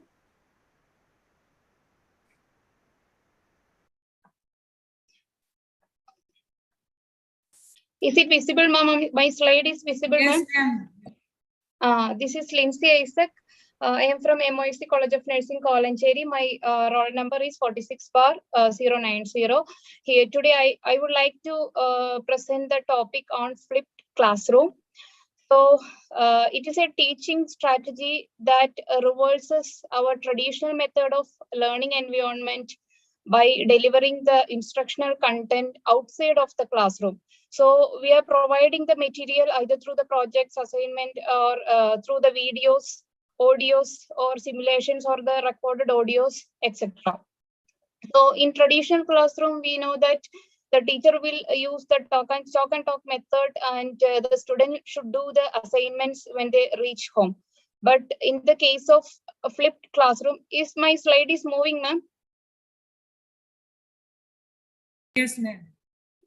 In a flipped classroom, the teacher will provide the online teaching methods, and the students can work on that. On the following day, when they come to the class will be dynamic and interactive learning environment where the students have the opportunity to discuss what they have learned through the online platform, and whatever they acquire through the classroom activities, they can discuss and do the activities in the classroom based on the knowledge what they got through the online platform. Then there are 4 pillars of the flipped classroom, that is FLIP. F stands for the flexible environment. So the environment should be flexible for the students to learn. The teacher should provide a flexible environment where the students to choose when and where to learn. And the next L stands for the learning culture. We know that the traditional culture, we focus on the class-centered, but in a flipped classroom, it is focused into a learner-centered class. So the learning culture has shifted from the traditional method to the learner-centered class. The third, I stands for intentional content. So here the teacher should provide the intentional content in order to maximize the class time, and that will help to adopt the learner-centered activity-oriented class. And the P stands for the professional educator. This teacher should be a professional educator. She should have the ability to observe, and she should have the ability to clear their doubts timely, provide timely feedback, and continuously assess the work and help the students to get the master content. So the flipped classroom, M for this flexible environment, L stands for learning culture, I stands for intentional content, and P stands for professional educator. So the advantages of flipped classroom: the student take ownership for learning, the teacher role is less, and it promotes student-centered learning and collaboration. Lessons and contents are more accessible, and it emphasizes on cooperative learning, because on the following day what they learn, they can collaborate and they can discuss among their classmates, and it gives more time to explore the content, and it can be more efficient. And the disadvantages of flipped classroom, we need a digital divide, and it depends on the preparation and trust, and teacher may have extra work, student may focus to spend time in front of the screen. So without digital device and proper internet connection, the students are not able to use this flipped classroom. That is one of that is the main disadvantage of using this flipped classroom. But in flipped classroom, the model flipped classroom model, the teacher moves away from being an educator or lecturer to become more of a guide and facilitator in the students' learning process. Thank you, ma'am. Thank you, ma'am. Please.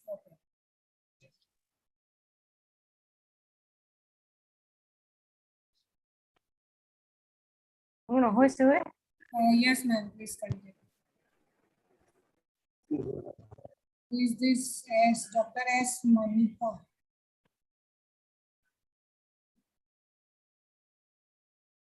Ma'am, please continue.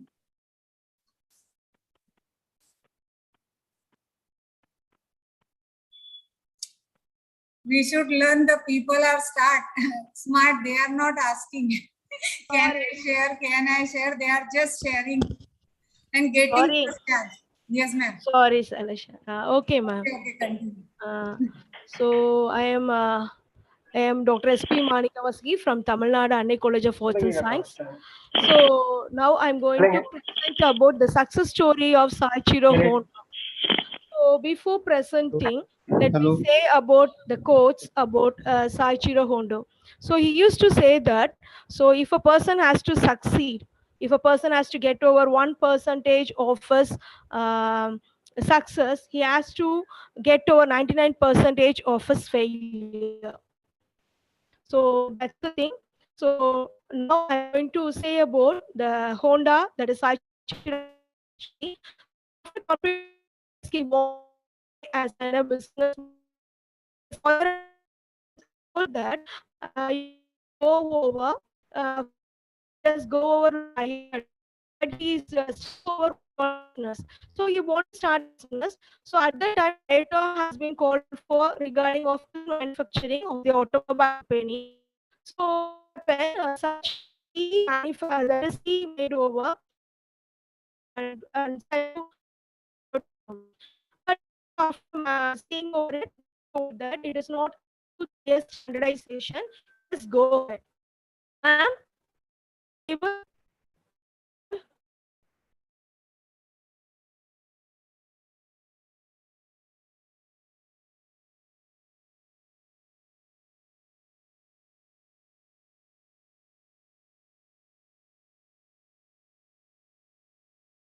Hello. Okay, Dinesh sir. Madam मेरा number कब आएगा? मैं प्रवीण शिंदे बोल रहा हूँ। Sir आप share करिए, क्योंकि यहाँ मैं नंबर नहीं दे सकती, कल से नंबर दिया जाएगा। अच्छा अच्छा, आप शेयर कर सकते हैं हम पीपीटी। इसके बाद ये किसका है? इसके बाद मैं कर सकता हूँ मैडम। Hello madam. आप जस्ट आपकी स्क्रीन शेयर करिए, जो पहले करेंगे उसका चांस है। Madam Amol Gawande. Sir 1 by 1 आप सभी कर पाओगे? नाही, शेअर द स्क्रीन ते अलाउ करत नाही ना. प्लीज जब कोई participant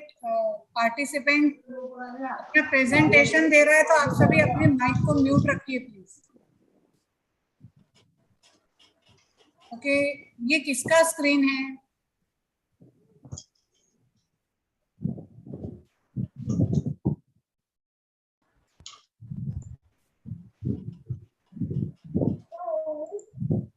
Dinesh Yadav sir, what's your roll number?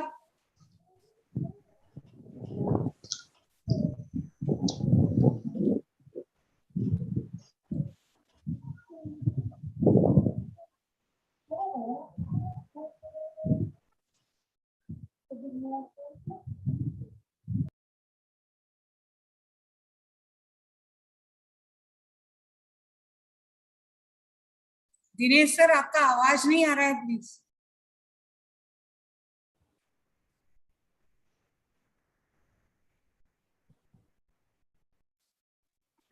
अब आ रहा है मैम आवाज? Yes sir. Today I am presenting my PPT on Mr. Ratan Tata, also known as Steel Man of India. I have divided sir, please this take the PPT. first slide from first slide.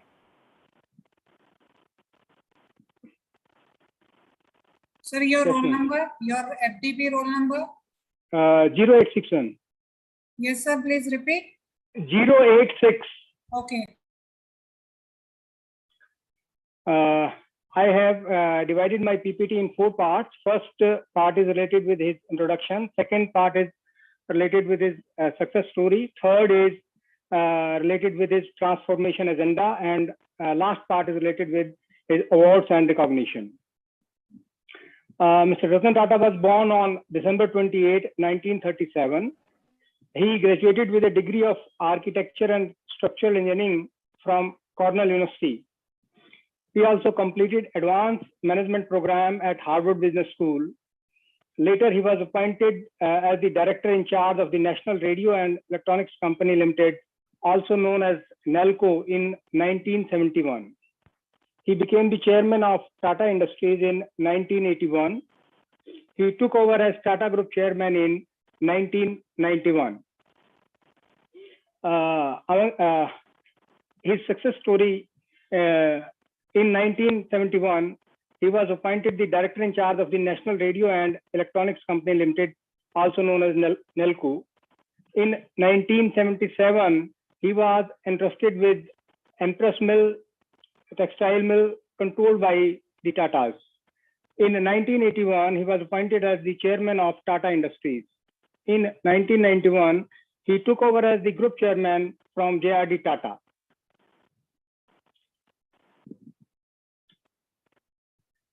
In 1998, Tata Motors came up with Tata Indica, the first truly Indian car. In 2000, Tata Tea acquired the Tetley Group, famous from UK, for the pound of 271 million, the biggest acquisition of the history of Indian companies. In 2003, he stepped down from the executive position. Later, bought the truck units of South Korea, Daewoo Motors, a stake in one of Indonesia's biggest coal mines, and steel mills in Singapore, Thailand, and Vietnam.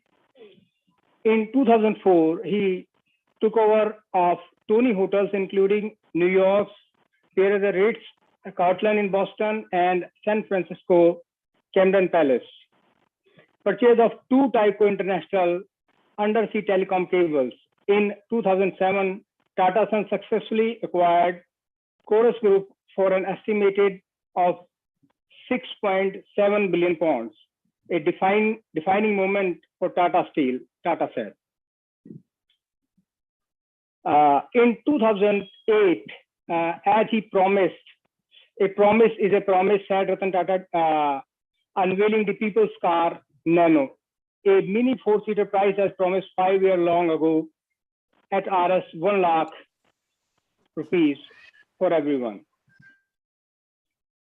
In March 2008, Tata Motors under Ratan Tata bought over Jaguar and Land Rover from Ford Motors Company.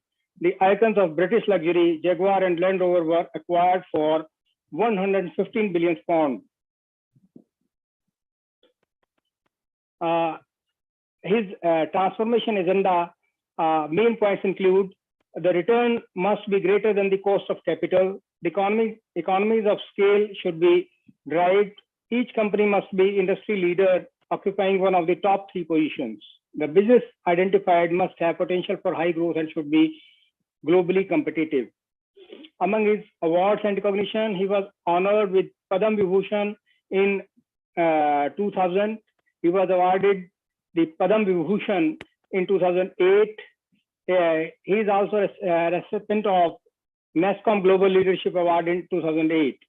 He accepted the Carnegie Medal of Philanthropy in 2007 on the behalf of Tata family. He was also honored by Cornell University as 26th Robert S. Hatfield Fellow in Economic Education in March 2006. He serves on the program board of the Bill and Melinda Gates Foundation of Foundation's India AIDS Initiative. Among his achievements, in May 2008, he made it to the Times Magazine 2008 list of the world 100 most influential people. The Asian Institute of Technology, Bangkok, conferred the honorary degree of Doctor of Technology in 2004. His foreign affiliations include membership of the International Advisory Board of Mitsubishi Corporation, American International Group, JP Morgan Chase, Bone Allen Hamilton. Thanks. Thank you, Rupanand. Thank you. Please stop share. Okay, next.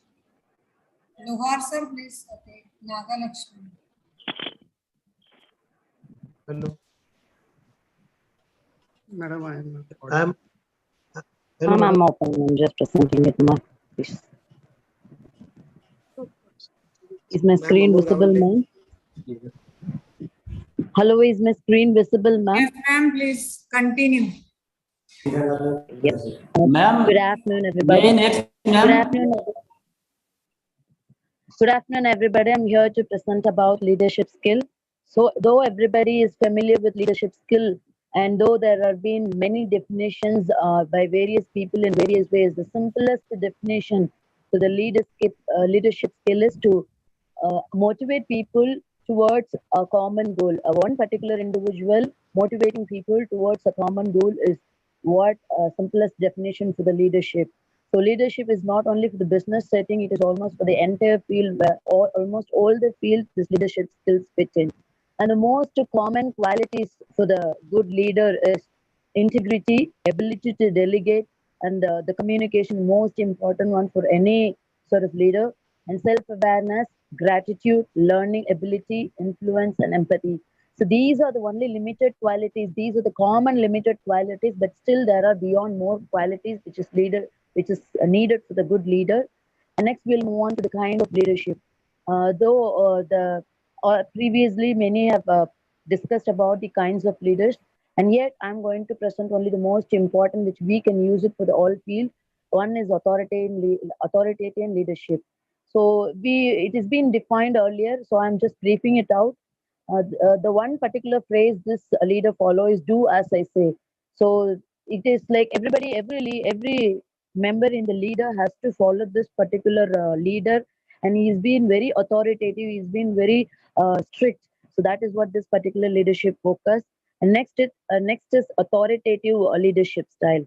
So this particular style indicates the phrase like visionary. They have a particular vision, like a particular goal, and they take the entire team to follow that particular goal. So they cooperate, they mingle with the entire team, and they don't be like authoritative. So next is democratic leadership. So democratic leadership is nothing but the simplest phrase that they follow is, what do you think? So they seek opinion, they seek a suggestion or ideas from the entire team members, and thereby they come to a final decision, and thereby they take a team into a great success. And next goes this coaching a leadership skill. So this particular leader phrase is consider this. So not when a leader gives the suggestion, he also asks for the other also suggestion, and he will also direct them. His suggestion would be very, very strong, and he would direct the entire team members to move accordingly. And next is affiliative leader. This affiliative leader is the most often phrase used with this particular is people come first. So this is the most important leadership amongst the various kinds.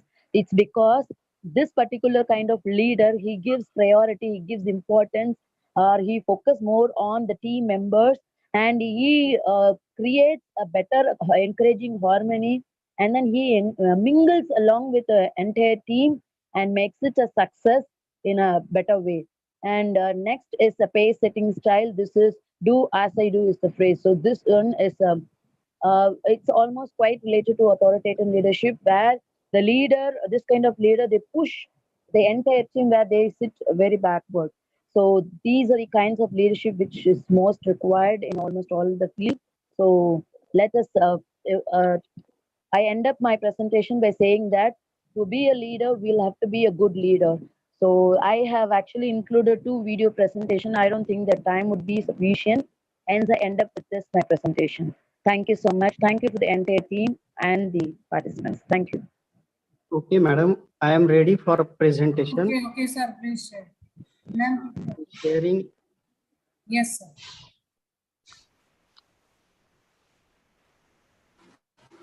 Just a minute.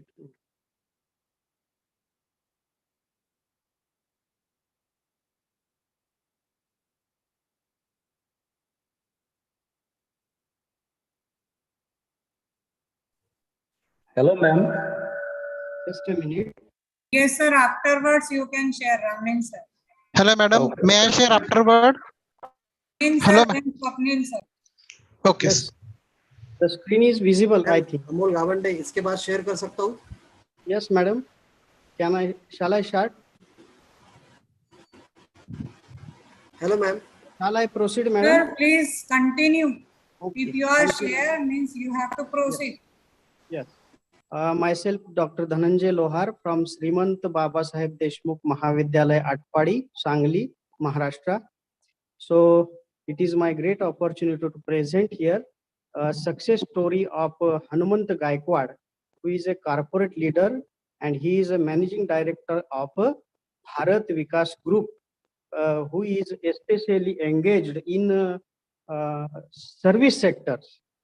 Nowadays, first of all, this Gaikwad was a very born in very poor family in Rahimatpur of Satara district.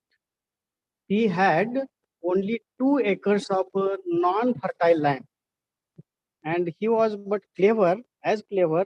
In the 6th standard, he was shifted from Rahimatpur to Pune, and his father was became ill after shifting in the Pune, but his mother was very active, and she told him that he will be make a success, and in the 10th standard he got a scholarship.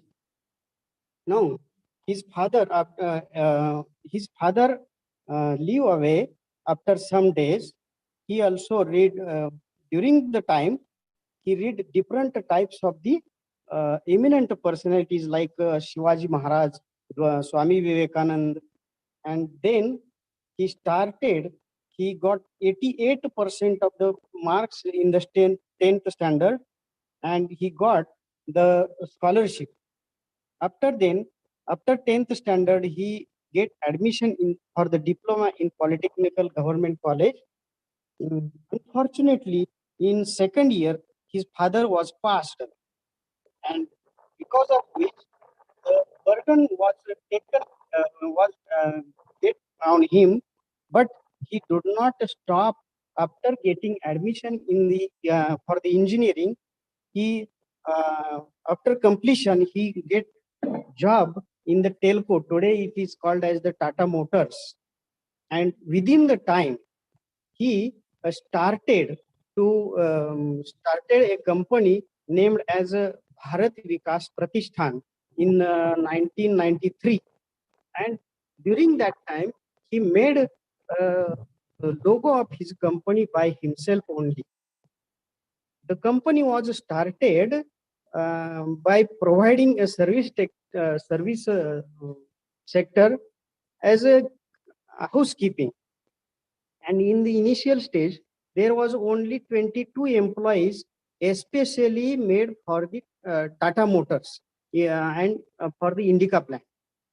In 2001, he resigned from the telco, and then he overcome different types of the financial problems. And for this overcome the financial problems, he also sold jams and jellies. He also used different types of the materials. He expanded his company at Bangalore. During this time, he get work at the Parliament House at Delhi.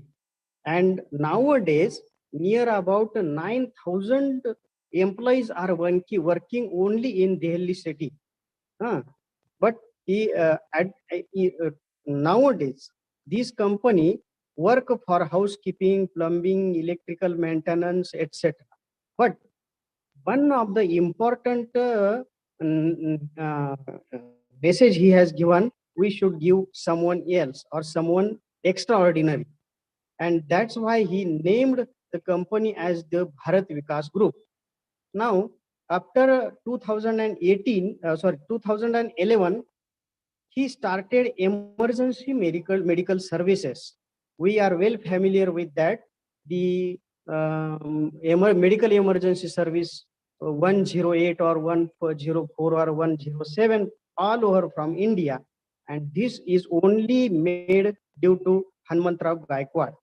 He tied up with different companies during that time, especially which was present in London for the ambulance support. Nowadays, we say that, or we just only dial 108, then ambulance made available for us. By 2019, he has decided that 17 lakh people get benefited, and more than 15,000 deliveries has been also taken place in the ambulance itself. That means that ambulance were with very different types of equipped materials or medical materials. 950 ambulance are running in the Maharashtra today. This facility is available at every time. When you call, then ambulance will come at the accident point. Then in Madhya Pradesh, he started a police emergency service, and today we are known that if we dial 100, then any one police assistance we get due to this company. The company provided all medical facilities for the employees also. That means the company is not only associated with the society, but for the employees also, and this service is a totally free of cost. This company also provides a service 100 at different railway stations.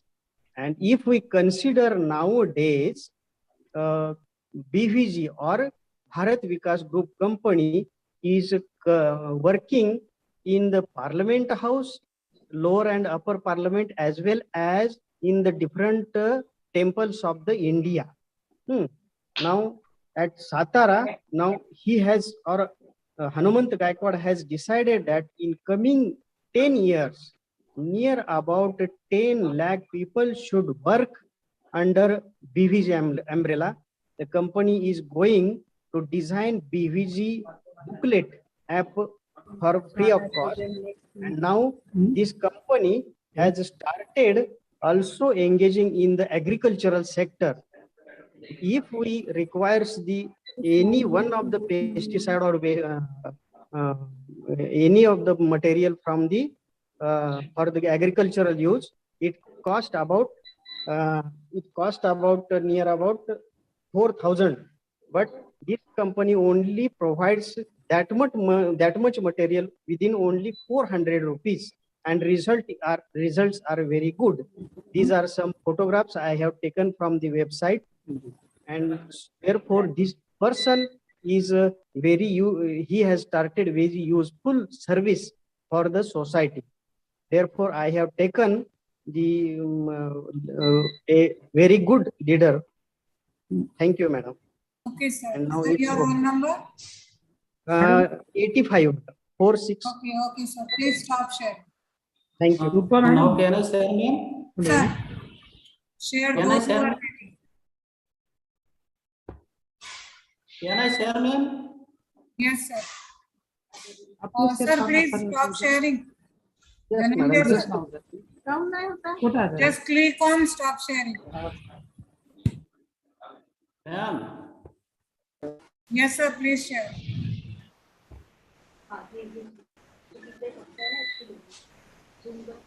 If you are ready, just share. No need to ask. Just start. Hello. with your roll number. Okay, ma'am. Please start. Good afternoon to all of you.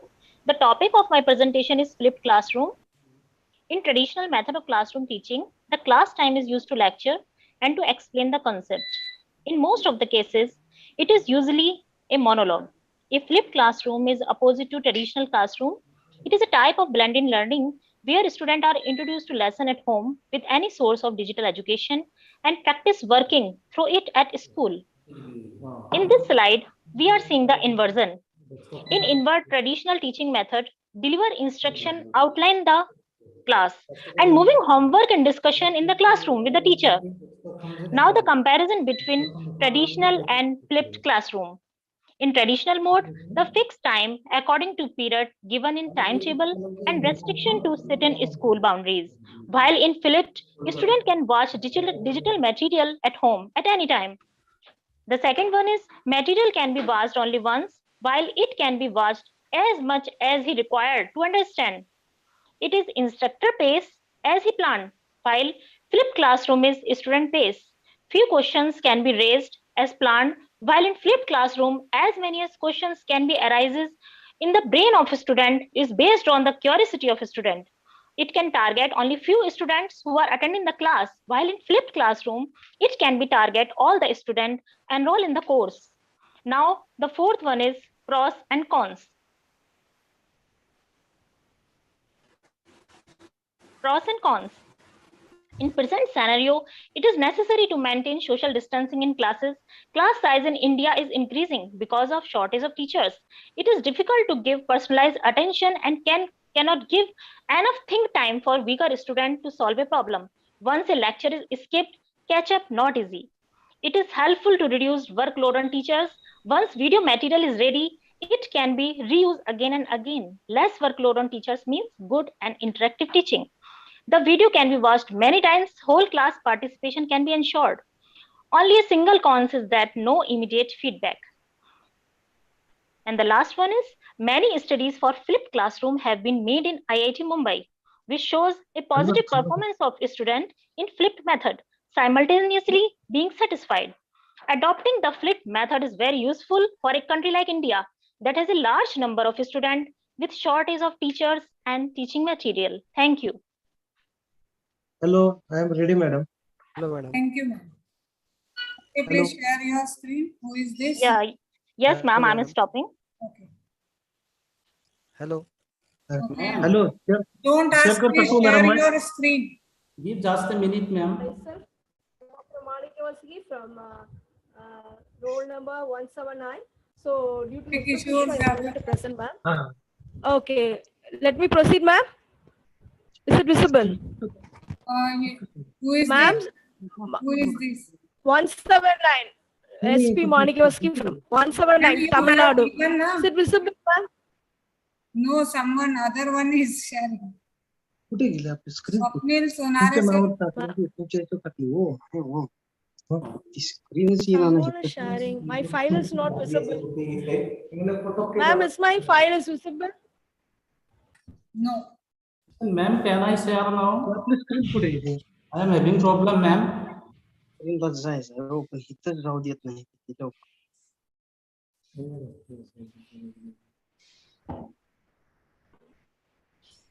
Someone is sharing. Swapnil sir, are you able to share? Otherwise, afterwards you can share. Hello, What I madam. said earlier, Hello. be ready with your PPT Hello, in hello, madam. minimized I'm mode. ready. Hello, madam. Am I visible? Hello. Oh, no, sir. Shall I share? Ma'am, shall I share? Hello, madam. Ma'am, someone is sharing here. Am I audible, ma'am? Roman Kolita, ma'am. Okay. Sir, who is this? Roman Kolita, ma'am. Hello, madam. Am I audible? Yes, sir. And where is your PPT? Yes, PPT is there, madam. Please be ready with your PPT. Am I audible, ma'am? Yes, sir. Good afternoon, ma'am. Myself, Professor Swapnil Sonare. Today, I am giving my presentation on the topic that is kinds of leadership. Everywhere we hear about leadership, from family leadership to the leadership in country. Leadership means leadership is the ability of an individual or a group of individuals to influence and guide the followers or other members of an organization. Leadership is an art of motivating a group of people to act toward achieving the common goal.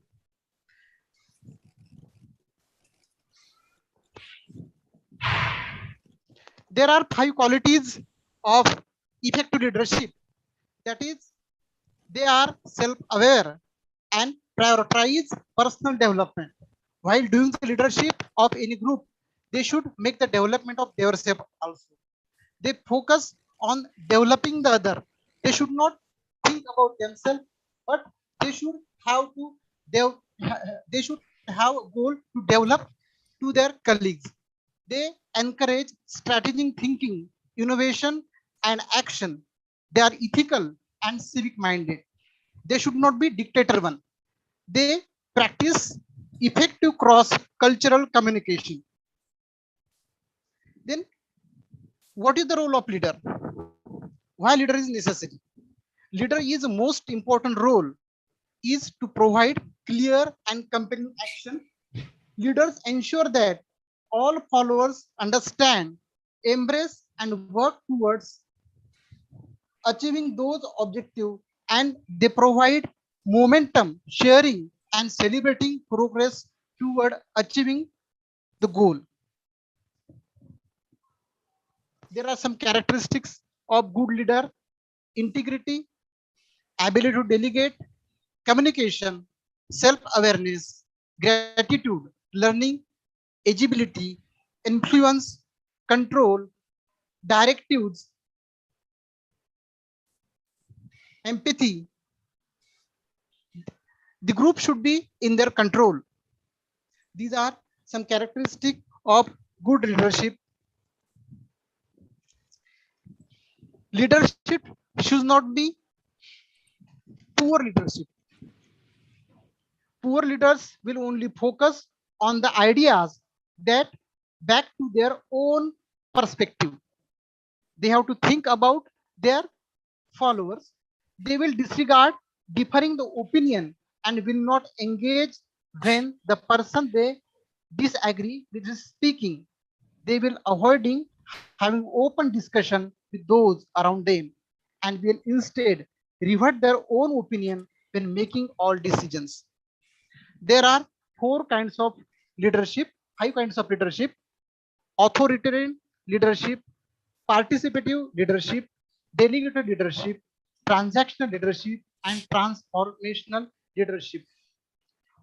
Authoritarian leadership, this style allow a leader to impose expectation and defines outcomes a person show can turn out to be successful in situation when leader is the most knowledgeable in the team. This is authoritarian leadership. Second is participative leadership.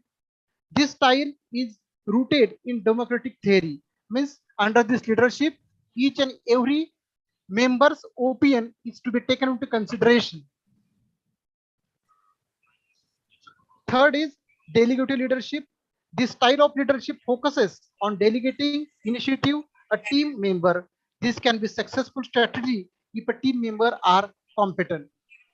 Fourth one is transactional leadership. A leader sets clear goals and team members know how they will rewarded for their compliances. And last one is transformational leadership.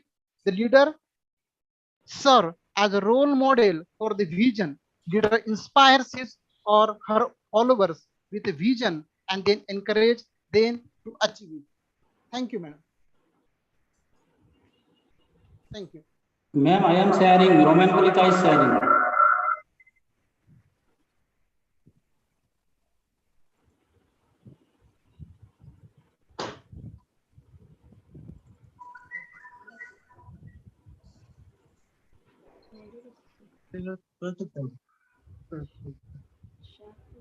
Ma'am, Roman Kulika is sharing.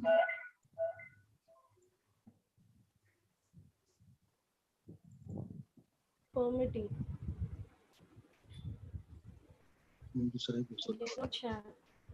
Just click on stop share. Where is the option? I'm not getting where the option is. Sir, there is a red symbol. Just click on that.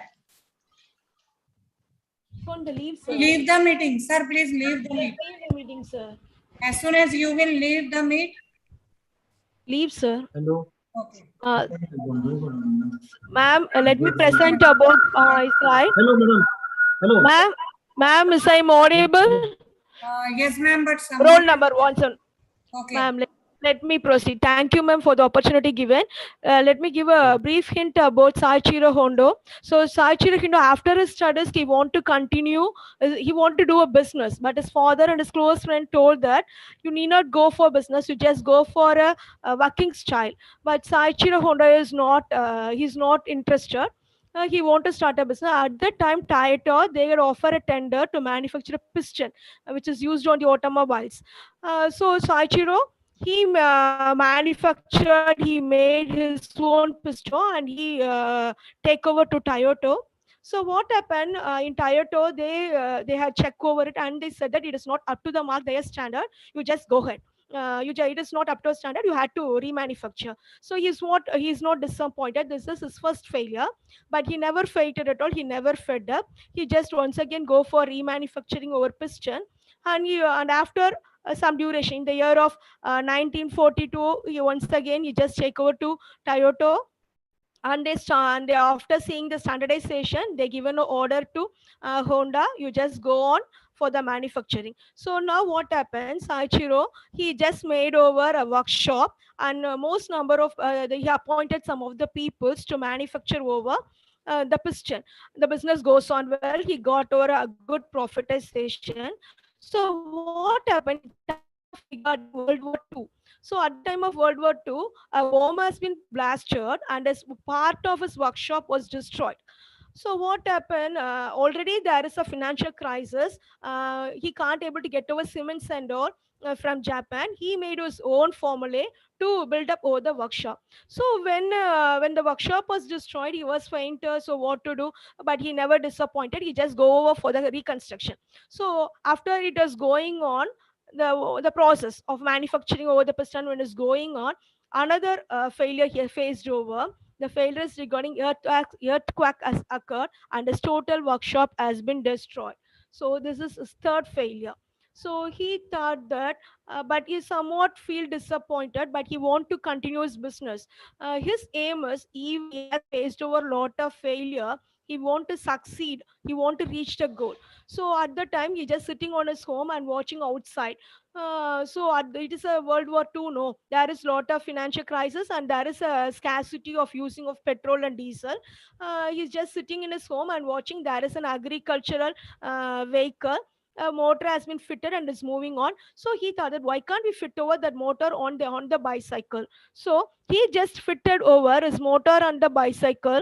This is wait man. This is his first motor what he had built up. This is Honda. He has first product of regarding a bicycle. But it's somewhat bulky, and people has been attracted. What is a new type of motor vehicle? Why can't we take over? And it's just so Honda want to start over a Honda Motor in 1959. He started his American Honda Motor Company. He want to expand his business. He approached for bank to give over loan, but his friends and some of his family friends, they told that this person is always he face over failure in his life. If you are giving over loan, he never repay at all. You just don't provide him loan. So Honda, he thought that why their friends are like that, let it be. He came out and he wrote in a letter to all over Japanese, to Japan, about 18,000 companies. He wrote a letter: if you are giving me an offer, if you provide me fund, let us have, we can have over MOU, and you can sell my product. I will make over our that is, I will take over the in charge of manufacturing over my product, and you can get a profit on it. He wrote about 18,000 letters around Japan, about 5,000 vehicles, that is cycle companies. They got agreed to Honda, and they offered to give over agreement with him, and they got over the vehicle. And within a short span of time, he has reached over his market, and he started. People saw at that time they wanted to purchase over a small car where the consumption of diesel and petrol should be very less, and he started to take over where the people demand. So this is success. Even though he had a lot of failure in his life, he never fed up at all. He want to success is just a journey, like that what we survey, but it is not a destination. For 1% of success, he had faced over 99% of failure. As per Japanese code, quality is their enhancement. We all know very well that Japanese always prefer to the quality enhancement. Now Honda is a number one first automobile company, and they had gone off, got an equipment, marine equipment, personal watercraft, so on. So this is the success story of Honda. We have to tell about our students that you may used to face over failures in your life. You should not be disappointed. Surely you will be get over success at the end. Okay, so that's the thing. Nowadays students are disappointed often. That's all, ma'am. Thanks to Rupa ma'am and the team who are showing much patience with us. Thanks a lot. Thank you, ma'am. Shall I stop my sharing, ma'am? Ma'am? Yes, ma'am. Thank you. Ma'am, I am sharing, ma'am. Yes, ma'am. Please start sharing. Thanks a lot. Ma'am. Thank you. Thank you. Please give me Amen, seconds, sir, some please seconds, share. ma'am. No need to ask. Please share your screen. Okay, Ravi Sharma, sir. Okay. Sir, your roll number? Please, मुझे थोड़ी देर से call करिए.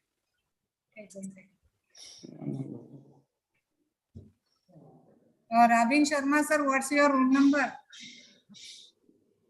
Okay, 45.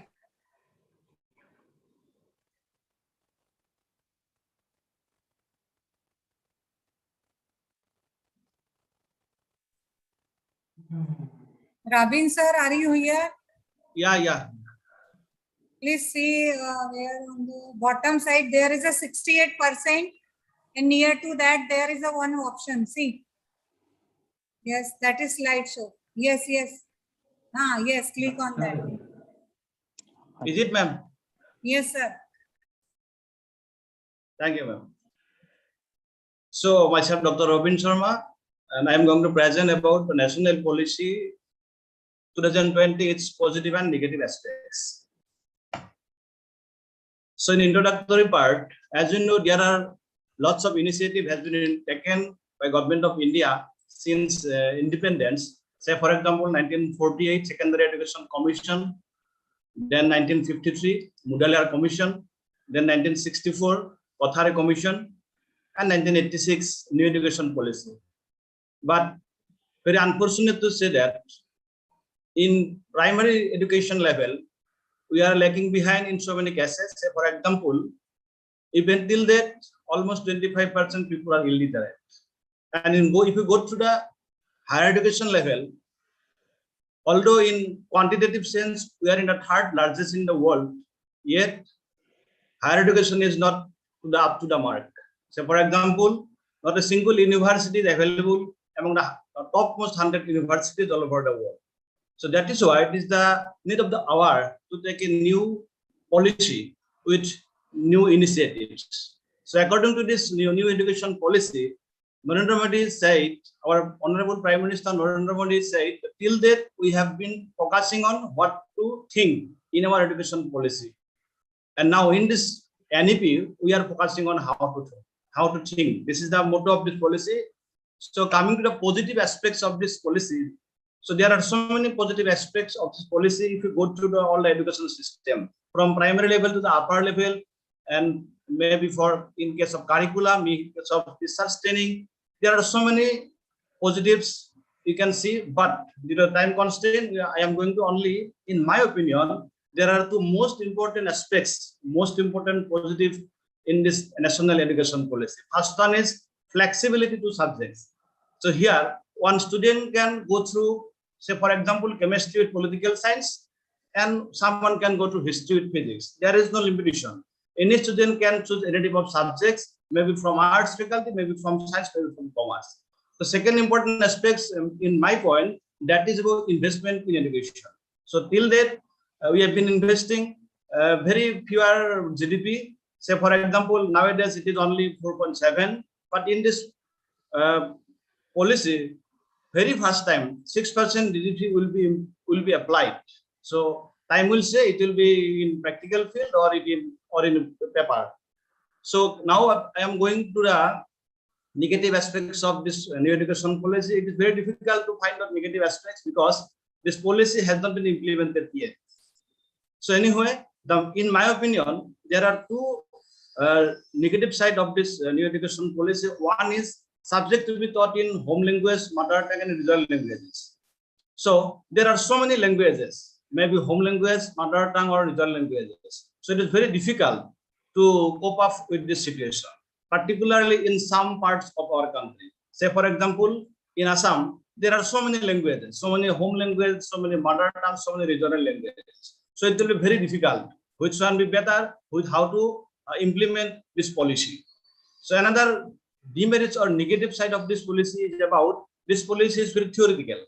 If you go through this policy, so many things has been undertaken, so many advices has been given, but most of the advices are relating to the theoretical sense. Say for example, infrastructure. We are very poor in infrastructural condition, maybe in primary stage, maybe in secondary stage, maybe in the higher education. So I think it will be very difficult to apply national education policy in each and every cases according to their advices. So in conclusion, we should say that we have to wait because this policy has not been implemented yet. We have to wait whether it will be very good for us or whether there will be some demerits. So thank you very much for giving me the opportunity. Thank you, Rupa ma'am, and the entire team, and thank you, Anandal. Thank you very much. Thank you, sir. Ramin sir, I think you are ready. Then Amol sir. Yes, ma'am. Okay, you can share now. Ramin sir. I am also ready. Okay, sir, afterwards. Hello, Rupa madam. Sir, just 1 minute. Sir, please stop sharing. I am also ready, ma'am. Rabin sir. Just click on stop word. Hello, Rupa madam. Yes, sir, I can take 3 to 4 only. Madam. Yes, sir, please share. Madam, Dr. Y.S. Waggi, ma'am.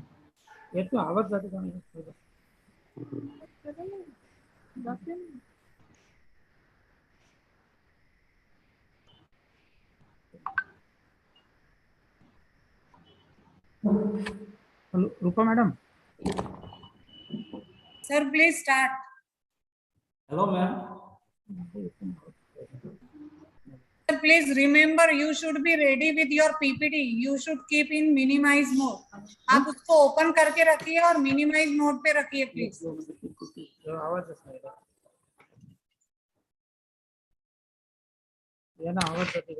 Ramin sir, I think you are not able to share. Be ready on another time, okay? Hello, madam. I am ready. Hello, madam. I am ready. Sir, no need to ask. Just you have to share your screen. I am ready, ma'am. So, sir, please share. Play your Am I PPT. audible, ma'am? Yes, sir. Hello. So, No need to ask audible or visible. I will, if you are not audible or visible, I will inform you. So just yourself. Good afternoon to all. Myself is Roman Polita. Sir, please share your screen. Ramin sir, share your PPT. Otherwise, leave the meet. I'm sharing, ma'am. Okay, next. Okay, please stop sharing. Stop sharing. I am ready, ma'am. Yes, sir. Yes, sir. Because you are not playing your PPT. You are wasting time. Amol Gawande. What I inform you people, please Ma'am, I am be sharing. ready with your PPT. No. Okay, Amol sir, Madam. please share. Okay, ma'am. Okay, ready. I am ready. Share करने के लिए permission दीजिए madam. Yes sir, permission है सबको. No need to ask. अगर आपका आवाज नहीं आता है, आपकी पीपीटी नहीं दिखती है, तो हम बोलेंगे. Otherwise you can continue.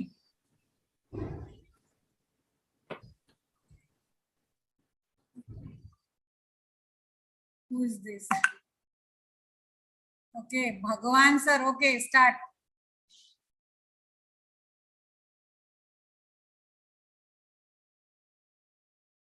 त्यांना सांगता का?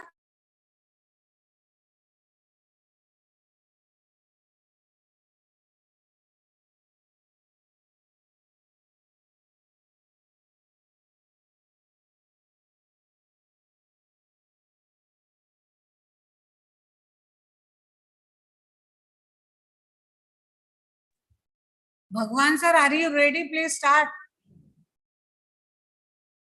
Hello. Hello, ma'am. Bhagwan sir.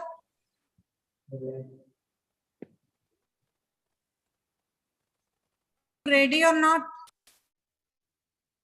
Madam Amol Gawande. Yes sir, यहाँ स्क्रीन विजिबल है दूसरे की.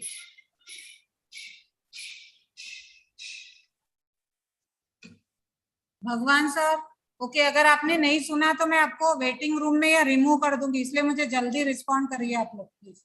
मैडम मेरी रेडी है, आप चालू कर दो. हाँ, एक मिनट. भगवान सर आप रेडी हो? अदरवाइज मैं वेटिंग रूम में डाल रही हूँ. Okay, he is not responding. Okay, please share करिए. जो नहीं रिस्पॉन्ड कर रहा है, मैं उनको वेटिंग रूम में डाल रही हूँ. Also ready. Who is this? Pramod Sardar. Hari Prasad is sharing his screen. Okay, please Yes, start. ma'am. Okay.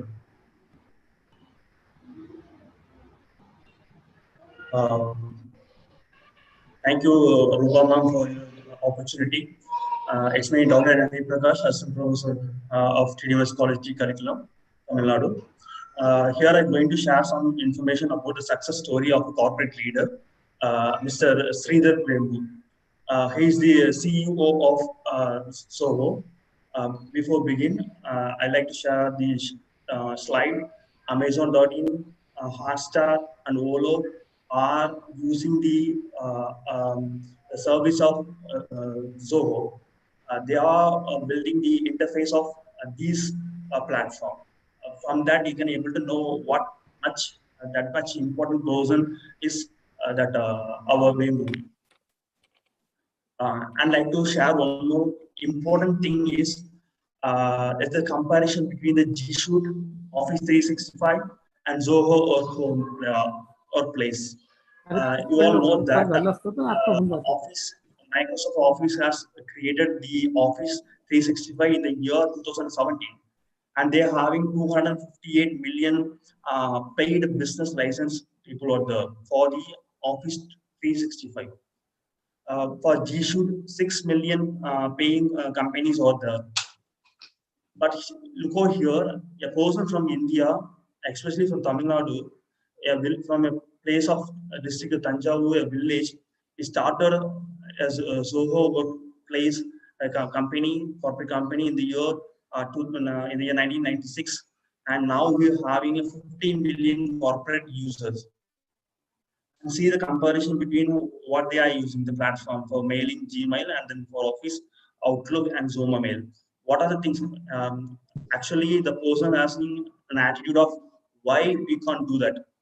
That's why that he has putting fight against the Microsoft Office. You all know that now once the Gmail, you can able to observe.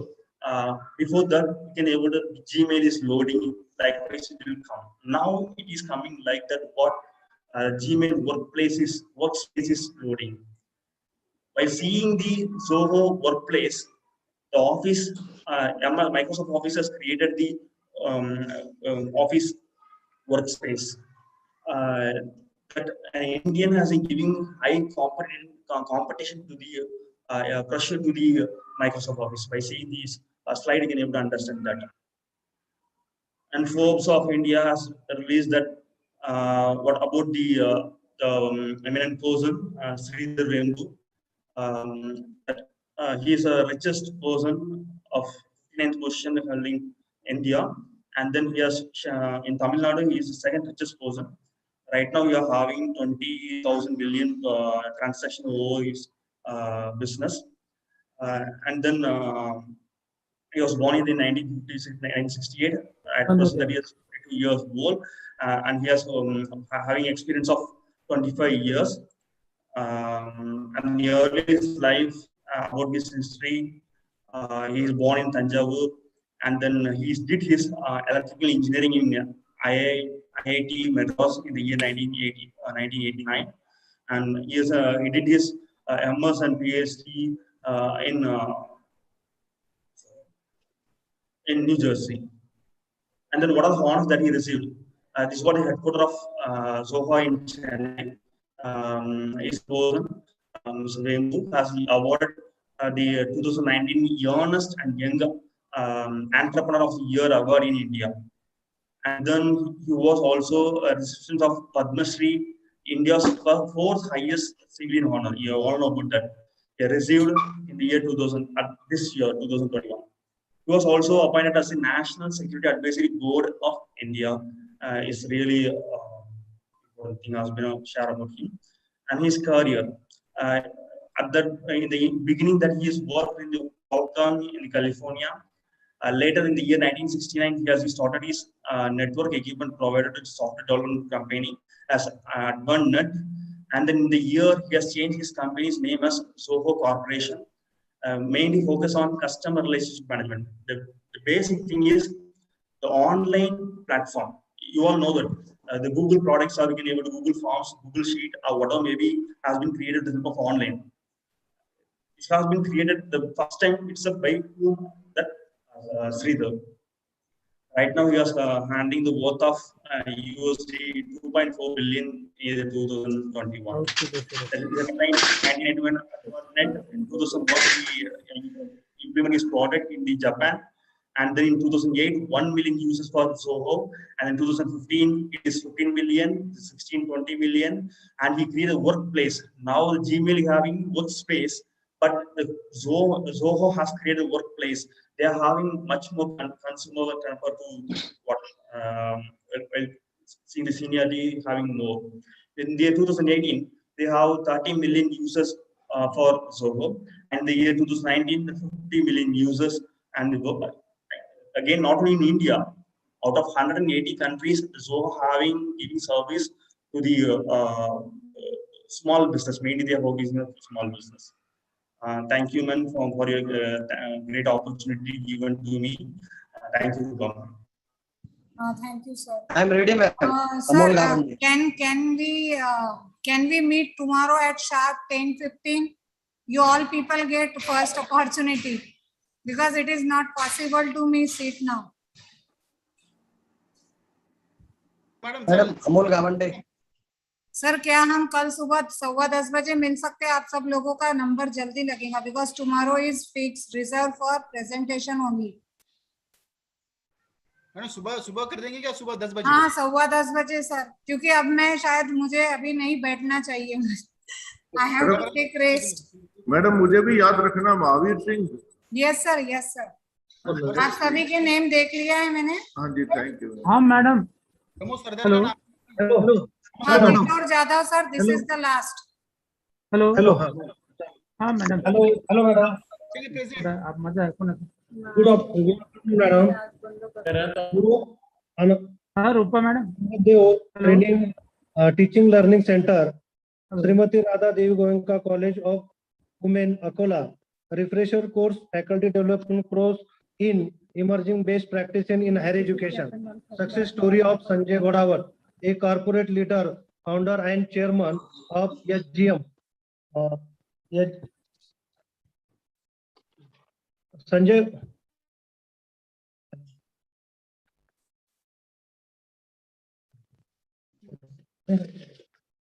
Hello, एक minute.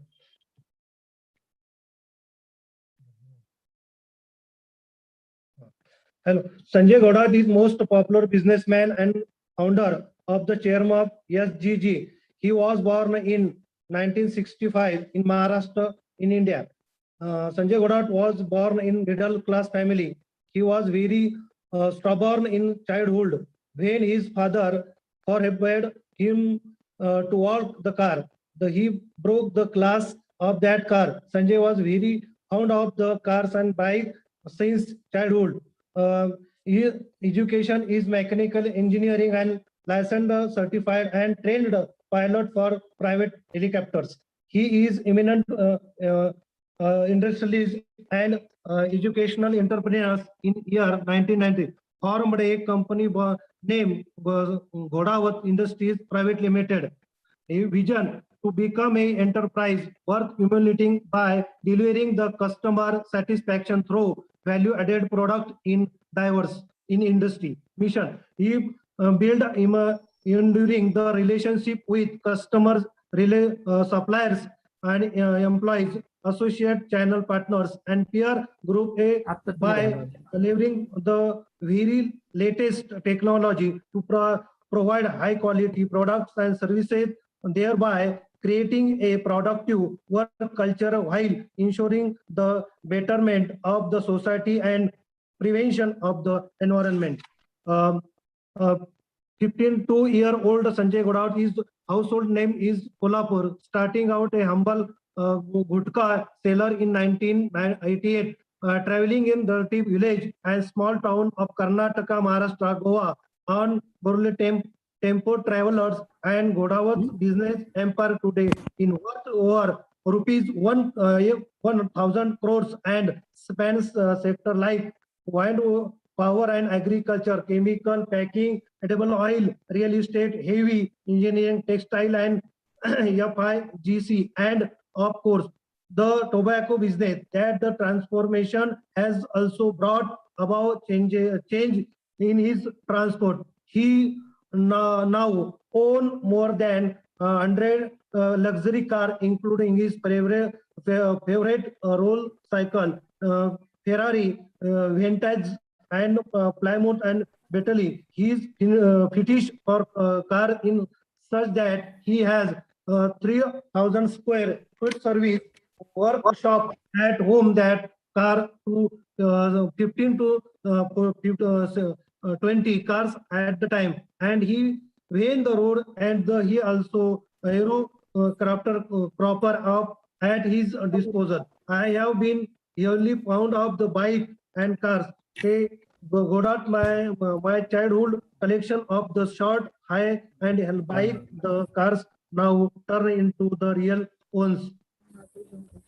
Awarded Udyog Ratna, Bharatiya Udyog Ratna Award, Suryakanta National Award, Shilpar Gaurav, Jivan Gaurav Puraskar, Yuva Gaurav, and Maharashtra State Vanasri Puraskar, Industrial Social Worker Award, Global Young Enterprise Award, Mahesh Gaurav Award, Lokmat Corporate Excellent Award, Best Brand Award in Education Sector, Jewels of Rajasthan Award, Global of Oil Business Excellent Award, or and in the other is excellent person. Thank you.